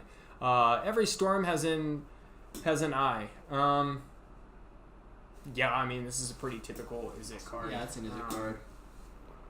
Yeah. Yeah, Really, it's I mean- one of those things where you just have to build around it. Nothing crazy, though. Yeah. Next up is Heartfire, 2 mana. As an additional cost to cast the spell, sacrifice a creature or planeswalker. It deals 4 damage to any target. The mage looked within and realized there was still one piece of fuel to burn. I think this is actually probably a pretty strong burn spell. You can turn, say, like a 1/1 haste creature that you played on turn 1 into 4 damage with the sacrificing. Or even that Goblin Assault team. Honestly. Yeah. If you it's like, like if all you right, have you hit something him once or that's twice begging to with die, that 4, and then it's like, all right, it needs to die. I'm gonna get a counter. I'm gonna deal Yeah. 4 damage to it again. That's a win-win. Yeah, or even if you like swing with the Goblin Assault team and they're like, "Well, I'll block," you can be like, "All right, well, cool. I'm gonna sacrifice him. sack it and do this instead." Or if they like flash something in or something. But yeah, I think this is a solid burn spell. I don't know if it's necessarily going to make it outside of limited play. I think there's a lot of burn spells at the moment. Yeah. Within standard, so it's more of like picking and choosing. But I think this one has a contender for being like one of the stronger ones, primarily because 2 mana for 4 damage is a pretty good deal. Yeah. Next up, Evolution. Evolution Sage. 3 CMC coming in at 2 colorless, 1 green. Elf Druid, 3/2 creature. Whenever a land enters the battlefield under your control, proliferate. I am going to abuse I think everyone's gonna so abuse much that. of this card in my Bant deck that I just built because it's literally based off of land triggers, and what little counter effects that I have in there are just gonna explode with this card. So I can't wait. I think this is a great card. 3 CMC for a 3/2 creature, even if it was vanilla, is a good deal. And then you add its ability on top of it. I think it's just a great card. Yeah, I think this is something that if you're doing 1/1 counter things, it's a strong one to play because the one thing you're going to play in every single deck is land or lands. Yeah. Yeah. So if you're playing even just regular lands, this is a pretty good value here. Yeah. If you're not doing 1/1 counter or counter stuff, like definitely don't play this because you're not going to do anything with it. But if you're doing even a little bit, I think it could be worth it. Yeah. Next up, Aid the Fallen. 2 mana, 1 and a black for a sorcery. Choose one or both. Return target creature card from your graveyard to your hand. Return target planeswalker card from your graveyard to your hand. I never liked you. Now get up. We have a fight to finish. This is a kind of a typical black thing that we see. The nice thing, though, is you're able to get a creature and a planeswalker, so you can hit 2 things. Yeah. The biggest thing, though, is just making sure you have both those in your graveyard. But I think this is a decent card, kind of typical black, nothing crazy. Alright, next up. Challenger Troll, 5 CMC, 4 colorless, 1 green, 6/5 troll creature. Each creature you control with power 4 or greater can't be blocked by more than 1 creature. This kind of gives you an advantage over, like a goblin deck or something that really kind of relies on a wide board state that's going to be really any token. Or green, white. Pretty decent card. Flavor text. For most, war is a calamity. For some, an opportunity, and for very few, a pleasure. All right. Okay then. That's a strong card. I think it's pretty good. decent. The biggest thing is just you need to make sure you have them. Although even he himself makes it so that he can't be blocked by more than 1 creature. So the nice thing is like the go wide effects kind of suffer here, and you essentially force it into a situation where it's someone has to block you with either death touch or they have to block you with a big creature. So most of the time you're killing off one of their big creatures. You're probably gonna lose him to that, but at the same time it's you got rid of their problem. And again, reinforced with a little bit more protection, that could be pretty devastating in the right deck. Next up, Sunblade Angel, 6 mana, and it has just everything you could possibly want. Flying, first strike, vigilance, lifelink, and a good home. At Feather's command, squadrons of battle agents swarmed out of the Parhelion 2, unsheathing blades made of molten dawn. It is a 3/3 with a ridiculous amount of abilities. I would say that this is good. It's pretty out there. I don't think it's necessarily like commander worthy. I would say if it was a 5 CMC and a legendary angel creature, I would almost want to run that as a commander to see what would happen, because there are plenty of other cards that's like, all right, if you have a card with this ability, all creatures you control get this ability, and it has such a wide spread of stuff. What you do is you just use Uldric as your commander because he's a legendary creature, and then just have this in the deck and be like, cool. Everything I have is flying for strict. There's no lifelink. Yeah. So I think there's a place for her. Although I do feel like there's probably better angels that you can find that have like at least most of these. Yeah. I do think limited though, like this is really strong. It's pretty powerful for Next sure. one's actually one of the stronger mass cards. Eternal Skylord, 5 CMC, 4 colorless, 1 blue, Zombie Wizard, 3/3. When he enters the battlefield, amass 2. Zombie tokens you control have flying. That's just gross. Yep. I love it. This is a great card. This is another one of those cards that you want to pair with, the amass. Again, it has... So you're going to be putting out those zombie tokens. You're going to be putting out the army tokens. You're going to be putting out all those other cards that are hopefully buffing these guys. You might even be getting into a little bit of lifelink, into the 6/6 creatures and stuff like that. So it's like flying lifelink zombies. What's not to be feared about that? I'm just thinking about how this is backwards compatible because it's zombie tokens, so it's not just your amass ones. So like in my Verena Lich Queen deck where I'm making a lot of zombie tokens, I'm like, cool, they're all like 6/6 flyers now. Yeah. Like that's just... check that on with like a Diagraph Colossus, stuff like that. Yeah. I mean, this is going to get gross really fast. I'm really curious to see where this card spreads to. Yeah, so no, he's a fun one. Next up is Rolesk Apex Hybrid. Let me adjust this real quick. 2 colorless, 2 green, and a blue. Flying Trample. He's a human mutant. He does not look human. He looks like he's more mutant than human. Yeah. I would assume merfolk, but no, he's not even that. He might have a little in him. Flying Trample. When he enters the battlefield, put 2 1/1 counters on another target creature you control. When he dies, proliferate, then proliferate again, and he's a 4/5. 5 mana, 4/5 is fine with Flying and Trample. That's pretty decent. He does buff one of your other creatures, so that's pretty decent, and then he proliferates twice. So I think he's doing a lot. None of it's like super crazy out there, but I think he is like in the right deck that's doing a lot of counter synergies. I definitely think that he's worth playing in there. Yeah. And definitely in limited, if you draft him, pick him, I would. I don't necessarily know if he's like commander worthy because I just feel like he's not doing a ton.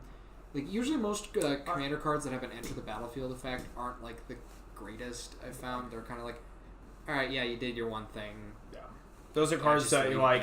It enters the battlefield. You don't really care if it dies after that. But like this one here is already a 5-drop for putting in. Like think about that being your commander. Like that's a 5-drop, and then eventually you get to proliferate twice off of them. But then you have to cast him again for 7, and then again for 9. And it's like, as we've seen in this set, there are such greater and like cheaper ways to proliferate. Honestly, like he's a decent card, but I wouldn't end up putting him in one of my commander decks. Well, I think as one of the 99, so like in my Atraxa deck, as like one of the creatures in there, that would be fine. Because I'm like, all right, cool, he dies, I get counters on all my other stuff, which is probably more important than him. Well, and especially if you're running Infect, those 2 proliferate counters, like that's going to be gross. I mean, the other thing too is I can dump those counters on Atraxa, and then now I'm getting Atraxa proliferate, and when this thing dies, which I'm probably going to end up killing at some point, Atraxa's just going up and up. So I think there is a place here. I don't think he's good as your commander, though. No. Like, you could probably make it work, but I would honestly probably run with something else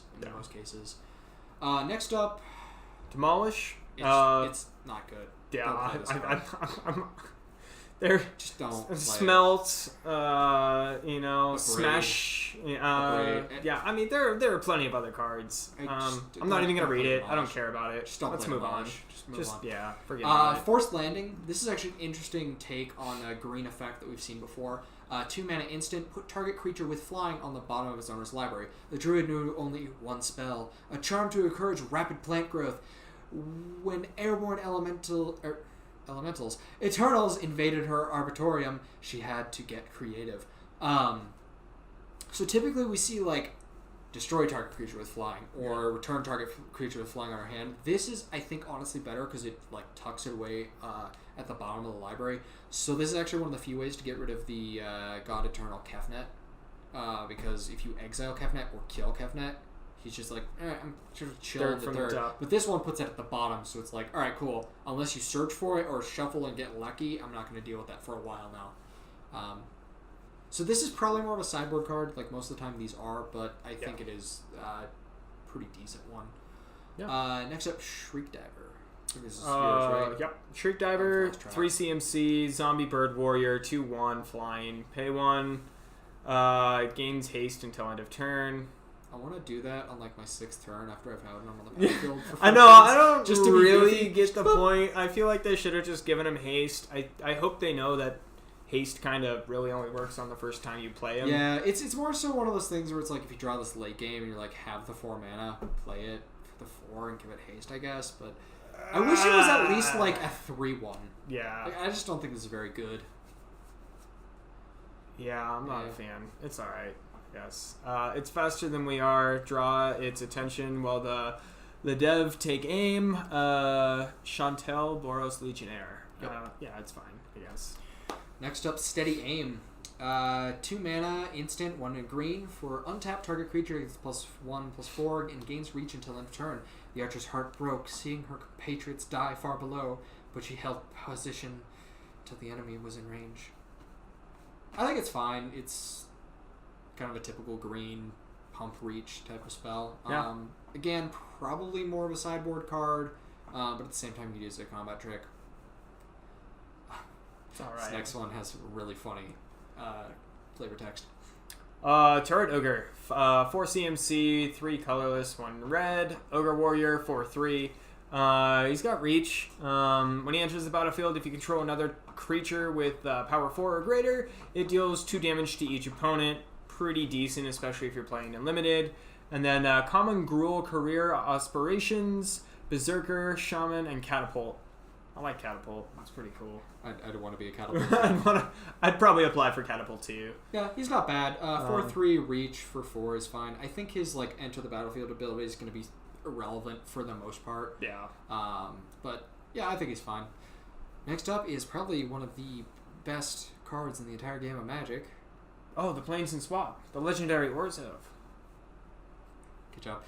So yeah, this is kind of the last cycle where it's kind of the devastation of the war itself from these kind of key points, and really kind of showing like the effects of it. And this is kind of the final end game where Bolas has set up his army and he's casting the Elder Spell, which is he's using to amass great power to become a dragon god.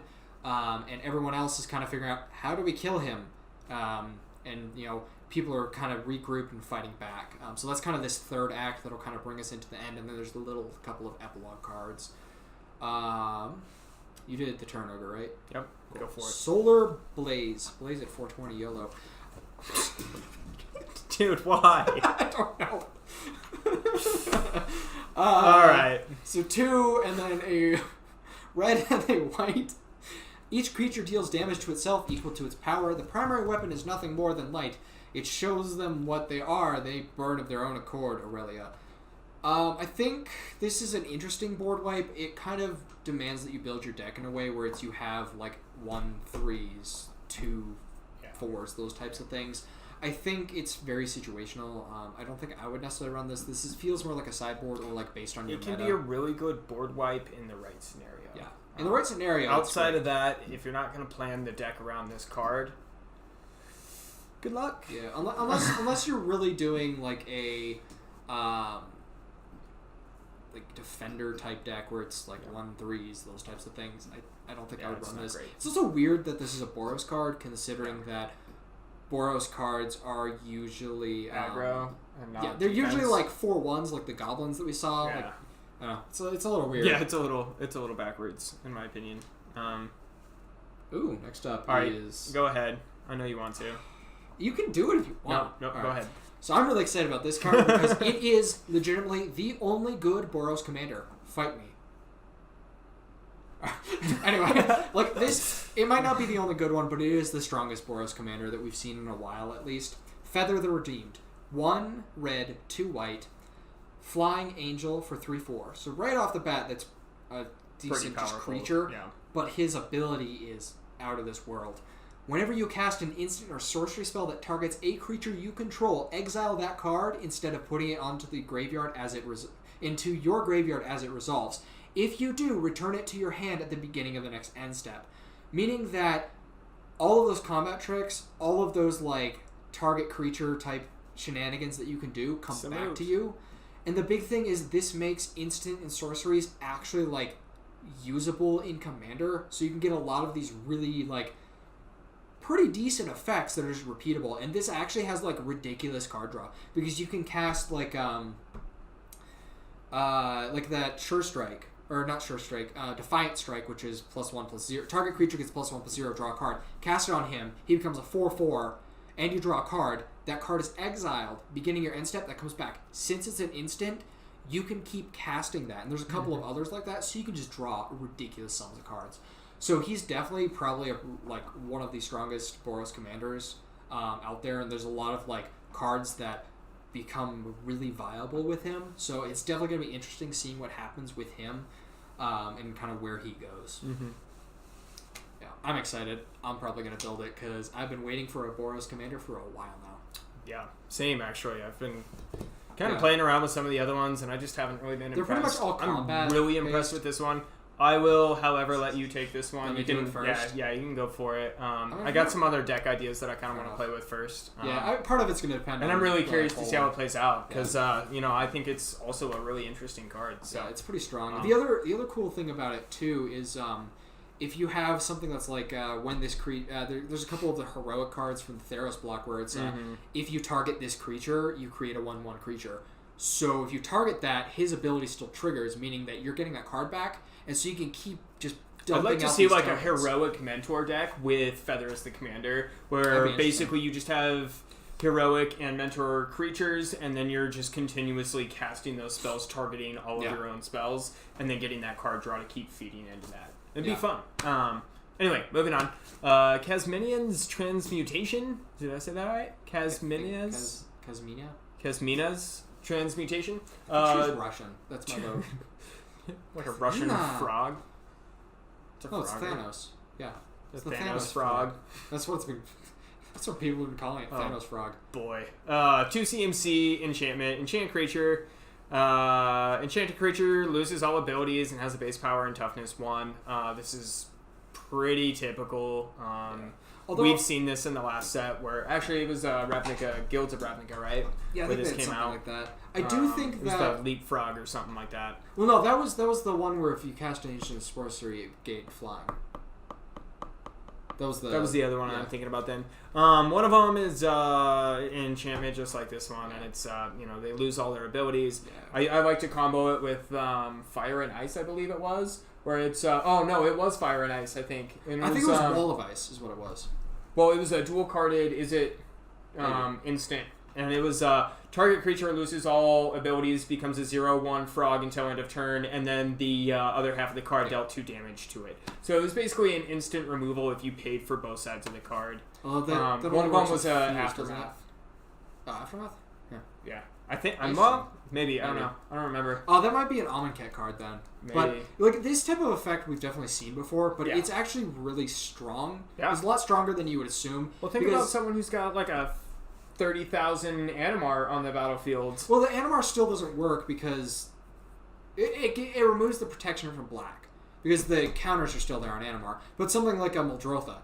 Yeah. Because like with Muldrotha, if it dies, they just send it back to the command zone or send it to the graveyard. Usually within Muldrotha deck, you can bring it back from your graveyard pretty easily. Yeah. But if you put this on Muldrotha, it's like, well, I just have a 1/1 now. No one kill it, and Muldrotha is just going to sit over there and not do anything. Yeah. So oftentimes it does become strong. This is also one of the really good ways to deal with the 5 gods that are in this set. Mm-hmm. So if you have to deal with the 5 gods, you're going to want this. Yeah. Next up, it's my turn. Rally of Wings, 2 mana instant, untap all creatures you control. Creatures you control with flying get +2/+2 until end of turn. Even the clouds became a field of battle known as the Sky Theater. It saw the Eternals clash with squadrons of angels. Kind of a typical white pump anthem one. You need flyers to make this work, though. Yeah. It's a big thing, so just keep that in mind if you're running it. Oh, it's a Russian lady. Cool. Kazmina. Igmenic Mentor, 4 CMC, 3 colorless, 1 blue. Legendary Planeswalker, 5 loyalty counters. Spells your opponents cast that target a creature or Planeswalker you control cast 2 more to cast. And then her -2 ability gives you create a blue 2/2 blue wizard creature, draw a card, then discard a card. So you basically get a creature, get a loot a little bit, and then gives you a little bit of that built-in Yeah. protection, making your opponents pay a little more for but see, punishing you like for I would stuff. prefer this over the Bolus's statue Yeah. card. Oh, just yeah. because like this is cheaper. Like Yeah. it's the 4 mana. Like yeah, it doesn't shut down all things because the Bolus's one is like all spells, but this one Yeah. is still shutting down the more like problematic ones. I think for you. Yeah. I think I would prefer this over that. This still is like this is pretty decent. It's more so for a slow deck that wants to slow down the game though. Like, Yeah, you it's definitely going to be like an Azorius tempo deck or something like Yeah, that, where it's something like along you those really lines. want to control that and you Yeah. know what's going on. Her So, 2/2 Drakes are pretty strong though. Yeah. Because the drawing a card and discarding a card is going to be pretty decent, and then or they're not Drakes, they're Wizards. Wizards. Yeah, I think she'll be fine. Not bad. Next up is the Parhelion 2. So 6 and 2 white. Legendary artifact vehicle. Flying, first strike, and vigilance. Whenever Parhelion 2 attacks, create 2 white, 4/4 white angel creature tokens with flying and vigilance that are attacking. Crew 4. And it's a 5/5. So this is just a really strong card. The problem is, though, the mana cost. Yeah, like, it's 8 pretty is expensive. a lot of mana. Probably once- won't see a lot of that in limited. Yeah. At all. Yeah. Honestly. Well, I think limited you might be able to get away with it if it's like that's your highest mana cost card and like the rest are all There's, 5 or like- less. Yeah. I think the biggest thing here is like we might see it in Commander every once in a while, but at the same time you really want to ramp out. Once you get it on the field and start swinging with it, it's really brutal because it essentially fuels itself, so it creates 2 4/4s. Temporal can Gateway create- or stuff like that. Yeah, you can kind of Being able to kind of cheat it out. Yeah. That'd be I think- pretty cool. Yeah, I think at that point though, if you're like trying to cheat things out, you'd probably want to cheat out something a little different. Better? I don't know, like this isn't bad. It's decent. It's definitely one of those things where it's like it's a really fun card to play, and when you do get to play it, it's really impactful and really fun. But the problem is getting there. Yeah. So definitely, just if you're gonna build this, you're probably gonna want to do Selesnya so you have access to that green mana ramp. Yeah. Yeah, that'd probably be a smart route. This next one made a lot of people mad. I like the Rouse. Rouse Yeah. Storm Conduit, This 4 one- CMC, 2 colorless, 1 blue, 1 red. Legendary Planeswalker comes in with 4 loyalty counters. Whenever you cast or copy an instant or sorcery spell, it deals 1 damage to target opponent or Planeswalker, +2 ability, scry 1, and -2 ability when you cast your next instant or sorcery spell this turn. Copy that spell. You may choose new targets for the copy. So it basically combos itself. He has a self-contained infinite loop in standard. Yeah, It's pretty if you want to find out about it, search it up.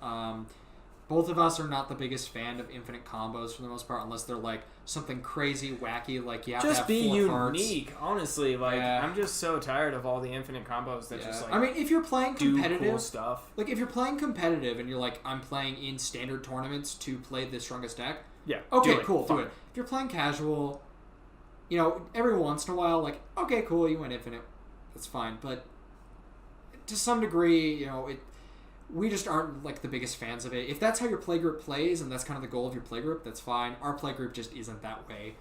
Again, we'll probably touch on playgroups at some point, and that'll probably be a topic. Actually, if you want to let us know what topics about playgroups you would like to hear about and how we approach absolutely. them, we'd absolutely love to hear from you guys. But this is kind of one of those issues that does come up a lot, is that infinite combo of like, should you be playing those? How does it affect the game? Those types of things. Yeah. We obviously have our own opinions, and everyone has their own opinion. Of course, in competitive, you should be doing this because that's how you're going to win. But in casual, it kind of always feels a little bad, I think. Yeah. Moving on to something a little more upbeat. Bolt's Bend. 4 mana for a instant, 3 and a red. This spell costs 3 less to cast if you control a creature with power 4 or greater. Change the target of target spell or ability with a single target. Give them everything you've got and some things you don't. Ralzarek. I think this is a fine card. It's kind of more than likely what you'll be doing with this is protecting your big 4 mana thing. So if they play like a destroy target creature, you can be like, nope, destroy yours instead. I think it's fine. You really need to be building with those 4 or greater creatures to really make good use of this. Because it's more than likely going to be targeting your creatures.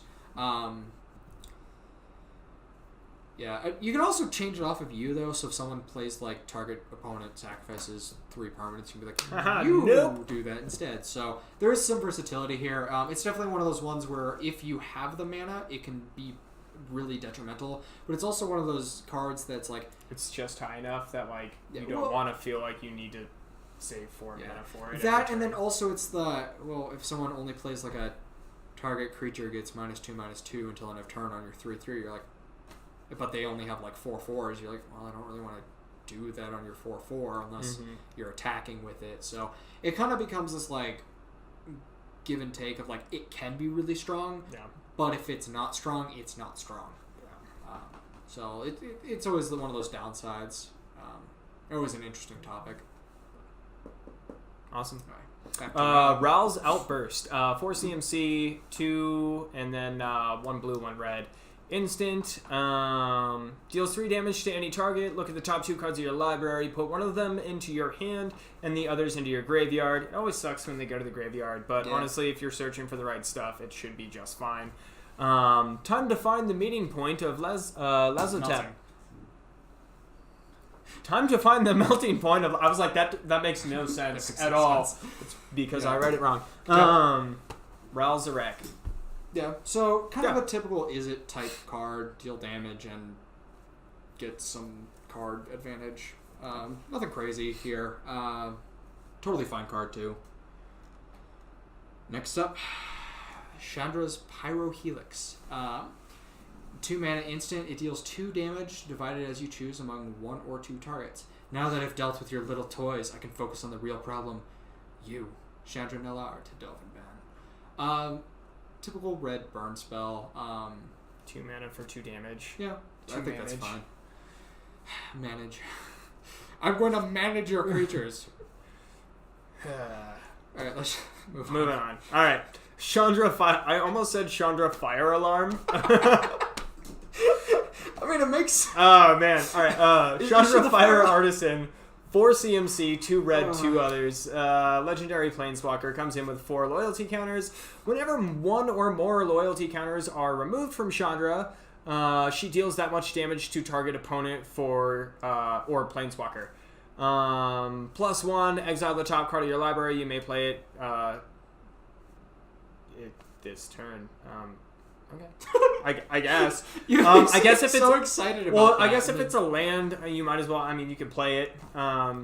I think that's actually fine though, That's- because that's it's good, It's yeah. essentially draw a card and then And then you exile can it if play you it. don't play it. Yeah. Which I think that's actually a really Which in a fine burn ability. deck, chances are that you're gonna Yeah. exile it are pretty low. I mean- so I guess it's a good +1. The other thing too is like say you use this and you're like, oh well, there's a land. Well, I'm glad I didn't draw that next turn. You can still play that land. Yeah. The biggest thing about this though is if you're playing it, you want to use her ability first to exile that, and then you play your land for the turn. Because if you play something on your hand and then you exile land, you're kind of just waste your ability. Oh. You didn't read her -7 yet. No. -7, exile the top 7 cards of your library. You may play them this turn. So that's pretty nice. You're doing 7 damage because you're removing 7 loyalty counters from her. So you get to kind of nerf something else, and you get to basically refresh your hand. You can also probably just straight out kill a player in limited or standard because Yeah. it's the you exile the top 7 by removing 7, and it's you may deal damage to target opponent or planeswalker. Planeswalker. So you're either killing a planeswalker or a player in most of these cases, I think. Yeah. So overall, a pretty decent card. I actually haven't been a huge fan of Chandra Yeah. in some of the last sets, I'm not. but I'm she actually just kind of burns impressed things. with this one's. But yeah, she just burns. I think things. someone needs to talk to her because she has a very, very bad arson problem. Yeah. Like, someone needs to talk to her. Right. Seriously. Yeah, I mean she just Gideon, really please. Oh, Gideon can't. poor Gideon. Spoilers. Rip Gideon. Spoilers. Spoilers. Sorry. Sakili, Sublime Artificer. 1 colorless and 2 hybrid. Is it? Whenever you cast a non-creature spell, create a 1/1 colorless Servo artifact token. Servax. -2, target artifact you control becomes a copy of another target artifact or creature you control until end of turn, except it's an artifact in addition to its other types. This is a Brutaclad card. I'm very excited for this. But it's also really strong. I'm just thinking of all the artifacts that I could copy. Yeah. Think about even if you were running like a Grixis deck and you were going to maybe copy something like the Citadel. Oh, God. And now I you're don't gonna... know why you would copy the Citadel, though, because you can still use its ability. It's true. I think you'd more so want to copy something like Gilded Lotus. Yeah. Where it's like, cool, I'm going to turn this 1/1 servo into a taps for 3 mana artifact Yeah. until end of turn. So it's essentially -2 to gain 3 mana. Like a Helm of the Host. Ugh. Helm of the Host isn't very good, though. It's good for what No. we have access to.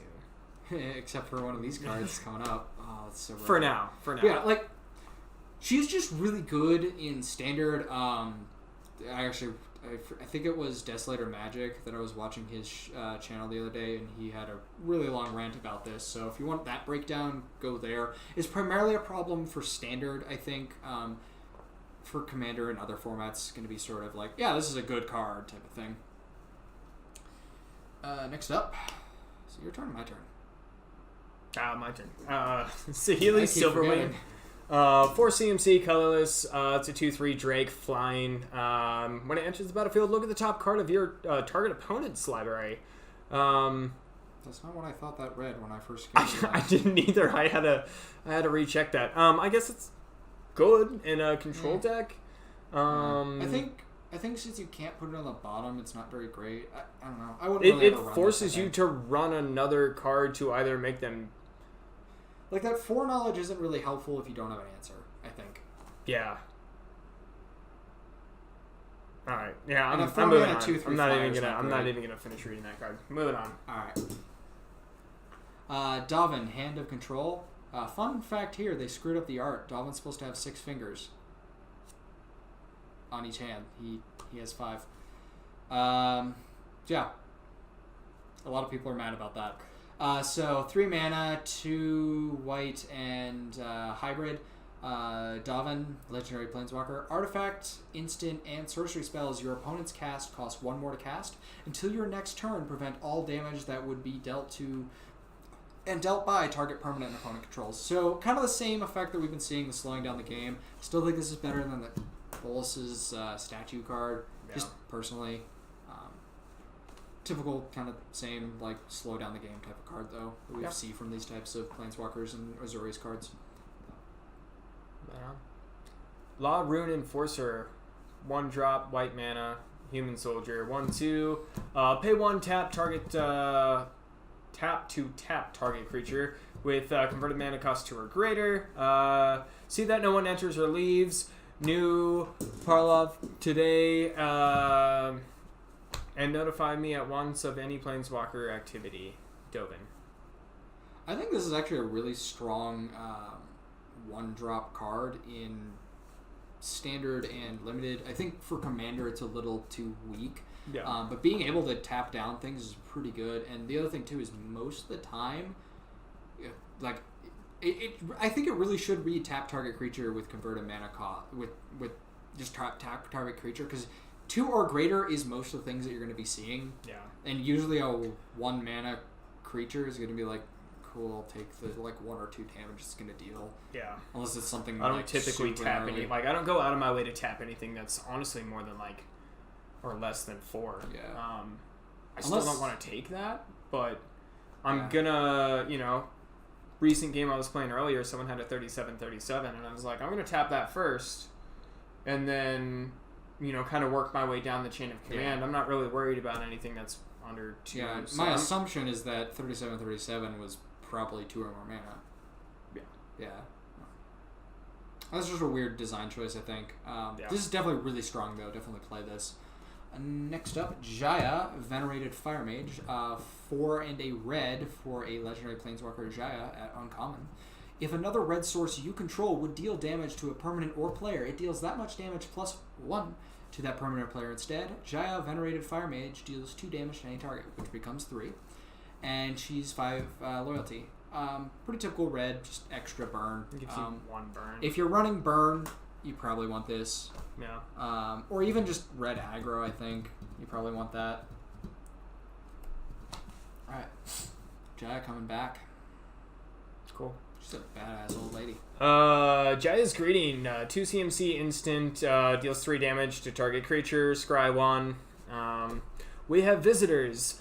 Well, I'd like to be rude, I'd be rude not to give them a traditional Carl Keep welcome. Yeah. So, I mean... Yeah, typical burn spell. The scry is nice. Typically, I see the 1-to-1 ratio, so as far as I'm concerned, you're actually getting half price on this card. So I think it's pretty decent. If you're running burn, it's probably worth looking into. Yeah. Other than that, not bad. Moving on. Vizier of the Scorpion, 3 mana, zombie wizard. When Vizier of the Scorpion enters the battlefield, amass 1. Zombie tokens you control have death touch. His blessing is a curse. And he's a 1/1. So 3 mana 1/1 sort of meh. He does amass 1, which is kind of nice. And he does give your zombies death touch, your tokens at least. So kind of building off that zombie amass thing again. So he creates a 1/1 death toucher. I think he's fine. I kind of like the other like amass buff guys, like the one that gives them flying, the Skylord. Yeah. But he's definitely still a decent one to include, just because the death touch can sometimes be relevant. Yeah. The next one is so beautiful. I know this is your favorite. You want to read it? Well, I like the art. I'm not the biggest fan of the mechanics. All right. But if you want to No, I'm pass it, I'll read it. All right. You got it. Karn, the Great Creator. 4 CMC, 5 loyalty counters, legendary Planeswalker, coming in at the rarity. Static ability. Activated abilities of artifacts your opponents control can't be activated, which is powerful, to say the least. Caused Mycosynth Lattice to spike up to $40, because Mycosynth Lattice turns everything into artifacts, meaning that players can't tap lands, or opponents can't tap lands. So you can do whatever you want, but no one else can play. It's pretty broken. I'm curious. We'll talk about that now. Yeah. We'll get Keep there. reading. +1, until your next turn, up to 1 target non-creature artifact becomes an artifact creature with power and toughness equal to its converted mana cost.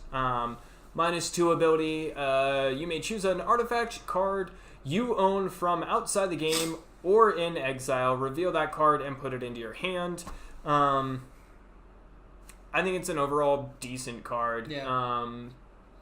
Doesn't really match up to some of the other cards that we've seen in the past. Yeah, he's definitely Commander, seems like you can't really use his ultimate -2 ability. Yeah. Because you're not really allowed to have sideboards and stuff, so that kind of sucks. The technical rule for Commander is there are no sideboards allowed, period.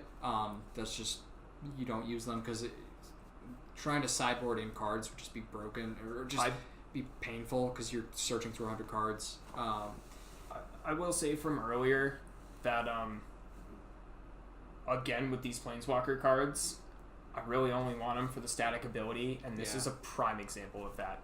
I would straight up buy this card to use him as an enchantment for his static ability. Yeah, I wouldn't really care. Well, about there his... is a white card that does the same thing. That is an enchantment that's like, but that's all players. So this one is a little bit better. Yeah, I think it's Stony Silence is what that one is. Yeah. The biggest thing here though is that -2 ability to get that Mycosynth Lattice off of your sideboard is really strong, and it's going to be like used a lot in Modern, probably. I think is where we're probably going to see the most play of that. The biggest thing with him though is just more so like in Commander and a lot of these more casual formats, that's probably not going to be used as much, primarily because Commander doesn't support it, and primarily too because it is a very competitive thing to do, shutting down just your opponents. So it might show up once or twice in our playgroup in our more competitive decks, but I don't think it's going to be super hopefully rampant. It doesn't come I'd be become really a annoyed regular if it's super thing. rampant. I wouldn't mind seeing it once or twice just to see it done. I might put it in my Lavinia shutdown deck, just because that's what that deck wants to do, is shut down the game for everyone else. But that's probably the only place I think it fits. I don't really think it has a place, or you know, it's really a right time, right place kind of card. And use your judgment. Moving on. Chandra's Triumph, 2 mana, 1 and a red, instant. Chandra's Triumph deals 3 damage to target creature or planeswalker an opponent controls. Chandra's Triumph deals 5 damage to that permanent instead if you control a Chandra planeswalker. Her triumph came not from achieving her ideal self, but from rejecting the idea of perfection. So Davin is dead. Good riddance. Typical burn spell, kind of the same thing that we've been seeing. More than likely in limited, you're not going to see the 5 damage. In constructed, you might. This actually might be kind of a fun Oathbreaker signature spell too. Kind of thinking about those. Yeah. Oathbreaker is a Pretty format cool. we're going to cover in I think In a little couple bit, episodes. a couple weeks maybe. Gotta actually build the decks and play test it, but we'll be covering that. So if you're excited for wacky formats, come back. Next up, this is going in my land deck. So mad at you. All right. Awakening of Vitsugazi. Vitsugazi. 5 CMC, 2 green, 3 colorless, instant. Put 9+1/+1 counters on target land you control. It becomes a legendary 0/0 elemental creature with haste named Vitsugazi. It's still a land. Flavor text reads, the internal armies advanced on Vitsugazi. At Nisa's command, Vitsugazi advanced on them. Yeah, so Pretty strong card if you're running. 5 mana for a 9/9 is pretty good. The biggest issue you have here is it doesn't have trample. It has haste, but really the biggest thing is like you swing with that, even if it has haste and block with 1/1. If it's a 1/1 death touch, you just lost your 9/9 creature and you didn't do any damage with it. So that, or even if they have like a destroy target creature, you kind of dumped a lot of power into this one creature. So that's always the issue. If you can give him give him trample, he's pretty Very solid. powerful, But the big issue is giving him the haste. So I primarily want it just for flavor reasons because I have a land animation deck and this fits with land animation. So it'll be fun. Next up, Domri's Ambush. 1 red and 1 green. For a sorcery, put a 1/1 counter on target creature you control. Then that creature deals damage equal to its power to target creature or planeswalker you don't control. When civilization teeters on the brink, I'll be there to kick it the rest of the way. It's kind of a Gruul thing. Yeah, Gruul. These fight cards are pretty good for removal. This is essentially removal. I think I like that 3 mana, 2 creatures deal damage a little more because that gives bond you together. Is that what that was? Yeah, I think so. Or stand together or something like Stand that. together, Because that gives you like a little more power. But I think this kind of works too. And with that 1/1 synergy thing that's kind of going on, I think it also works. Yeah. No, it's a pretty typical Gruul mechanic. Yep. Martyr of the Cause. Martyr for the Cause. 2 CMC, 2/2 human soldier creature. The Martyr for the Cause dies, proliferate. Again, it's one of those cards that if you're running proliferate, you might want to check it out. Other than that, it's just a 2/2 creature, which is fine. If I am to die in service, there is no more worthy fight than this. The Eternals have some gnarly hands. I was looking at that, and that's terrifying. Yeah. That's like a raptor claw, but yeah kind of just 2/2. Yeah. Nothing special. Top of the statue, 3 mana for an instant, tap target permanent. If it's an artifact, destroy it, draw a card. Bolas cared little when his statue fell, thinking it a useful distraction, underestimating the surge of resolve it gave his opponents. I think this is fine. Yeah. Tapping down a permanent can be helpful. I don't think the artifact thing is going to come up very often. That kind of depends more on your play group. I think this is more of a sideboard card, and then the draw card's fine too. Kind of a nice just extra piece on there. Yeah. Damari, oh my gosh. You okay, bud? Struggle indeed. Alright. Domri, Arnak of... do you want me to get this one? Just go ahead. Domri, I'm not even gonna go there. 3 mana, 1 colorless, a red, and a green. Creatures you control get +1/+0. +1 to add red or green. Creature spells you cast this turn can't be countered. -2, target creature you control fights target creature you don't control, and he enters with 3. I think he's fine. I think the previous Domri is better because it has essentially the same thing, where it's the add 1 green or red and your creature gets riot. Yeah, which I think is a little better. Yeah. There's also Rhythm of the Wild, which essentially does basically the same thing. Rhythm of the Wild reads creatures you control can't be countered. And they get riot. And they gain riot, so you can cast it, they can't be countered, and they get the plus effect that he has. The nice thing about him is he does have the target creature you control fights another target creature you don't control, meaning he has some removal built in. But I think he's kind of just overall sort of weaker than the other Domri we saw last set. Yeah. So he's fine. Yeah. Nothing crazy though. Thundering Ceratok. 5 CMC, 4/5 Rhino, 4 and then a green. This one does have trample. When it enters the battlefield, other creatures you control gain trample until end of turn. It's a good enter the battlefield bonus for turn. I thought this was a civilized plane.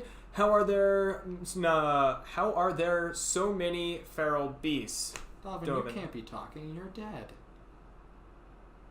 Yeah, it's just a big creature that gives stuff trample. It's good. Yeah, I think it's fine. I think yeah. there's better versions of this. Yeah. But if you want the budget version of Craterhoof Behemoth, like this would kind of be that. Although I think Endray's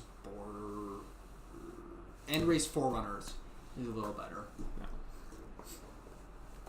Chain Whip Cyclops. Get that reference? Whip. There's an old one. Whip. Whip. Oh God. We need to go to bed soon, don't we? Yeah. What time is it? It's 11. Beautiful. Alright. Chain Whip Cyclops. 4 and a red. Cyclops Warrior. 4 mana. Target creature can't block this turn. You say this 10th district, not rubble built, but where smash happened, that rubble built. Rubble built state of mind. Urgdar, Cyclops Philosopher. He is a 4/4.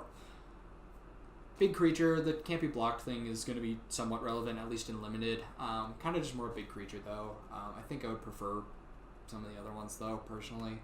Like the 5/3 Crocodile. Yeah. Awesome. Raging. I was waiting for it. All right. I'm not saying nothing.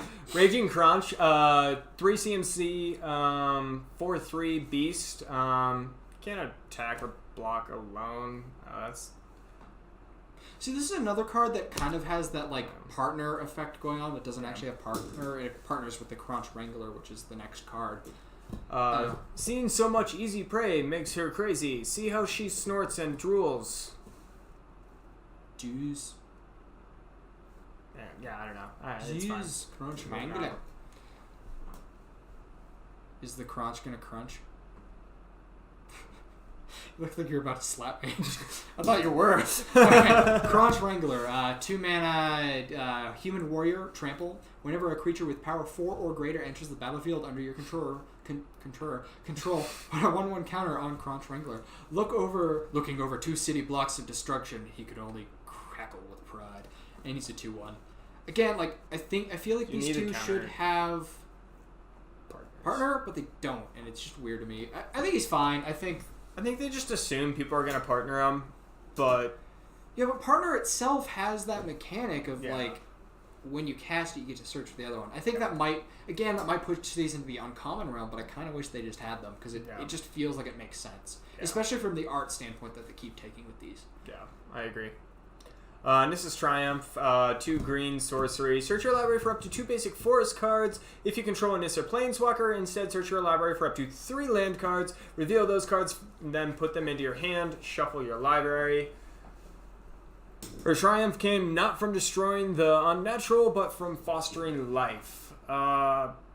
Pretty decent land search. Yeah, I think it's pretty good. 2 basic lands are usually pretty good, especially if you're running green. I think the biggest issue here is it's more of just the forest, so you can't use this to get something else. Yeah. And the Nissa Planeswalker ones are probably not going to come up super often and limited.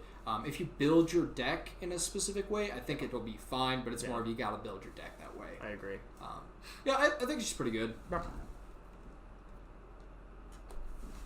Nissa, who shakes the world.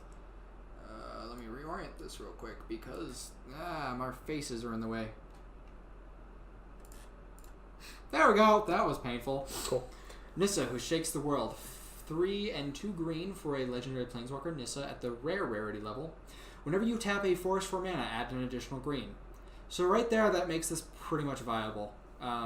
Being able to add double mana is pretty solid. Yeah. Better in a mono green than anything else. But I'll keep reading. Put 3 1/1 counters on up to 1 target non-creature land you control. Untap it. It becomes a 0/0 elemental creature token with vigilance and haste that's still a land. And Kyle already hates this card. You get an emblem with lands you control have indestructible. Search your library for any number of forest cards, put them onto the battlefield tapped, and shuffle your library. So this is just a really strong card altogether. Her +1 is sort of so-so unless you're in the right deck, but being able to tap for twice as much green mana with a forest and getting that emblem, like if you get to that emblem, which is a big if with any of these planeswalkers, usually you're not with planeswalkers getting up to that point. And that's kind of how both of us have judged planeswalkers, which you really want to judge them on the first 1 or 2 abilities, either the first plus ability or the first minus ability. And in this case, if you can get statics. that once or twice, you're probably fine. And then obviously in this set, the static abilities, which again I'm a huge fan of, just because I've never really gotten to abuse planeswalkers for their ultimates very often. They just tend to fizzle out. Die. Yeah, they become huge targets on the battlefield. They don't like planeswalkers. Nobody likes planeswalkers. This set's probably going to change a little bit about this. Now, I definitely think Nissa and some of the really strong ones you need to take care of, but a lot of them are kind of all right, you get to the not necessarily the Chandra one, but they're the Dalvin one. You're kind of all right, I can leave that for a bit. I'm probably going to kill it at some point, but it's for the moment you can just let that go. Or the Tibalt, it's all right, you create a couple of creatures, fine. Next one, get to Ilharg. Yep. Ilharg. Ilharg the Raised Boar. 5 CMC, 2 red, 3 colorless. Boar God, 6/6. Trample. Whenever he attacks, you may put a creature card from your hand onto the battlefield tapped and attacking. Return that creature to your hand at the beginning of the next end step. When he dies or is put into exile from the battlefield, you may put it into its owner's library third from the top. So this is one of those god cards, again, that we were kind of talking about earlier. That this is the first one that was revealed. Yeah, it's Mr. Tuskface over here is just going to be strong. He's actually going to change a lot of things for hopefully some standard Grixis players. Because he's really going to help you dump those creatures out. And, the fact that he's pretty difficult to get rid of is going to be a problem. Well, the other thing, too, is if you have anything with an Enter the Battlefield trigger that's like a 4/4 Enter the Battlefield that won't die very easily, you attack with him, you get that on the battlefield, it's also attacking, you return it, and you can just keep doing that. Yeah. So he's definitely really strong. He's a viable commander card. I think he's going to be really strong in most in standard as well, just because of 5 mana 6/6 with trample, it was already strong enough to just make the cut. Yeah. But he also when he dies, he just will come back eventually. So I think he's definitely something that I think a lot of people will be interested in playing. Absolutely. Moving on. Living Twister, 2 red and a green. This is also something else that when I first saw it, thought was going to be a sorcery, and then it wasn't, and it freaked me out a little bit, like the Teos Light Shield. So it is an elemental creature. That's a 2/5. So 3 mana 2/5 is actually pretty good. That's pretty good stats right there. Not the greatest, but not bad. 2 mana, 1 in a red, discard a land card. Living Twister deals 2 damage to any target. 1 green, return a tapped land you control to its owner's hand. The ancient places of Ravnica awaken, stirred by the hoofbeats of Ilharg, Nikia of the old ways.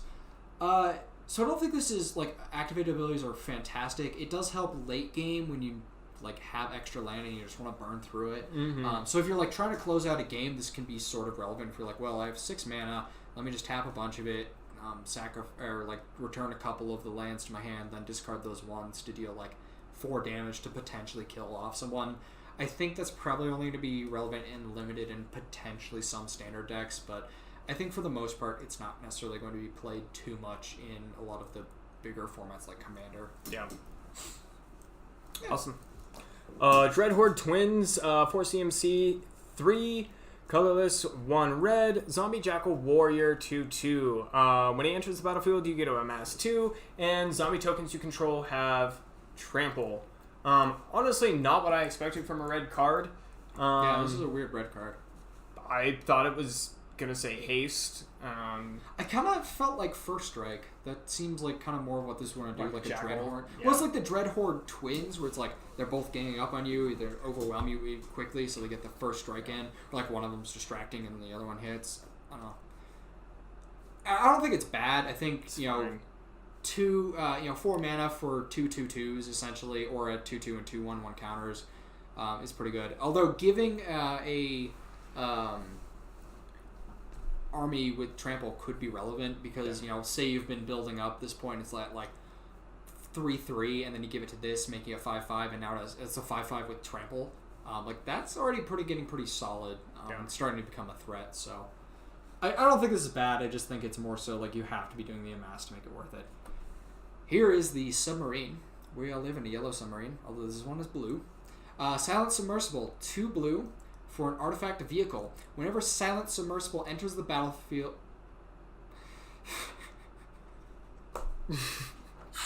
Whenever it deals combat damage to a player or plane... Somebody enter the battlefield. You okay, Fred? No, I'm not. So it deals damage to a player or planeswalker, you draw a card, and then crew 2, and it's a 2/3. I kind of wish this was unblockable, or at least like unblockable by creatures with like power 3 or greater, that type of effect. Yeah. Gave you that continuous card draw. Yeah, especially since it's a silent submarine. I feel like this isn't silent if people are like, block it. Yeah. I think it's fine. I think in limited and in some standard decks, it'll probably see some play. Yeah. Although artifact vehicles are usually pretty slow, so it may or may not. I think it's fine. If you can get in that damage, it's definitely worth it. Ooh, here's a fun one. So excited for this card. This card is going to do broken things. So period. both of us really like this card. But it's going to do broken things. We're going to lose things. our friends. Spark Double. Do we have friends? 4 CMC. 0/0 illusion creature. You may have a Spark Double enter the battlefield as a copy of a creature or planeswalker you control, except for it enters with an additional +1/+1 counter on it. If it's a creature, it enters with an additional loyalty counter if it's a planeswalker, and it's not legendary. If the permanent you're copying is actually legendary. So, Helm of the Host, which is what we were talking about earlier, this is the card that's going to be replacing that card. See, if it didn't have the legendary thing at the end, it would be fine. It'd be like, alright, cool. Yeah. Or if it said something along the lines like, if you copy a planeswalker, that planeswalker is not legendary type of thing, like the Jace one does. Yeah. There's that bad Jace card that does it. Like, that would be fine. But it's the fact that you can, like in a Brutaclad deck, like, the best play I've ever done with Brutaclad, which for reference, Brutaclad is a 6 mana artifact creature that at the beginning of combat on your turn, you create a 2/1 Myr, and then you may have a 2/1 Myr creature token, and then you may have all creature or all tokens that you control become a copy of another token you control. With this, you can create Spark Double, then use something like a Quasi-Duplicate on it to create, like, use Spark Double copying Brutaclad, then copy that with Quasi-Duplicate to get a token, non-legendary version of Brutaclad, which then turns all of your other things into non-token versions of Brutaclad. So every combat, you're doubling your creatures, and then turning them into Brutaclad. Like, that's just bananas. Yeah. So this is going to be broken very quickly. Like, both of us are like, yeah, this is going to make Brutaclad really aggressive in a lot of cases. Because, like, right now, the only way to do that is Helm of the Host, and Helm of the Host is not good. It's very expensive. It's 9 mana for 1 copy. Yeah. And 9 mana for 1 copy is But not it good. will give you the non-legendary Yes. copy, which means, legendary rule doesn't apply. You'll be able to. But at the same time, like, copying. the average cost for a copy spell, like Quasi-Duplicate, is, I think, about 3 is the average. Yeah. So you end up with a situation where it's like, I would prefer to just have 3 copies, I think, because I get the 3 tokens rather than 9 for the 1, and then if someone kills it before I get that token, I'm kind of out of luck. So this is a really strong card. It's definitely going to see a lot of play, I think, and absolutely, probably do some crazy things. If you guys have any crazy combinations that you guys can think of to play with Spark Double, or any of the cards in this set, or love to hear literally any of the cards in this set, we'd love to hear about it. So just leave those comments, let us know. Moving on. It's my turn, right? Yeah. Hey, we keep losing track. Enter the God Eternals. 2 mana, 2 blue, and a black for a sorcery. Enter the God Eternals deals 4 damage to target creature, and you gain life equal to the damage dealt this way. Target player puts the top 4 cards of their library into the graveyard and amass 4. So this is doing a lot for 5 mana. It's pretty like each individual thing is pretty average, but because it's doing all of these things, it's pretty strong. Mm-hmm. The biggest thing here is actually a really cool flavor win because there are 4 gods that were eternalized. Hazaret did not die on Amonkhet. The other 4 did, so that's Bantu, Kefnet, Oketra, and Ronas. I always forget Ronas because I never played with him. Yeah. But those 4 died, and they are all coming back, starting with Bantu, who is the next card. So that 4 is a pretty big number. Really, this is just a strong card. It's doing a lot of things. None of it's, again, crazy, but I think it's still worth playing because it just does a little bit to set you ahead in each way. Yeah, So. absolutely. Moving on to God Eternal Bantu. 5 CMC, 2 black, 3. Zombie God, 5/6 with Menace. When he enters the battlefield, sacrifice any number of permanents, then draw that many cards. When he dies or is put into exile from the battlefield, you may put it under the owner's library, 3rd from top. So, again, this is one of those cards that you're really just going to be looking for massive amounts of card draw, honestly. Well, the big thing here is I think you're wanting it in a sacrifice deck, so something like the Teysa Karlov deck, or something like a kind of Rakdos build where you're like, I want my things to die, because he can really help you do that. You also probably want Graveyard Recursion with him, so you like bring him out, sack a bunch of things, then you bring a couple of those back that have like enter the battlefield triggers, or they're like your stronger ones. Yeah. No, he's just a strong card, definitely worth playing. I think in Commander, if you're doing some Zombie Tribal, he'd be pretty good, or even some like those Teysa Karlov will be great with this because you play this, you can sacrifice as many other creatures or permanents as you want, causing her to do her double triggers, and you're getting to draw cards. Now the big thing here is I don't believe she'll be drawing you double cards, just because of how she's worded. That's also something. If we're wrong on that, let us know. We'd love to be corrected and learn a little more about Magic. But I'm pretty sure that's not how that will work, especially because I think it'd be the card that you're sacrificing that ability would trigger twice. Yeah, because this isn't triggering anything. That's more of like a cost to cast. That's like paying X. Because that was more designed for Afterlife kind of stuff. Yeah, Afterlife, or like when this creature dies, do something type of thing. But cool. Tamayo. Are you going to talk about Tamiyo? I can. She irritates me as a character. Because, we can skip her and I'd be fine. I'll talk about her. Tamiyo, Collector of Tales, 2 colorless, a green, and a blue. Spells and abilities your opponent's control can't cause you to discard cards or sacrifice permanents. +1, choose a non-land card name, then reveal the top 4 cards of your library. Put all cards with the chosen name from among them into your hand and the rest in your graveyard. -3, return target card from your graveyard to your hand, and she enters with 5.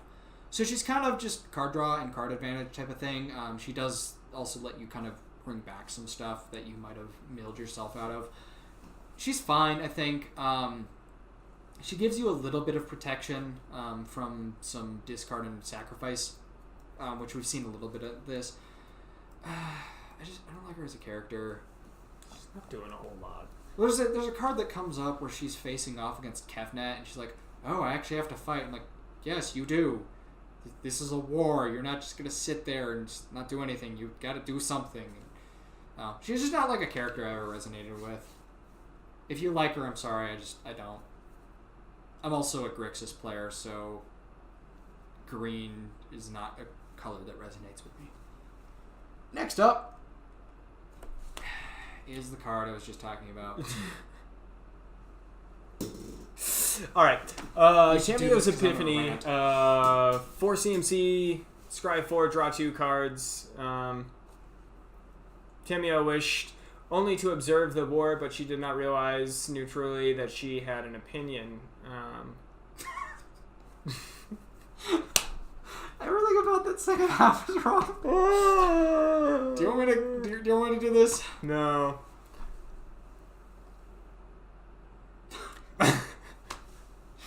Oh god. All right, I'm done with that card. It's a typical blue card. Yeah, I mean, there's basically- nothing good. All right, Tamiyo, I'm sorry. it's a I'm fine. sorry. It's fine. It's a fine card. fine. I think if you're trying to do if you're playing a control deck, you want this. Otherwise, I think there's other card draw that you might want more. Card draw is always good, but I don't think this is the best example of it. Although Scry 4 is pretty good. It's not bad. I would take it. But I don't think you want more than like 2 of these in a limited deck. And I think like in Commander you want something else. Gideon the Oathsworn, which this is the Planeswalker Gideon, or Planeswalker deck Gideon, so you can only get this out of the actual like Planeswalker deck. Gideon the Oathsworn, 4 mana and 2 white, legendary Planeswalker Gideon. Whenever you attack with 2 or more non-Gideon creatures, that is actually relevant, which is the funny thing. Put a 1/1 counter on each of those creatures. +2 until end of turn, Gideon the Oathsworn becomes a 5/5 white soldier creature that's a Planeswalker. Prevent all damage that would be dealt to him this turn. -9, exile Gideon the Oathsworn and each creature your opponents control. Typical kind of Gideon card, protecting everyone to his last breath and becoming a creature. Yeah, pretty typical. He's also helping to buff things. I think he's a fine one. None of these Planeswalkers are ever like super great. Yeah. But, yeah. Awesome. Desperate Lunge, 2 CMC instant. Target creature gets +2/+2 and gains flying until end of turn. You gain 2 life. You're really looking for the counters. Life gain if you have a good deck trigger for life gain. I think it's fine. It's a decent card. This is also from the Gideon the Oathsworn Planeswalker deck, so the only way to get it is to get that or trade for him. Won't be in packs, so you won't ever be drafting with this. Same with this next one, Gideon's Battlecry. It's not in normal packs, it's in the deck. 4 mana, 2 and 2 white. Sorcery, put a 1/1 counter on each creature you control, and then you may search for the Gideon the Oathsworn from either your library or grave, reveal it, put it in your hand, and then shuffle your library if you search it. Break their formations, thin their rakes, I'm right behind you. This is... Yeah, it's fine. It's kind of the typical, like, Planeswalker synergy deck that's built in to help new players learn about synergy. Yeah. It's fine. Everything's fine. Ronas. 5 CNC, 2 green. Zombie God, 5/5 with Death Touch. When it enters the battlefield, double the power of each other creature you control until end of turn. Those creatures gain vigilance until end of turn. And when this dies, put it into exile or put into exile. You get to put it in your library third from top. So again, all the gods are going to have that third from top ability. They're all going to have some sort of Death Touch, Flying, lifelink, some sort of special ability. They're all going to be zombie gods. I mean, they're all pretty similar. I think the Ronas one is the weakest. Yeah, this one's... I'm not a huge fan of it. Like in a heavy creature deck, this can be a game ender because you play this and it's like, all of my like 5/5s just became 10/10s. I'm attacking, and they have vigilance, so you're like, I gotta block and hopefully not die. So like he is strong. It's just more of like the more underwhelming, I guess. It's like we've seen that ability before where it's like all your creatures get like a super boons and buffs, and then they attack you and just kind of wipe out your opponent. I think it's fine. Nothing crazy though. Yeah. Next up, so first off, Orzhov Guildgate is not actually in the packs. That is just in the Gideon the Oathsworn deck. So you won't be pulling that out of the packs. So unfortunately, the Guildgates are not coming back for this set. I kind of wish they had, because it'd be super cool to have a set of Guildgates, like all 10 of them, where they're just destroyed. Because that would be beautiful art, and it would help a little bit with doing some multicolored decks in this, but it's fine. Yeah. So the actual next card is Gideon's Company. 4 mana for a human soldier. Whenever you gain life, put 2 1/1 counters on Gideon's Company. Pay 4, put a loyalty counter on target Gideon Planeswalker. For the Legion, for Ravnica, and it is a 3/3. I think this is also one of the Gideon the Oathsworn ones, but this is essentially just a buffed up version of Ajani's Pridemate. I don't think it's as good, just because the really nice thing about Ajani's Pridemate is you get it out super early and then it just goes off. I think it's fine. I don't know if it's necessarily going to see a lot of play, but I think it's a decent one. Awesome. Kefnet. This one's really fun. We like this one. All right. Eternal Kefnet, 4 CMC, 2 blue, 2 colorless. 4/5 flyer. You may reveal the first card you draw each turn as you draw it. Whenever you reveal an instant or sorcery card, you may copy that card and you may cast the copy. The copy casts two less. The copy costs two less to cast. When he dies, third from top, Yep. Same as usual. This one's going to be pretty strong in Grixis and Izzet decks. I think this is a lot just of instant or sorcery heavy decks are going to be wanting this card in there. I think it's just a really strong card in general because being able to get an extra card that costs 2 less is really good. Like, even if you take something like Divination, which is 3 mana, blue, draw 2 cards, I'm pretty sure. It might be 4 mana. I think it's 4 mana. But either way, that's really good value. And, like, the only thing that comes close to that are things like Ancestral Recall, which is just straight up banned because 1 mana for 3 cards is too good. So this is just a really strong card. Yeah. Because it lets you do a lot of really powerful things for less. So it's definitely something that I think is going to see a lot of play. He's probably going to be pretty expensive, honestly. Yeah. I think he fits in a lot of places. Like, there's some commander decks that are going to want him. He's probably going to be in quite a bit of standard. And if you get him in limited, you're probably going to play him. Even if you don't have a lot of instant sorceries, because a 4/5 flyer is still strong. Yeah. For 4 mana. Yeah. It's hard to beat. Toll of the Invasion, 3 mana sorcery. Target opponent reveals their hand. You choose a non-land card from it. That player discards that card and amass 1. Typical black discard. Yeah. Nothing too crazy there. Finale of Promise, which is X and 2 mana, or 2 red mana. You may cast up to 1 target instant and or sorcery card from your graveyard, each with converted mana cost X or less without paying their mana cost. If a card you cast this way would be put into your graveyard, you exile it instead. If X is 10 or more, copy each of those spells twice, and you may choose new targets. Again, that's combining something like that with that Kefnet card. I mean, I don't want to talk about that. This come on. And Kefnet are both really strong doing that. They're both going to be really bad. So there is this kind of set within this set that's the finales. So there's one for each color, and all of them essentially have like X2 of whatever color it is. So X red in this case, and they essentially all have if you pay 10 or more, you win essentially. Because if you're paying 10 or more and you pull out, I don't know, like let's go with there's a burn spell in here that's like Sarkon's Catharsis, which is deal 5 damage to any target, I think. Yeah, and then target. Lava Axe. Yep. That's what? Couple of those 30 damage? Yeah. Like, that's just like, okay, cool. You just killed at least 1 or 2 players if you're playing multiplayer. Yep. So it's definitely really strong. There's also, like, even stronger things you can do with that. Yeah. So all of them do kind of have that clause where it's like, if you're paying 12 for it, you win. I think the big thing with these is you really want to judge it based on, like, mid-game level type of mana, so probably around like 5-ish. So what would you potentially be doing for 5 mana? Well, getting 2 instants or sorceries. The big thing is you need those in your graveyard to do it. But if you say had like a quasi duplicate and a Skewer the Critics, an instant and a I think quasi duplicate's an instant. It might be a sorcery. I don't know. Well, I don't remember. One a copy instant and that. And you end up like, I'm going to kill your creature and copy something else. Like, for 5 mana, that's a pretty good deal. Because that's 5 mana for, 2-3 mana cost spells. So the biggest thing is getting them in there. But once you have them in there, it can be pretty strong. Pledge of Unity, 3 mana, 1 a green and a white. Put a 1/1 counter on each creature you control. You gain 1 life for each creature you control. Typical, just a good card, yeah. Typical. This is kind of the point where everyone's kind of banding together to really do the last push against Bolas, and we're going to start seeing that here.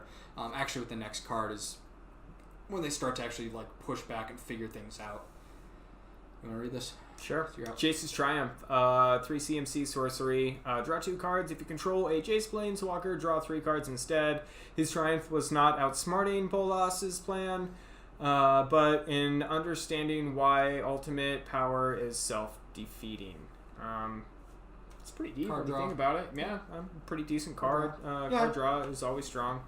I think, like, the Jace Planeswalker things aren't going to come up super often, but 3 mana for 2 is fine. Yeah. Firemind's Vessel. So, spoiler, that's going to come up in literally like 2 seconds when I read this card. Niv Mizzet dies, and this is part of that. So 4 mana for an artifact that enters the battlefield tapped, and you can tap for 2 mana of different colors, which we've seen that before. Nothing super special here. The city mourned Niv Mizzet's death, but he left behind the components for his rebirth. So yeah, nothing crazy. Typical kind of like mana artifact. I think I would rather just have a Gilded Lotus or a Worn Power Stone though. Yeah. Because Gilded Lotus is the 3 of any color, and then Worn Power Stone's 3 mana for 2. 2, and it also enters tapped. Yeah. Niv Mizzet, Reborn. This is a 5-color card. Legendary Dragon Avatar 6/6 with flying, of course, because he's a dragon. Why not? Rar.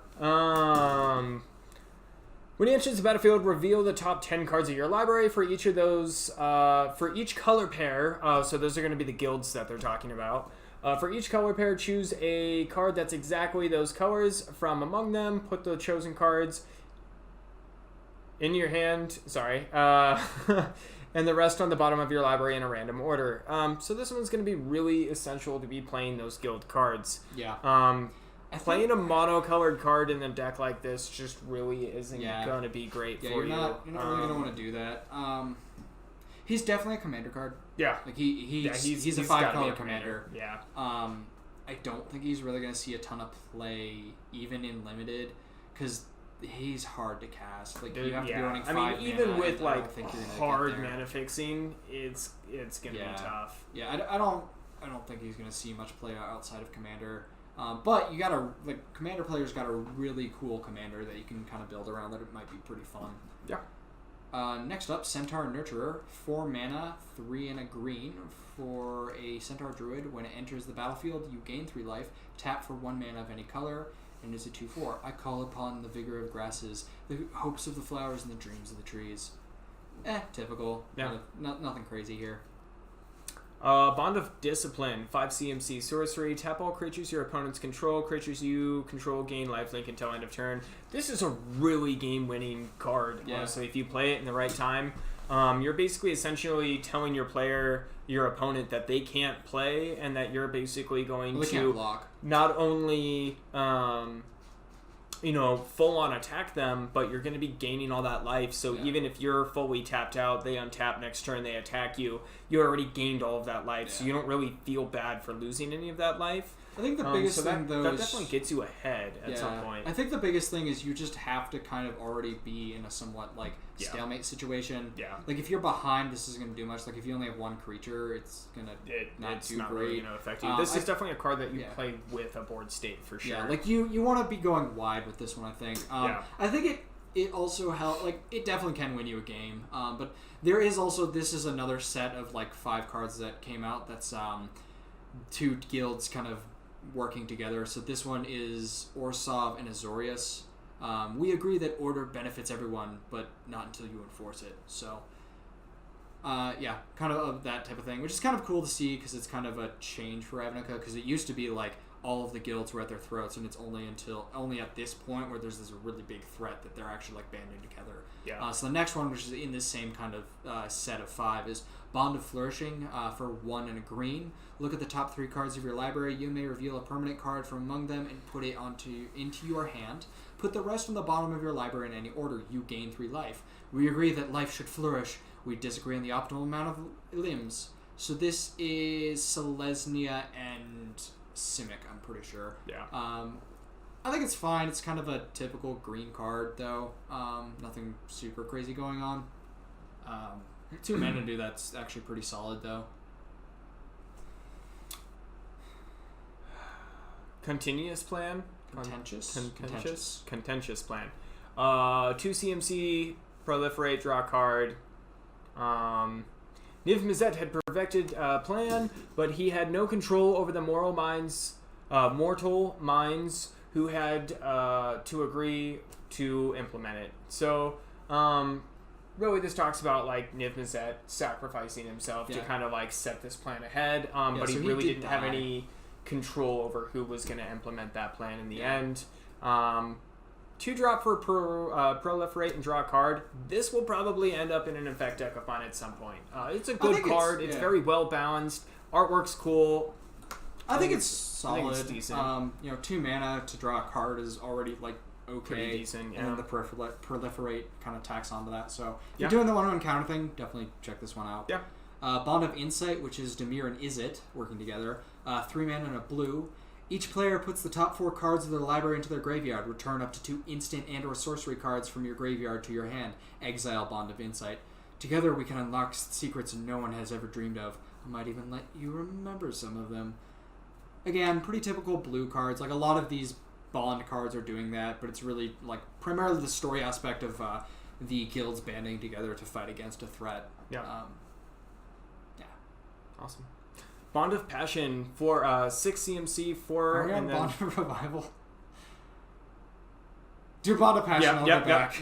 Yep. I skipped that one. You like passion. You're passionate. I'm passionate about it. Alright, 6 CMC, 2 red, gain control of target creature until end of turn. Untap that creature and it gains haste until end of turn. Deals 2 damage to any other target.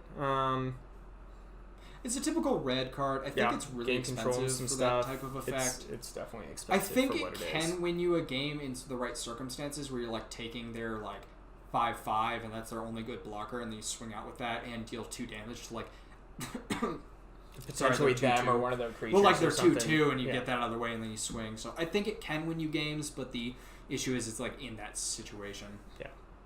All right. Why don't we fight for what's right and let the bureaucrats argue over the details? So this is Boros and Gruul, basically saying, let's just fight and like defend ourselves. So pretty cool. Bond of Revival, 4 mana and a black for a sorcery. Return target creature card from your graveyard to the battlefield. It gains haste until your next turn. Today we throw off the yoke of death. Either this is an affirmation of the eternal cyclical nature of life, or it's just hilarious. Depends on what you ask. It's Rakdos and... I think I'm the Rakdos guy and you're the Gruul guy. Yeah. Girl. They're both girls. Yeah, this is, typical black card. I think this is actually pretty solid, though. Yeah. Usually returning things. The big thing is just getting it in there in the first place and how you do that. And whether you get use out of it before that. Whatley. Hotleys? Whatley's Raptor? I think so. 2 CMC, 1 green, 1 yellow. Wow. 1 yellow. There's now one yellow mana, guys. Don't worry about it. 1 white. 2/3 creature dinosaur, vigilance. Enters the battlefield, proliferate. Selesnya is kind of... They want them counters. Yeah, they want the counters. It's good. The essence of Ixalan was never far from Haltai's heart. Yeah. Holy shit, I read that right. Yeah. Alright. Anyway, moving on. Spark Harvest. So this is actually really solid removal in most decks. It is situational, but I think it's pretty good.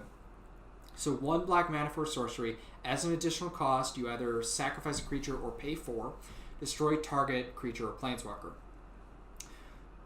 With the harvest of Domri's Spark, the Elder spell began to fuel Bolas's ascension to godhood. So Domri dies.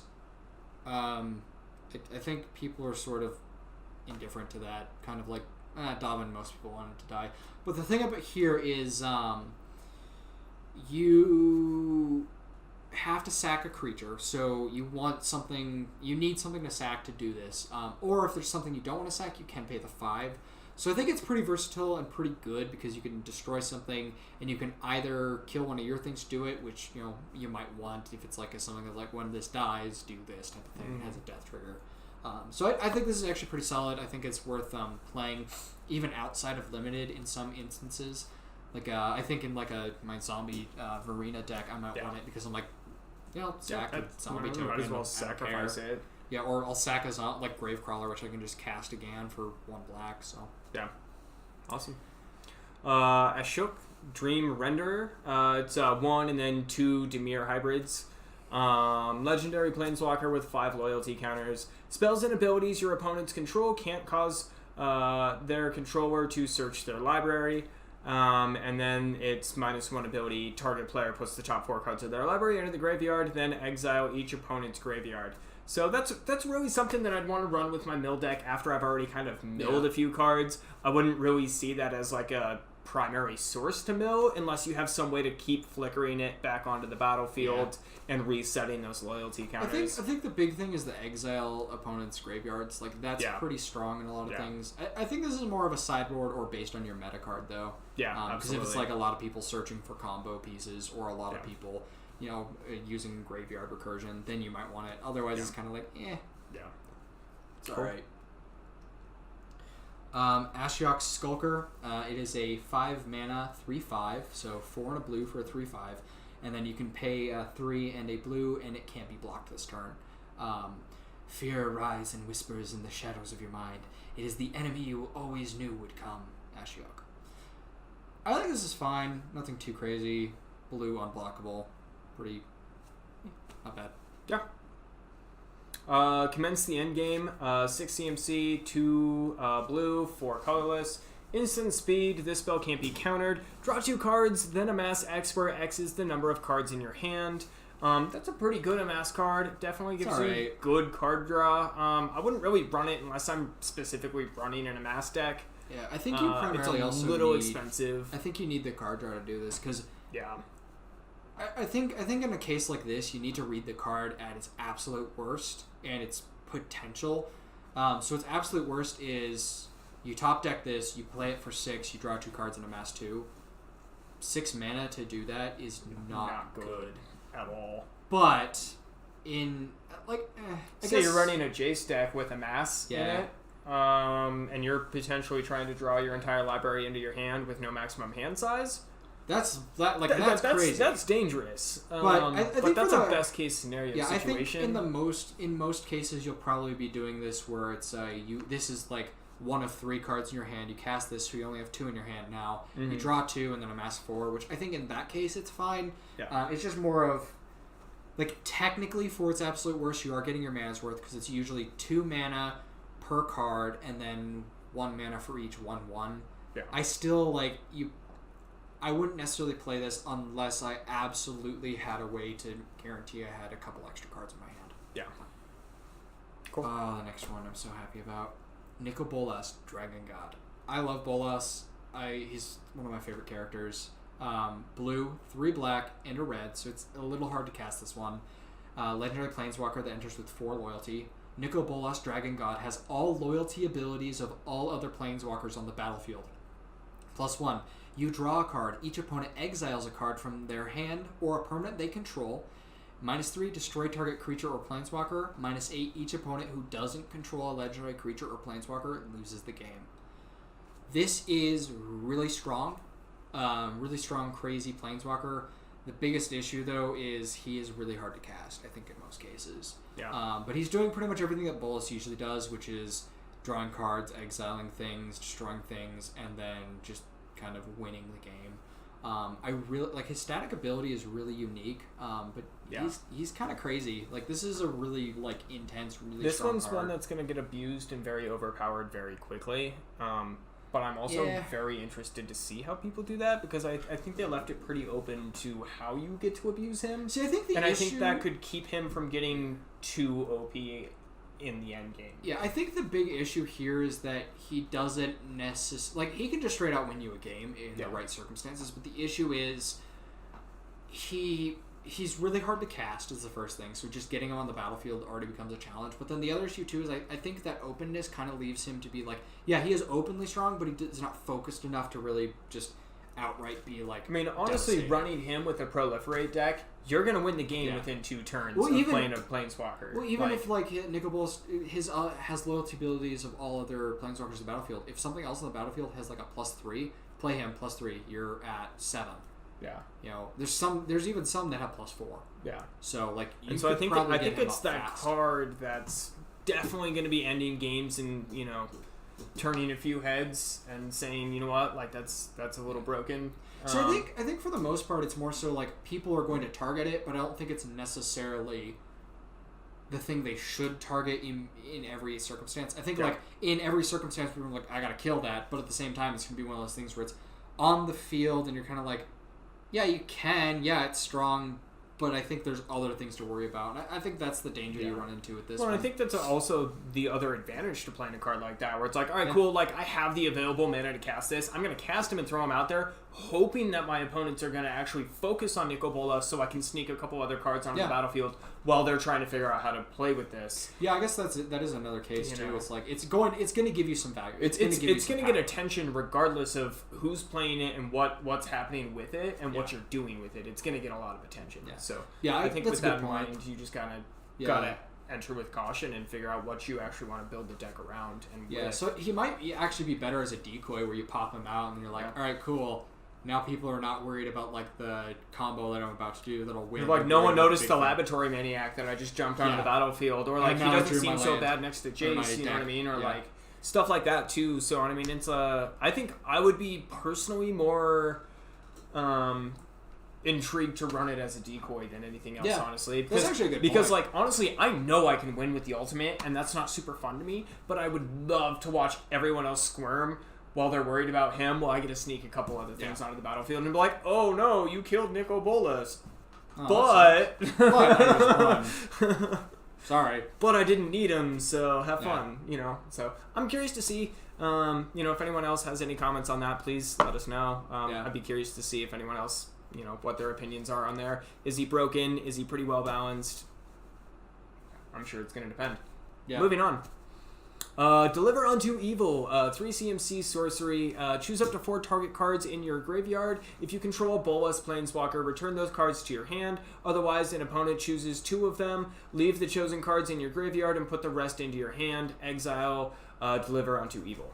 So I think this is a strong card, regardless of what you're looking at it from. The Bolas thing, again, like with a lot of these, like if you have the Planeswalker, it's going to be better, but I don't think it's necessarily going to be like, you shouldn't count on that, I guess. Yeah. But even, you know, you can usually choose, like especially in things like Commander, you can usually choose 4 cards that make people like, oh yeah, regardless of what I choose, I'm probably going to lose, or I'm probably going to end up like suffering pretty heavily from this. So. Yeah, I think it's fine. It does have an exile effect too, which is kind of typical of this type of effect. I think this is a pretty strong one that you'd play in most situations when you're running black. Because again, even if you're choosing, you know, 4 and you're not getting 2 of them, you know, 3 mana get 2 back from your graveyard, will probably be pretty strong. Yeah. Alright, next up is the Elder Spell, which is actually a really, really redonkulous spell. Did I just say that? Okay, Elder Spell, 2 black for a sorcery. Destroy any number of target planeswalkers. Choose a planeswalker you control. Put 2 loyalty counters on it for each planeswalker destroyed this way. The path to power is often paved with atrocities. So this one actually got a lot of talk because it's a way to essentially win with Bolas in under a turn, because you play Bolas, you play this, you can just essentially sacrifice by destroying your own planeswalkers to just pump one of your other ones to ultimate right away. Yeah. The other thing too is you can just destroy other people's planeswalkers and just dump counters on yours. So this is strong. It's a way to just get up to an ultimate in one turn, and the fact that it's 2 black is, you know, a 2 converted mana cost card is really strong. So well, if you think about it, if you're going to partner something like that with Nicol Bolas, you have to realize that you're already spending the 3 black mana anyway, so you know you have that dedicated mana to spend on the Elder Spell next turn and automatically pump him up to ultimate next turn. Yeah. So yeah, good card. Yeah. Spark Reaper, 3 CMC, 2/3 zombie creature, pay 3, sacrifice a creature or planeswalker, you gain 1 life and draw a card.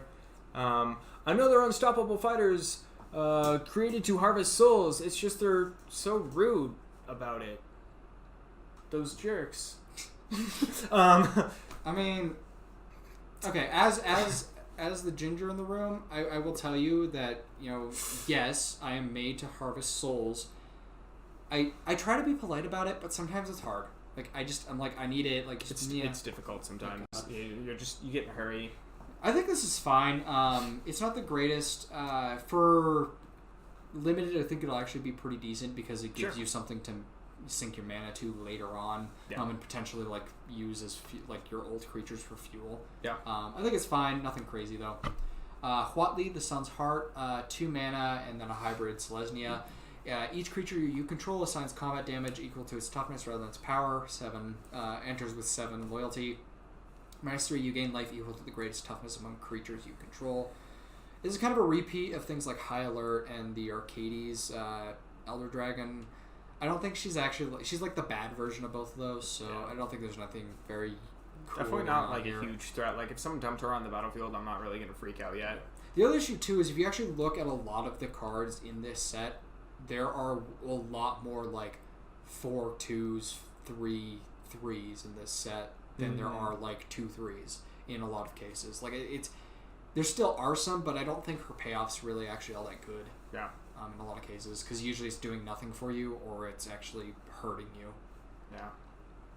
So you have to build her in a very specific way. This next card is the from the Jace Planeswalker deck, so you have to buy the pre-constructed deck to get this, or you have to go and actually trade for it or buy it as a single. Do you want to read this? Yeah, I'm actually super excited about this card. Just because it'll kind of help bring those +1 counters to my Bant deck. Yeah. And this will kind of help with. I'm already doing the card draw on the life gain, so I'm really hoping that like 1, it'll help me with card draw, and 2, it's gonna help me with those counters. So, Jace the Arcane Strategist, 6 CMC, 2 blue, 4 colorless, 4 counters, loyalty counters. Thank you. Static ability, whenever you draw your second card each turn, put a +1/+1 counter on target creature you control. +1, draw a card, -7, creatures you control can't be blocked this turn. If you're running something like a Simic deck or like a Bant deck where you've got the card draw, you've got the +1/+1 counters, chances are you're going to want something that's like, target, or whenever this creature with a +1/+1 counter on it deals damage to a player, you draw a card, and it's like, all right, cool. I'm gonna ultimate -7. Creatures I control can't be blocked this turn. Now I'm gonna swing at you for fucking. Oops. You're doing so well. It's fine. We're gonna edit that part out. It's fine. I guess we are editing this one. So we're gonna swing at you for. I'll just start over with. Creatures you control can't be blocked this turn. Then you're going to be able to do, like, creatures with a +1/+1 counter on it, deal combat damage to a player, then you get to draw a card, then you're going to be doing that multiple times. So if you ultimate, you're going to be getting all that card draw as well. So super excited about that card. Yeah, he's pretty decent. They definitely seem like they've ramped up the Planeswalkers from the Planeswalker decks in this set. Yeah. So those are looking good. Yeah. Yeah. Guild Pact Informant, 3 mana, flying whenever it deals combat damage to a player, Planeswalker proliferate, and it's a 1/1, so kind of same thing. Yeah. This one is only in the Jace deck too, so you won't see this in normal packs. Yeah, it's not great. It's alright.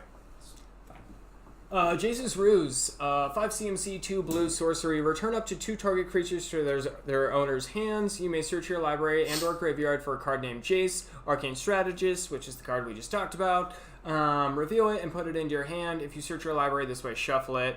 The Eternals can recognize faces. They just think I look like a Minotaur. Fair enough. I mean, yeah. All right, cool. I mean, typical blue. Yeah, it's going to be that deck. Paired with Planeswalker. Search for it. It's going to do something minor, and then search for your Planeswalker. The entire goal of it is to get your Planeswalker out. Yeah, it's to teach new players about synergy. Yeah. Jace's Projection, 2 and 2 blue, Wizard Illusion. Whenever you draw a card, put a 1/1 counter on Jace's Projection. 4 mana, put a loyalty counter on target Jace Planeswalker. Pardon me if I seem distracted. Part of me is... I have no idea what that word is. Reconnoitering? Reconnoitering? I think that's 2 N's. Recon... I don't know, dude. Does anyone have a dictionary? Because I don't. Yeah, I don't know that in the word. 10th District. He is a 2/2 for 4 mana. Not terrible. Draw a card. So you're probably going to be putting some counters on him. He's fine.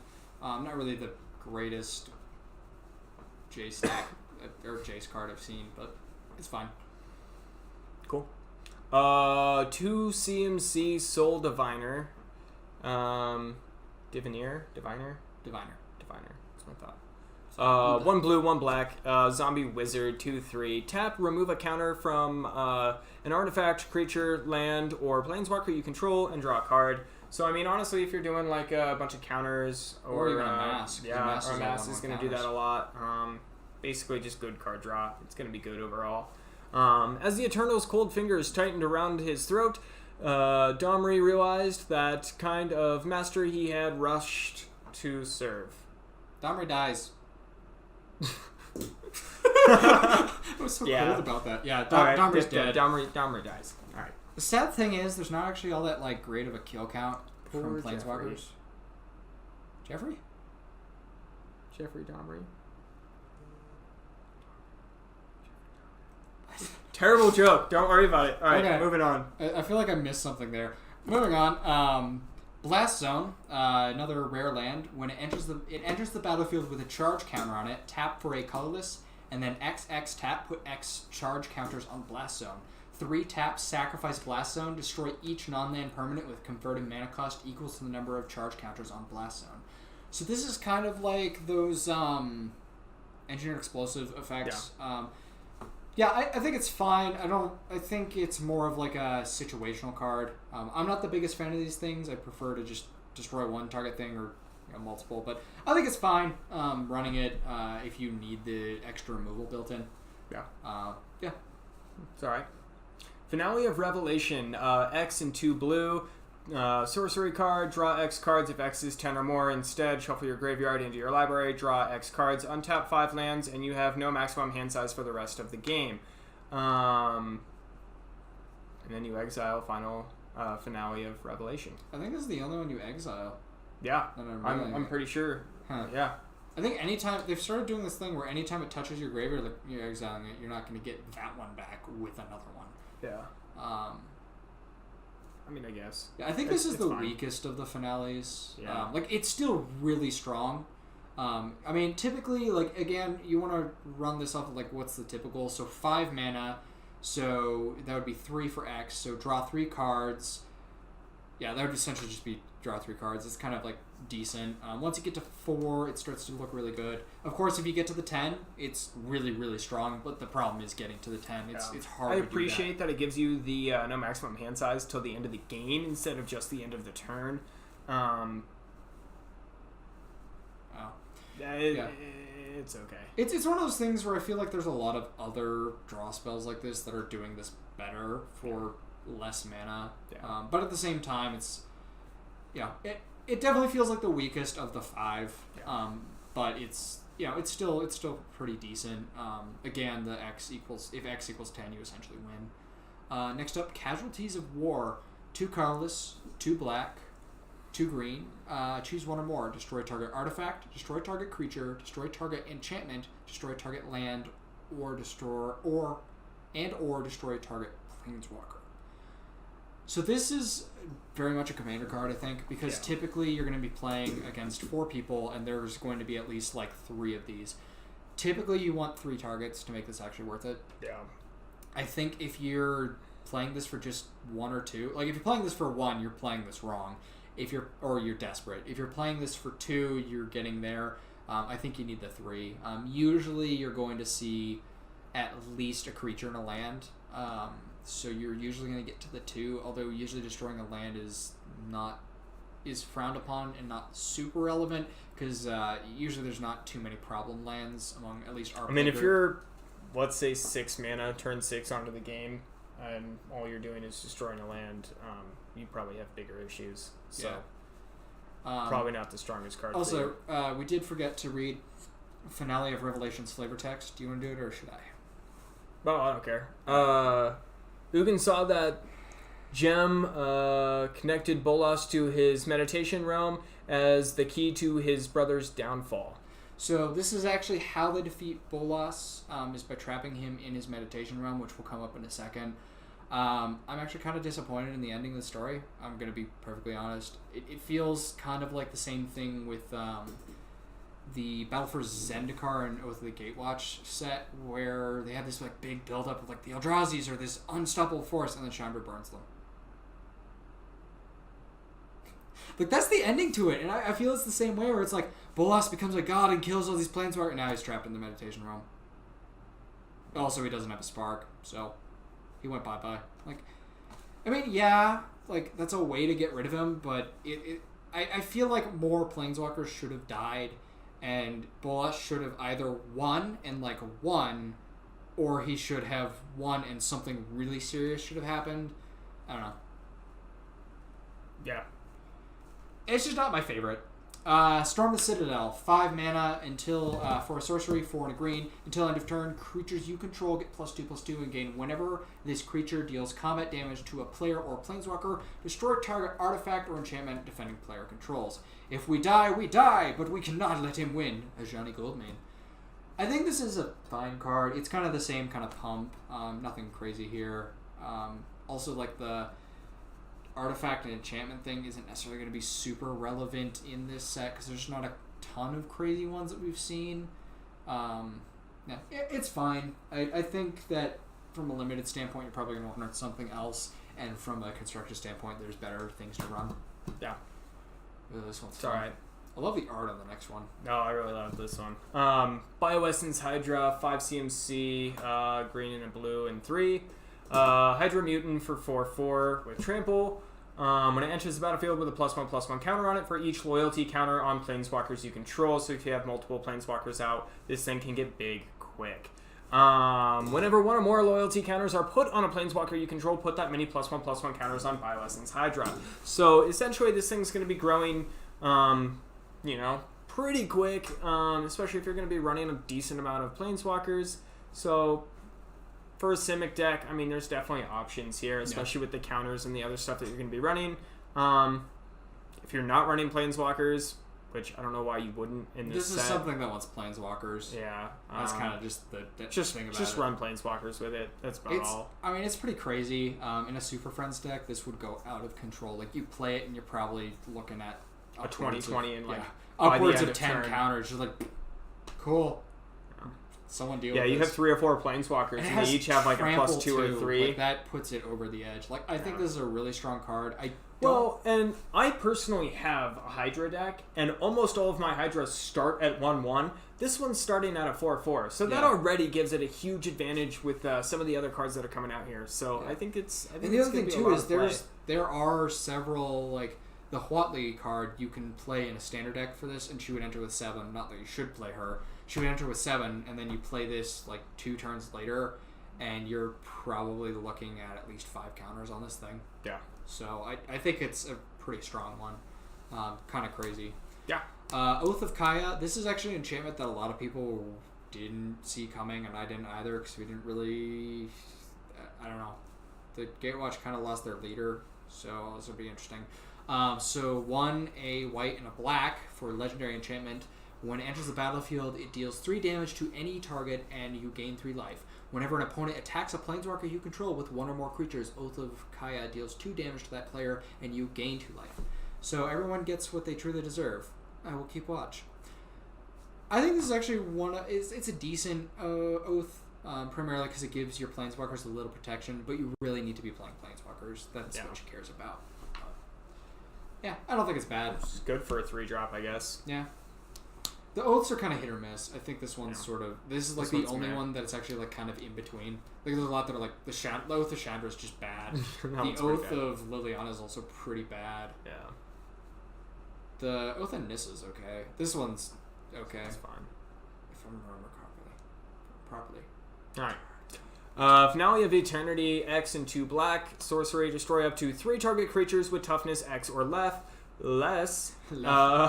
If X is 10 or more, return all creature cards from your graveyard to the battlefield. Kind of like a Grave Purge built in. Yeah. And then flavor text reads, when you rule by fear, your greatest weakness is one who's no longer afraid.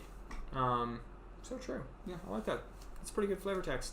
Again, if you're spending 10 mana, this should be a win card for you. Yeah, you're basically 10, destroying board wiping and then dumping everything back onto the battlefield under your control. Like, it's bad. Yeah, like this is a strong card. This is a pretty powerful card. But And even if you're going to spend 10 mana, you're going I to think, win. again, with these ones, too, even if you're just spending the 3, Yeah.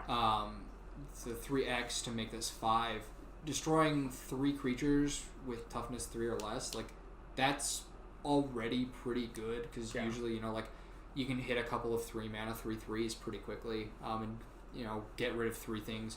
And especially if you're playing this in limited or in like a small deck constructed format, so like a 60 card format, like this can hit 3 things. And I feel like we're going to see a lot of that one pop up in limited edition, especially for the pre-release. If you end up going there, someone gets a couple of those in their pack, that one's going to pop up quite a bit, I feel. Although the big thing about this is a mythic, so I don't know if we're going to see a ton in limited. But I feel like if you get it, you should play it. Yeah, if you get it, it's going to get played for sure. Yeah, like, you really should be, unless it's like your last pick.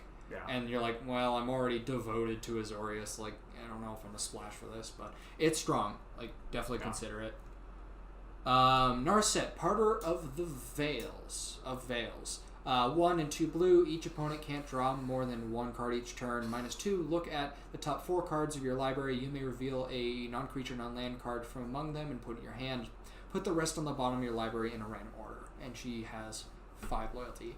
I think the big thing about this one is it really is more of a sideboard. Kind of depends on your meta. Because if people aren't doing a ton of like crazy card draw, I think it's fine to have in, but it's really only going to stop someone that's like, I'm drawing nothing but cards, like a Niv Mizzet deck where you're like, I'm drawing cards and doing damage, and you're like, no, you're not. Yeah. So, I think she's fine. I agree. Definitely sideboard material. Narset's Reversal. Narset? Yeah. Reversal. Yeah. 2 blue, instant. Copy target instant or sorcery spell, then return it to its owner's hand. You may choose new targets for the copy. In the disarray of battle, an enemy's attack may be your most convenient weapon, Narset. So, I mean, yeah, it's basically a blue double cast. Kind of. Which you get a return to your hand and choose new the cards. thing is, I think if you return the spell, you don't actually get to cast it. Yeah, so you cast something, like, let's say, I don't know, like the Lava Axe. You cast Lava Axe, then you play this, and you copy it, and then you return the Lava Axe to your hand. Well, it'd be like you hitting me with the Lava Axe, I respond with this, and then I get to do the 5 damage, but the spell that you originally cast gets returned to your hand, and you don't actually get to cast it. So it's basically I'm taking your spell and redirecting it. So you're not going to be able to like double cast anything that you play with this, but you will be able to. Essentially, it's like a soft counter that kind of flips it, where it's like I'm sort of countering your spell because you'll probably just play it again either later this turn or next turn. But I'm also going to copy it and do that myself. I think it's fine. It's a very situational. Like, it can be really devastating. Like, if someone's doing like a Lava Axe at you and trying to burn you out, and you're at like 4 health, and be like, nope, you take 5 instead, and that might be enough to win you. I don't know why we keep talking about Lava Axe. It's a good card. Yeah, it's all right. It was honestly one of the first burn spells I ever played with, and I fell in love with it, and I put it in every deck, and then I found stuff like Lightning Strike, and I was like, oh, okay, Lava Axe is okay. Yeah. But, anyway. Sarkhan, the Masterless, 5 mana, 3 and 2 red, for a legendary... This one's crazy. Legendary Planeswalker Sarkhan. Whenever a creature attacks you or a Planeswalker you control, each dragon you control deals 1 damage to that creature. +1, until end of turn, each Planeswalker you control becomes a 4/4 red dragon creature and gains flying. I already am just, like, in love with this card because that's redonkulous. Well, this one's going to go into my Gruul Dragon deck. It's hilarious. And I think it's just an overall powerful card. Yeah. Not only the fact that if you're already running a dragon or dino deck, that like you already have maybe the flying and the other stuff going on. My commander gives them double strike as well. So if I put multiple planeswalkers in there, you have a Tarka. Yeah, and so most of my planeswalkers will then become 4/4 creatures, which will end up with double strike, which will end up doing 8 damage each. Not only that, is if someone is attacking me in response, all of those dragons are actually dealing 1 damage back to them. Yeah. So it's basically just a giant, please don't mess with me. Yeah. And it gives me kind of time to build that board state up. Yeah, this is pretty great. I think that's a pretty good card. I actually really enjoy that one. The artwork's pretty solid. I haven't really seen anything great come from Sarkhan in the past, though. Yeah, he's pretty much like just big creatures. Pretty straightforward. His -3 is create a 4/4 red dragon creature token with flying. I think the biggest thing here is it's just really interesting. Like, turning planeswalkers into dragons is not something that you normally think of happening. No, I mean, that's at not... all. That, like, how do you prepare for that? You're like, oh, man, I know this guy's going to turn his planeswalkers into 4/4s. I know it. It's going to happen. Like, how do you... Yeah, like, that's not something That's that not something anyone prepares to deal with. So when I think you bring that into or like introduce to a play group for the first time, no one really knows how to handle that, and I think it kind of scares some people a little bit. I'd be scared. Like, I'd be scared if I was prepared for it. Oh, you just played Sarkhan? Oh, your planeswalkers are now dragons? Yeah. I don't know how to deal with this. It's like, planeswalkers should be planeswalkers. You're not playing Gideon. Like, why is it a creature? Yeah. And so I think that's going to be a creature. very interesting deck build in general. Yeah. And if you guys have a play group like ours where we allow planeswalkers to be legendary planeswalkers, that is, to be commanders, you know, I think that's going to be interesting commander builds as well. Yeah. Like, I'm definitely interested in this one. I'm curious for sure. I kind of want to possibly look at him as it's just going to be him and Chandra burning things and turning into 4/4 dragons. I mean, that's what it's going to amount to. But anyway, moving on. Next up, Sarkhan's Catharsis. Yeah, it's your turn. Sorry. No, you're good. I'm so tired. You're just rambling on about dragons. We gotta make this happen. 5-drop. 5 CMC instant, deals 5 damage to target player or planeswalker. Pretty decent. 5 for 5 mentality. Better version of Lava Axe. Yeah. Because instant speed. Yeah, it's instant instead of sorcery. And it's player or planeswalker, so that's pretty nice as well. So it's basically just an updated Lava Axe. Good card. Yeah. We once brought havoc to my home and ruined my mind. I am here to return the favor, Bolas. Yep. And so he wants Revenge on Bolas. Cool. Finale of Glory, X and white. Create X 2/2 white soldier creature tokens with vigilance. If X is 10 or more, you win the game because you also create X 4/4 white angel creature tokens with flying and vigilance. Spend 10 mana, win the game, figure it out. They're all the same. It's 10 mana come on. for 20 creature tokens. Like, that's ridiculous. Yeah. Well, it would be 12 for 20.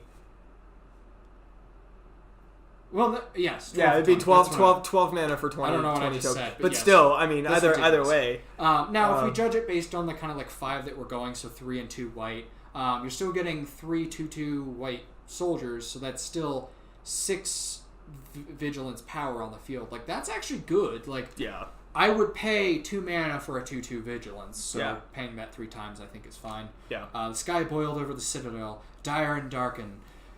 The angels brought the dawn. Right. Gideon. Alright. 3 CMC, white, and 1. 4 loyalty counters. As long as it's your turn, Gideon Blackblade is a 4/4 human soldier creature with indestructible that's still a planeswalker. Figure that one out. Prevent all damage that would be dealt to you, Gideon, during your turn. +1, up to 1 other target creature you control gains your choice of Vigilance, Lifelink, or Indestructible until end of turn. This one will probably get abused in like a Dino deck with Enrage. I can see it right now. Anyway, moving on. -6, exile target non-land permanent. That's pretty decent for a 3-drop planeswalker, let's be real. Yeah. He is a mythic rare, so we expect pretty good things from that. I think it more so reads as a 3-drop 4/4 human soldier that you prevent all damage on the turn that you or on your turn. Yeah. He's more so just a 4/4 pseudo indestructible creature. Yeah. And then up to 1 other target. He can also like give a buff something creature indestructible something or else. So lifelink or whatever. yeah, you need. I think he's solid. I think he's overall pretty versatile, honestly. Yeah. At least as far as his +1 goes. I feel like he's not -6 doing is a like- lot more other than kind of buffing something. Yeah. Yeah, Alright. I think he's fine. Yeah. Finale of Devastation. X and 2 greens for a sorcery. Search your library and or graveyard for a creature card with converted mana cost X or less. Put it onto the battlefield. If you search your library this way, shuffle it. If X is 10 or more creatures you control, get +X/+S and gain haste until end of turn. Some spells sing a quiet tune, others roar. Again, we're seeing the X is 10 or more. You essentially win. You essentially Crater Hoof Behemoth. You don't get the trample, so it's not quite as good, but it's still going to be like pretty devastating. The search aspect of this, I think, is actually really strong. Because if you think about it from the standpoint of 5 mana. 5 mana to search for a creature with a converted mana cost 3 or less and put it on the battlefield. So you're probably getting a 3 mana cost creature. The thing is, if we look at probably what's considered the strongest search card in Magic, which is Diabolic Tutor, which is 2 mana, search your library for a card and put it in your hand. If we search for a creature card with 3 converted mana costs or less, we still have to pay that converted mana cost. Yeah. So you're still in a situation where you're essentially paying 2 and then the mana cost, but it just kind of skips to, you just cast it right away. So I think this is actually really strong, a bit stronger than I think people will give it credit for. Yeah. It does kind of run to the caveat of if you pay the 5 and you search for the 3 mana, you have to pay the 5 to search for a 3 mana thing, whereas like a Diabolic Tutor can search for a 3 mana creature, put it in your hand, and then later on you can cast it when you need it. So you do run into you have to do it now. If you don't have the current mana for it, it might not end up being the best card for you. Yeah. Whereas like a typical tutor card will let you search and hold on to it until you're ready to play that card. But in the right situation, I think it's actually going to be pretty powerful. So I'm curious to see how that one plays as well. The other thing too is if you're running something like Animar and you need to get like a Walking Ballista to cast that with ridiculous amounts of counters to just wipe the board. That's 0 converted mana cost, so you just pay the 2 and you're like 0, put it in my hand, or 0, put it on the bat. That actually won't work. Yeah, it it would work. need to be. You have to go to your hand. Yeah. So if you need to cast put it it with in, X. if you need to put a 0 mana cost creature in the graveyard, Yeah. this is a way to do it. Command the Dreadhorde. You're up. Yeah. Sorry, No, you're good. I'm just going for it. Going for I it. am Yeah, we excited. gotta get through this. All right. We're almost at the end. Command the Dreadhorde, 6-drop, 4 and 2 black sorcery. Choose any number of target creature and or planeswalker cards in a graveyard in graveyards. So, yeah, pretty good already. Command the Dreadhorde deals damage to you equal to the number of converted mana cost of those cards. Put them onto the battlefield under your control. Okay, I thought for a second that it was literally just gonna hurt you. I'm like, where does this part come in where it's actually benefiting you? Because this seems terrible so far. I choose 6 converted mana cost. I'm dead. Like, wait a minute. But it's more of I mean, it's essentially more of like a reanimate. Yeah, it's honestly, where it's like, essentially all right, just we're gonna nerf you a little bit, but if you want those cards on the battlefield, you can have them. I think it's essentially just multi-targeted reanimate. Yeah. Is really what it's Yeah. looking at, because Yeah. reanimate's the pay 1 black mana to choose a target creature in a graveyard, put it onto the battlefield. You lose life equal to its converted mana cost. So it's essentially doing the same thing. Yeah. It's just I can choose as much as I want. So that's really strong because. But we're gonna have to look at compared to a card like Reanimate, where it is only 1 CMC to cast that, whereas this one is 6. Let's say you pull out a 10/10 and deal that 10 damage to you. Where is going to be the balance between making this worth it compared to just running a Reanimate in your deck? I think the reasoning behind it would be like. Usually with a reanimate or this type of effect, you're choosing something that has an enter the battlefield ability or something that you really need back, or the best creature in graveyard. So you end up in a situation with reanimate, you're going to choose the best one. Right. or the thing that you really need back. Where with this, you can choose everything. Now, yes, you're probably going to lose a lot more life, but usually like a 10-10 is just a big 10-10. Right. Usually you're going to go for something like when it enters the battlefield, you may sacrifice a creature, search your library for a card type of thing. Right. I think in some cases Reanimate is better because it is a lower converted mana cost, but at the same time, especially if you're doing a life gain deck and you have the life, you can be like, I choose everything. I don't care that I'm losing 50 life because I have 150. I'm choosing everything. It all enters. I win. And see, like in my Orzhov deck, I currently have a Reanimate, and this is one of those cards that, again, like I talk about all those cards in this set that are gonna slowly replace cards that are in my decks because they're just outright better. Yeah. And this is one of those ones that I kind of considered for a minute, and I was like, well, I'm at the point now where it's like I play that deck and I have 200 life. I don't need 200 life, so it's like, what am I gonna actually spend that money on? Yeah. Something like the Citadel from earlier. Yeah.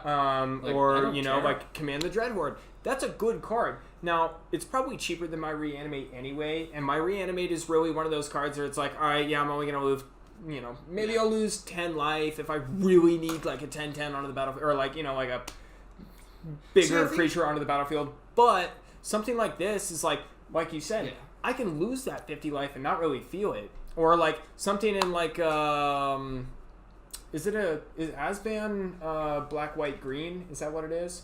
Well, anyway, like a black, white, green, where it's like maybe you're running mostly Selesnya, but you have a splash of black in here. I would probably run something like this in there because it's like I know I'm getting that life gain back. I think the other I probably have a bunch of creatures that are probably already in the graveyard, and I don't have a lot of grave recurrence anyway because it's mostly Selesnya. I think the big thing with this versus something like Reanimate is Reanimate, I think you're using to get back that one creature that you need. Absolutely can't win the game without. Yeah, this is I'm getting back everything. A lot of things. Yeah. This is more so I'm getting back everything that I can and taking all of your stuff. This is something you play directly after a board wipe because you're like, yeah, I can afford to do this. Yeah. So I'm going to board wipe and then I'm going to immediately turn this around and then I'm going to lose the life for it, but I'm going to be that much further ahead. Yeah. And then by the time it gets to my next turn, you guys might all put one creature out, but I have a full board state. Yeah. That's a win condition right there. Yeah. So I think this is going to be a fun card to play. Yeah. I think this is definitely more so a win card versus what Reanimate's trying to do. Yeah, for sure. Anyway. Yeah. Whose turn is it? You're up. You're up. All right. Little mini tangent I keep losing. There. Yeah, mini tangents. I am losing track of time and life. Ugin's Conjurant X enters the battlefield with X/1/1 counters, and if damage would be dealt to Ugin's Conjurant while it has a 1/1 counter on it, prevent that damage and remove that many 1/1 counters from it. This is really strong. Endless One is essentially the same thing, where it's Eldrazi that's X and enters with X/1/1 counters, and it's a 0/0. Yeah.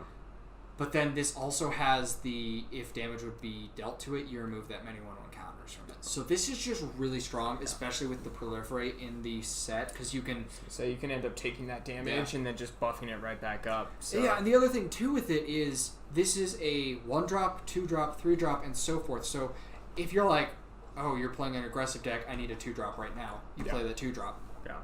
Oh, you're playing a slow deck, I can hold on to this. I'll play it as a 5-drop. Yeah. So this is definitely going to be a strong card. Yeah, I always enjoy the mono, like X equals however many power and toughness cards as well. So, Oogie. Ugin the Ineffable. They have some weird names in the set. There you go.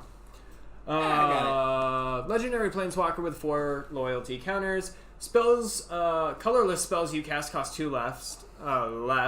You got this. You can Boy, I'm tired. Alright, colorless spells you cast cost 2 less to cast. +1, exile the top card of your library face down and look at it. Create a 2/2 colorless spirit creature token. I haven't seen the colorless spirits yet. When that token leaves the battlefield, exile... You put that exiled card into your hand. Interesting. So you're basically manifesting. And then -3, destroy target permanent. That's 1 or more colors.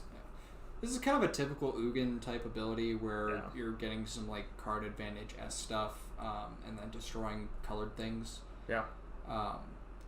Yeah, I think this is a really strong card. Yeah. He's probably going to replace my Immortal Sun in my Eldrazi deck. Yeah. I'm excited. That'll for be him. good. I'm excited. I'm a fan of colorless cards. Yeah, I love same. the Eldrazi. Price of Betrayal, 1 black for a sorcery. Remove up to 5 counters from target artifact, creature, planeswalker, or opponent. The moment Liliana defied Nicol Bolas, her contract was broken and her life was forfeit, but she was free to choose her fate, and she decided it was worth the price. So this is a pretty big story moment. Liliana decides to betray Bolas, in which case her life becomes forfeit because she's betraying her master in a sense and starts dying. I think this is, again, kind of a sideboard or dependent on your meta type of card. I think in Limited, you'll probably want this because it can essentially kill a Planeswalker and it can help nerf down a creature that's maybe going out of control, but I don't think you want a lot of this effect in Limited. It's definitely something that you would also need to be playing against a lot of people that are abusing 1/1 counters or using a lot of planeswalkers for this to actually work really well. Sideboard. Yeah, sideboard or sure. depending on your meta. Yeah. So awesome. Tyrant Scorn, 1 blue, 1 black, instant. Choose 1, destroy target creature with converted mana cost 3 or less, or return target creature to its owner's hand. So a little bit of blue, a little bit of black. It's kind of like a guild mage in that sense, where it's you get a little bit of each. You get to choose 1, whatever you need. The hero with the magic sword slays the dragon. No, not this time. Not this time, Nicol Bolas. So I think it's overall a decent card for 2 mana. Yeah. Nothing crazy. Yeah, this is Gideon being defeated by Bolas and getting knocked back with the Black Blade being destroyed again. Yeah, totally fine card. Cool. Gideon's Sacrifice, 1 white instant. Choose a creature or planeswalker you control. All damage that would be dealt to you and permanents you control this turn. You control is dealt to the chosen permanent instead. That is worded weird. Wow. All damage that would be dealt this turn to you and permanents you control is dealt to the chosen permanent instead. Okay. To Liliana's surprise, the cost of betraying Bolas did not fall on her. I have my own beef with this card. I think from a mechanic standpoint, it's fine. It's very situational, so you're probably not running a lot. My issue with it is I don't understand how Gideon is actually protecting Liliana. Technically, he's using his indestructible magic powers to give her indestructible and taking the damage himself, but that doesn't seem like something he can do. I don't know. It feels like a cop-out. Like, Liliana's gonna die. No, she's not. Gideon dies instead. I'm like, I feel like Bolas should have just... I feel like it should have been something more like Liliana sends in the Dread Horde to, fight Bolas and it distracts him enough that Gideon gets in, but as he gets, a striking blow, Bolas, strikes him and it ends up, fatally wounding him as Bolas also dies. Or something like that. I don't know. I feel like there's a cop-out story-wise. I'm moving on. Yeah, this is a fun card. There's also, some out-of-order story stuff that they did. So all of these cards that we're reading them are in the order that they were revealed story-wise, but there's some things that don't line up, and this next one is one of those. Yeah. Unlikely Aid, 2 CMC, instant. Target creature gets +2/+0 and gains indestructible until end of turn. This is actually one of the first cards that I've seen that says indestructible flavor text. But anyway, or the reminder text. Yeah, actually, now that you mentioned that, I'm like, yeah, you don't say it. Yeah, it just says indestructible. So interesting. That's always a big question that I get is what is indestructible. So cool. Moving on. Show him this card. No one will ever ride me again. Gideon, expect no further favors. Rakdos. So Rakdos does something hilarious, and he saves Gideon and brings him to it after his Pegasus brings him to Bolas after his Pegasus dies so he can deliver the striking blow, which he fails at miserably. So yeah, there's a little bit of chronological issues here, because Price of Betrayal, Tyrant Scorn, and Gideon's Sacrifice should technically come after the next 2-3 cards, but it's fine. Divine Arrow, 2 mana, deals 4 damage to target attacking or blocking creature. Ravnica's defenders watched in horror as Oketra's shot pierced the body of the Pegasus. Gideon tumbled through the air, Black Blade in hand. Yeah, Typical, even that card should have been before the other one. Yeah, some story chronological issues, but it's fine. This is kind of a typical white destroy type of card. It's fine. No issues here. You probably use it in limited, not much else. Yeah. This one's going in my zombie deck. Oketra. I like Oketra a lot. 3 colorless and 2 white for CMC 5. Zombie God, 3/6 double strike legendary zombie god. Whenever you cast a creature spell, create a 4/4 black zombie warrior creature. Token with vigilance. When it dies or is put into the graveyard, put a third from top. So yeah, overall strong, powerful card. If you're using sort of whenever you cast a creature spell. Like in a Selesnya deck with Beast Whisper or something, you're probably going to be banking on the card draw and getting a 4/4 zombie every time you dump a creature out on the battlefield. There are plenty of ways to abuse this, and I think it's going to be very interesting to see, some of the decks that actually get played here. But yeah. Cool. Next up is Trusted Pegasus, which... This is actually kind of a type of mechanic that we've seen before. 3 mana for a flyer. When it attacks, it gives something else flying until end of turn, and it's a 2/2. Would you give your life to save the world? Givemian murmured. The Pegasus snorted and spread wide its mighty wings. Oh, I have such weird wording on this flavor text. So yeah, we've seen this before. There's been 1/3 Pegasi that give flying, so it is always a good card in limited, not necessarily other places, but play this in limited, it is good. Just play it, it's good. Oof. Riders. Rebel Belt Riders. 3 CMC, 1 red, 1 green. Human Berserker Haste 04. Whenever it attacks, it gets +X/+0 until end of turn, where X is the greatest power among creatures you control. Obviously, in a Gruul deck, you're probably going to be running stuff like Aggressive Mammoth and other 8/8, 10/10, 12/12, Skalta, stuff like that. So this could potentially get out of control pretty quick. Early game, you probably won't have a lot of heavy creatures out, so maybe +2, Yeah. +3 maybe. The issue with it is it itself is a 0/4. Like, yeah, if it was at least like a 1/4 or something, or even a 2, yeah, like I don't know. I'd be okay with it. But I think really this is, for the fact that it's a haste with basically defender stats. This really is a late game card, even though it's a low CMC. Yeah, like you need other creatures to buff this up, or you need to be dumping counters on something. Yeah. Or I guess you could even actually dump counters on this and say you turn it into a, like a 3/7, and then swing with it. It becomes a 6/7. So. Yeah. Yeah, like you need to do something else. Like this card is kind of not. This is not a good card by itself. You need to be doing other things with it. Next up, Vampire Opportunist, 2 mana, 2/1. Has an activated ability for 6 and a black. Each opponent loses 2 life, and you gain 2 life. And I think I cracked to feign. If you need a 2-drop, you can play her. Otherwise, don't.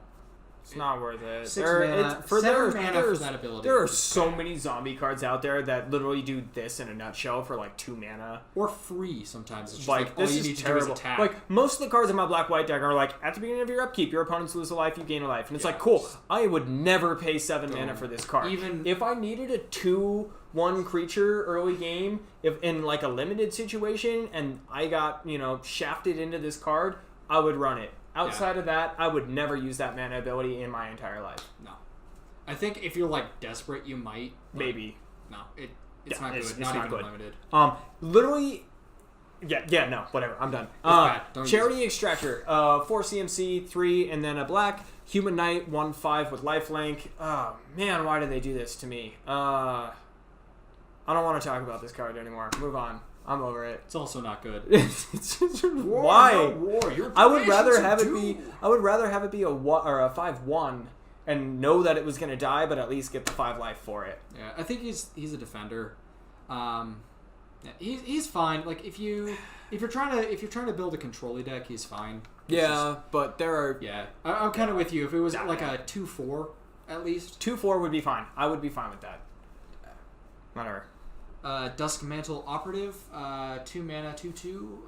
Duskmantle Operative can't be blocked by creatures with power 4 or greater. Gideon eyed the Dimir emissary warily. Gideon's dead. Get these in order. Could your agent slip inside Bolas' citadel? The figure met his gaze with icy resolve. We already have. Okay, get the story stuff in order. This is fine. Yeah, it's fine. It It's can a sneak through 2/2 for for some 2 damage. mana. It can sneak through for some damage with some creatures. I think it's fine. Like, Yeah. if you need a 2-drop, this works. Teethbearer Giant, 6 mana, 5 colorless, 1 black, Giant Warrior, 4/5. When it enters the battlefield, you draw a card, gain a life. Lose a Not life. bad, or you lose a life. Not bad if you really just need the card draw. It's a little expensive, but considering you're getting a card out of it for a 4/5, it's not terrible. I've always said the full war, chests win wars, but I didn't mean by bashing enemy skulls with them. Wow, I am almost totally butchered that. You are so out of it tonight. Oh, dude, I'm struggling. All right, moving on. Sure, it was hard. Yeah, it's fine. It's fine. It's definitely a limited card. You'd play it up to top out your curve.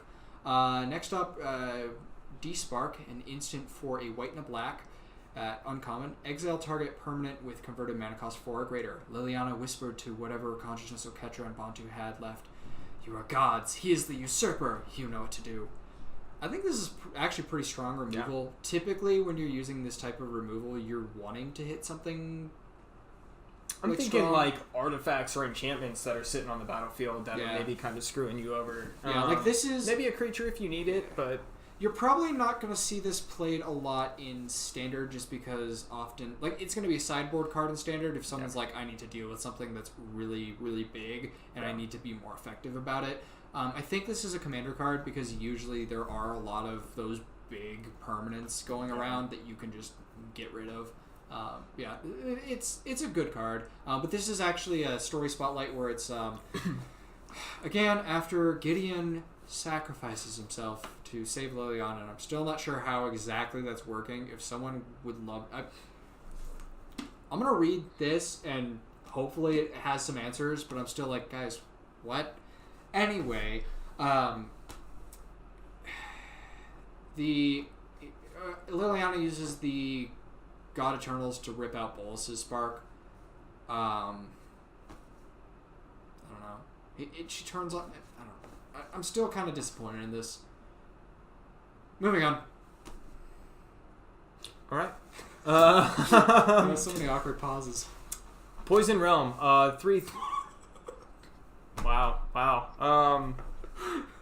I was so excited I didn't even bother reading that card. Prison Realm, 3 CMC, 1 white, 2 colorless. Enchantment.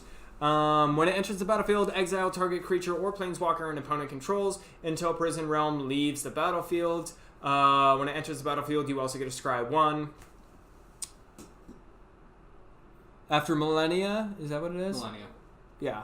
To craft victory, Bolas had an eternity to contemplate defeat. So, it's a typical white enchantment.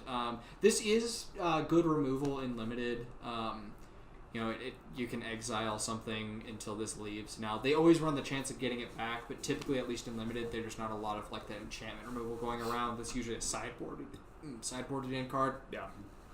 The big thing here is this is also showing like or not Ugin's defeat. Ugin kind of tells everyone that how you beat Bolas is by sending him to his meditation realm. This is how you do it. So this is Bolas being exiled to his meditation realm for all eternity, where he can be a god, because he still has all of his god powers, but he doesn't have a Planeswalker Spark, so he can't leave unless he manages to get it back, which. It's probably going to happen. Yeah, let's be real. Like, eventually someone's gonna going to let be him like, out. we figured out how to release Bolas. Yeah. And then Bolas comes back, and by that time, most of the other Gatewatch is dead. And he's like, oh, sad face. Ironclad Kravad, 4 mana, 2/5. We need to block the Ekats from the plaza. What's big, heavy, and available? From dead Gideon. He's apparently talking to everyone from the grave. Big kind of creature, 4 mana, 2/5, totally fine. Probably not going to run this in anything other than limited though. Cool. Enforcer Griffin, 3/4 flyer, 5 CMC, not terrible.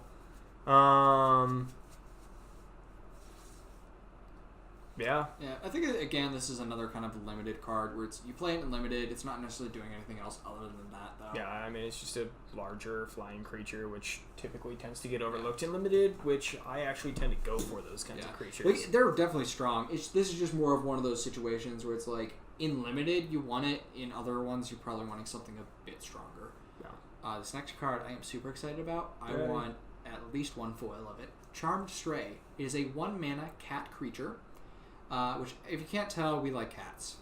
It's just a thing. Lifelink, when it enters the battlefield, put a 1/1 counter on each other creature you control named Charmed Stray. There's something peculiar about the cats today. Dronic Tin Street Tinker. It is a 1/1. So the thing here is, like, this isn't fantastic. It's a 1-mana, 1/1 lifelinker. If you can get multiple of these, it's really cool. I like it because I like cats, and also there's like 5-6 of them in the artwork, and they're all adorable. But I think one of the big things here is, like, if you can get enough of them, it'd be really funny. I kind of wish it had the clause where it's you can have as many Charmed Stray in your library as you That want. would be pretty cool. Because that would be hilarious to be like Charmed Stray, Charmed Stray, Charmed Stray, Charmed Stray, Charmed. I'm going to play Just 6 dump 'em. of these in one turn. I'm sorry, what? Yeah, don't worry about it. It's great. Yeah, You're that gonna would be get- fun. I think that'd be a you're gonna little get too attacked. strong with the Yeah. lifelink, but Yeah. Alright, moving on. Battlefield promotion, 2 CMC instant, put a +1/+1 counter on target creature, then that creature gains first strike until end of turn. You also gain the 2 life. Welcome to the Legion. You saved a district. Now let's go save the world. Not bad. typical I mean, it's combat trick, I think. Yeah. Kind of a standard combat trick. This is one of the better ones from the set. Yep. Snare Spinner. It is 2 mana, 1 in green, 1/3 reach. When it blocks a creature with flying, it gets +2/+0 until end of turn. Let's lure the drakes to the webs over the Semok strand. Keep the spiders content, Aurelia. I think it's a fine creature. Again, this is one of those ones where it's probably more so a limited card than anything else. I think it's pretty strong in limited, though, because flying, like you said, are usually pretty strong, and this is a way to kind of deal with that. Yeah. That also punishes your opponents for playing flyers, because you buff this up to a 3/3 when it's blocking a flyer. Yeah. So they No, have to absolutely. really think twice. And then on the ground, it's a decent body, too. Yeah, absolutely. Next up, we got Stinger. 3 CMC for a 2/2 Death Touch. He listens to the sounds of battle filtering down from above. Flittering down from above. Waiting for silence, waiting for his time to claim the streets. So, I mean, it's a 2/2 with Death Touch. It's probably going to get you somewhere. Again, another Not powerful, but another good. limited card that 3 mana 2/2 Death Touchers are good in limited. Other places they sort of start to suffer a little bit.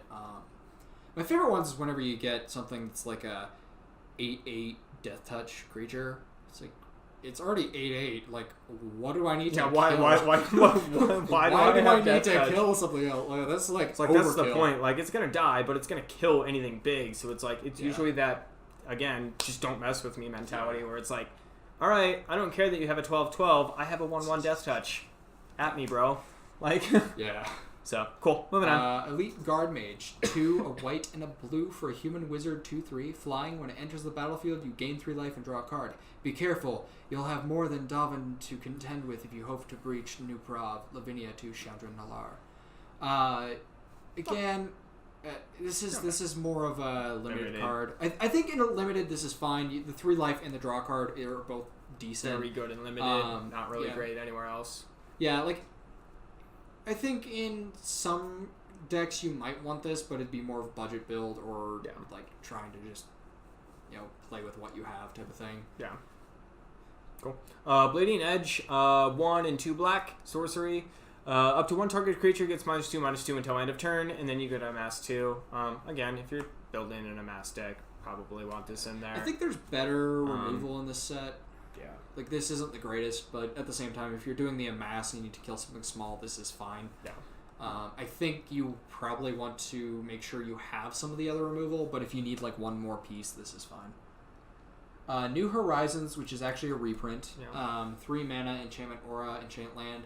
When it enters the battlefield, put a 1/1 counter on target creature you control, and tap to add. The land can now tap for 2 mana of any color. Green mana fixing, 1/1 counter stuff. kind of typical of the other stuff we've seen, and this is a reprint, so we won't go too much into it. This next one, everyone hates. Arboreal Grazer, 1 mana, 0/3 reach. When it enters the battlefield, you may put a land card from your hand onto the battlefield tapped. I think that's a great card. It's okay. I mean, yeah, for limited, it's probably fine. I don't think I would ever put it in anything else other than a limited deck that I drafted. And even then, I think it would only be in a limited deck where I'm like, I need mana around. I'm super concerned about flyers because that's what I played against last game or something, and then I'd sideboard it in. Yeah.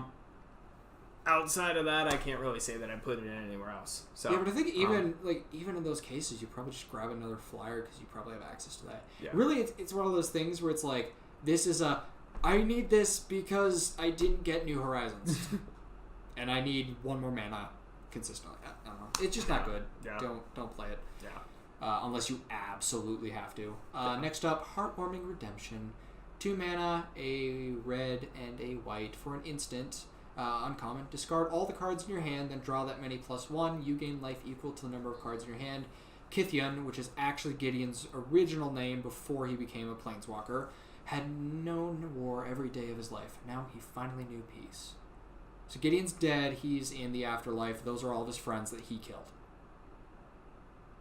Wow, that just got really heavy. Yeah, ouch. He killed his own friends. That's what ignited his spark because he was very arrogant. And then that caused his spark to ignite, and he then was like, I'm going to be justice. I'm not the biggest fan of Gideon as a character. I'm sad to see him go because I do think he was a good guy, but at the same time, I like some of the other Planeswalkers more. Fair enough. I'm not going to read Gateway Plaza. It's a reprint. It's a reprint. This is a cool art version of it. I do like the artwork. Yeah.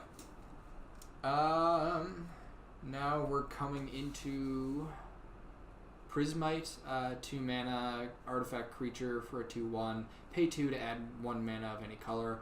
It didn't budge when the portal opened, nor when the ancient gods emerged. It came to life only when all 10 guilds came together to face a common threat. At 2 mana, 2/1's fine. The activated ability is not really going to be super great in most cases. That's probably unless more you're desperate. That's more of like if you're trying to go for a 3 or 4 mana deck in limited, Yeah. and you really need the mana fixing. Otherwise, there's better ways to do that in any other format. Mana Geode, basically just a Manolith with Scry added onto it. So when it enters the battlefield, you get a Scry, and then you tap for 1 mana of any color, 3 CMC. So I don't care if it's an all-powerful relic or a street vendor's lucky charm. If it brings courage, wear it. From Saheeli. All right, Yeah. cool. Moving on. Like I said, a better version of Manolith. This next card is super confusing because of the flavor text. But when it enters the battlefield, draw a card. Pay 2, tap, sack it, add 2 mana of different colors. So again, mana fixing, not the best, but it's like, if you're running that 3-color deck in limited, you're probably going to want this. The draw card is decent. That being tacked on is not bad. Hopefully Ravnica will prove harder to break, Karn. I don't know what he's talking about here. No one does. I think he's just talking about, like, I have a Snow Globe collection. I hope Ravnica doesn't break, and then he drops it. Mike drops with the glow, and he's like, dude, why? I gotta clean that up now. He's just like, I gotta sweep it up. Is Return to Nature a reprint? I believe it is, right? No. I don't. There's a card just like it. It's Naturalize. Yeah, Naturalize. that's what it This is. is essentially like a slightly better Naturalize because it can exile a card from a graveyard. That's what I thought. All right, cool. Return to Nature, 2 CMC instant. Choose one. Destroy target artifact. Destroy target enchantment, or exile a card from a graveyard. Just like Naturalize, I guess. Yeah, except for the exile, but yeah. Yeah, it's kind of green, destroy unnatural things effect. Yeah. Aven Eternal, 3 mana. Let me move this down real quick. 3 mana, 2 and a blue for a 2/2 flyer that when it enters the battlefield, amass 1. I've never seen the Firemane Angel so anxious. That's fine. 3 mana for a 2/2 flyer is totally fine stats than amasses 1. So this is more of like if you're amassing, you probably want this. But even if not, and you just need a flyer, I think this is fine. Yeah. Probably more of a limited card than anything else, though. Cool. Sky Theater Strix, 2 CMC for a 1/2 flying bird.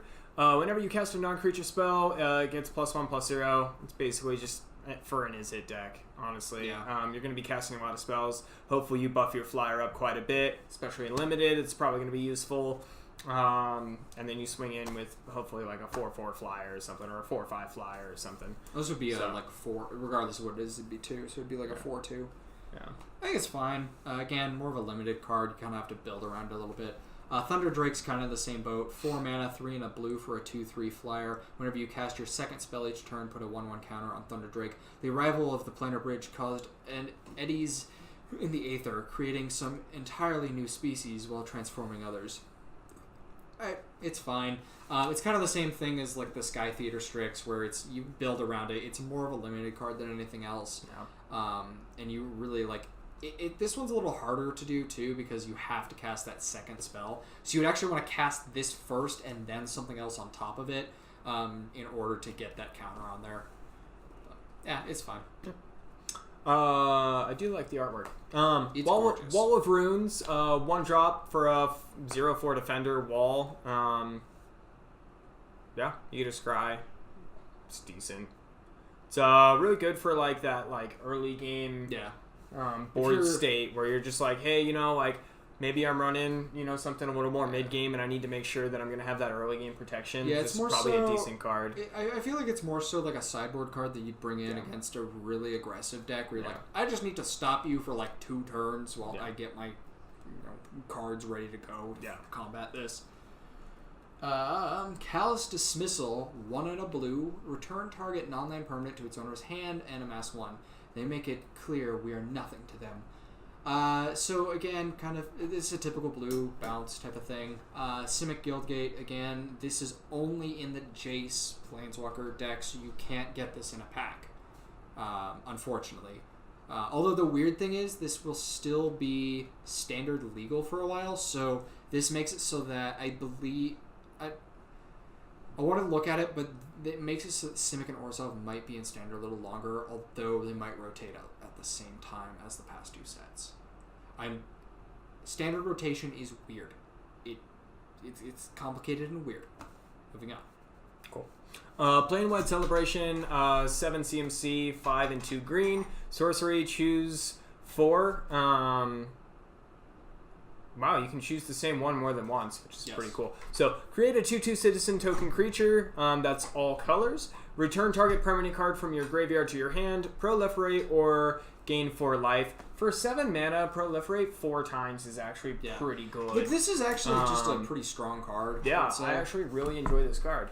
Yeah, because even if it's like I need 1 permanent back that's like my best permanent that killed, I'll proliferate once or twice to do something and then create a 2/2. Yeah. That's decent value for the mana. The biggest thing is just getting up to that 7, I think, here. And last is honestly probably one of my favorite cards from this entire set. Dreadmalkin. 1 mana, Zombie Cat, 1/1, Menace. You can also pay 3 and sack 2 and a black to sack another creature or planeswalker, put 2 1/1 counters on Dreadmalkin. The feline Eternal felt Liliana's command, looked at her disdainfully, flicked its paw, and scampered away across the rooftops. Wow. It literally was just like, I Liliana's... love the artwork on that card. I love the artwork, I love the flavor. It's also actually pretty good, because the pay 3 to sack something and put 2 on here, like that's not bad. Pretty good. And Menace is decent in especially limited. But my favorite thing here is that Liliana's like, oh, Cat, you will fight for me. No. Nah. It just bails. So. This is why we love cats. I believe this is the last one of the official set. So the last thing then here are the alternate art Planeswalkers, which if you want to know more about these, go check out my last video that I did. Unfortunately, Cal was not able to join me. It was still a good video. Thanks. But yeah, I broke down kind of what's happening with these and talked about kind of my feelings on it. A couple of you guys also commented on the video. We love that. We want to talk to you guys. Absolutely. So definitely with this one, leave a comment. What are your favorite cards that are coming up? What are cards you're excited for? And also, I think we should probably pick a couple. Throughout the video, I saw about 4 that I'm really excited for. Yeah. And we want to know yours, so definitely leave a comment. I guess, do you want to... What's your first favorite? Or just, go down your list. Evolution Sage was on there. Eternal Skyward. Eternal Skylord's fun. Nissa, who shapes the world. And then Nissa's Triumph and Sarkhan the Masterless. So those were some of my favorites. Mostly because I'm going to actually put those into a deck straight away. Yep. Spark Double is another really exciting card from this set. I'm so excited for Spark So Double. anyway, I don't want to... I mean, I have plenty from this set, so I don't really want to sit here for the next 20 minutes and rattle them. So, It's been what a about long you? video. Yeah. I really liked the Storev, which was the Gruul card that I wanted to use as a commander. Lazotep Behemoth, the zombie hippo. The zombie that hippo's was a really hilarious. cool one. And then the new Kefnet and the new Catcher card. And really all 4 of the Eternalized Kefnet. Gods, but those Yeah. are my 2 favorites. So Absolutely. definitely in the comments, we want to hear your favorite cards. Liking and subscribing is the best way to help the channel out. Yeah. And next week, if you are just getting into Magic, or you have a friend that you want to get into Magic, we're going to be covering ways to actually kind of get started with Magic, and ways that we recommend going about it, and how to start jumping into this rabbit hole that we absolutely love.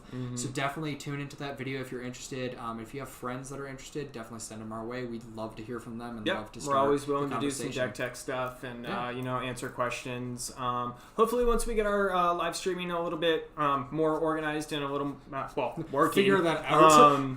we're gonna go ahead and be open to live questionnaire as well. So if we'll pick a time during the video for open questions and stuff. So if you're tuning in for that, just make sure you're setting up your questions, messaging us throughout.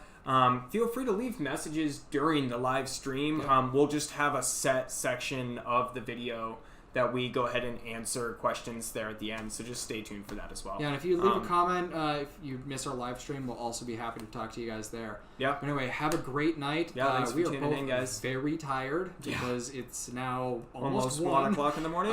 But yeah, thanks for tuning in, and definitely we're excited for the pre-release, and Yeah. we hope that you guys are too. Awesome. Thanks, guys.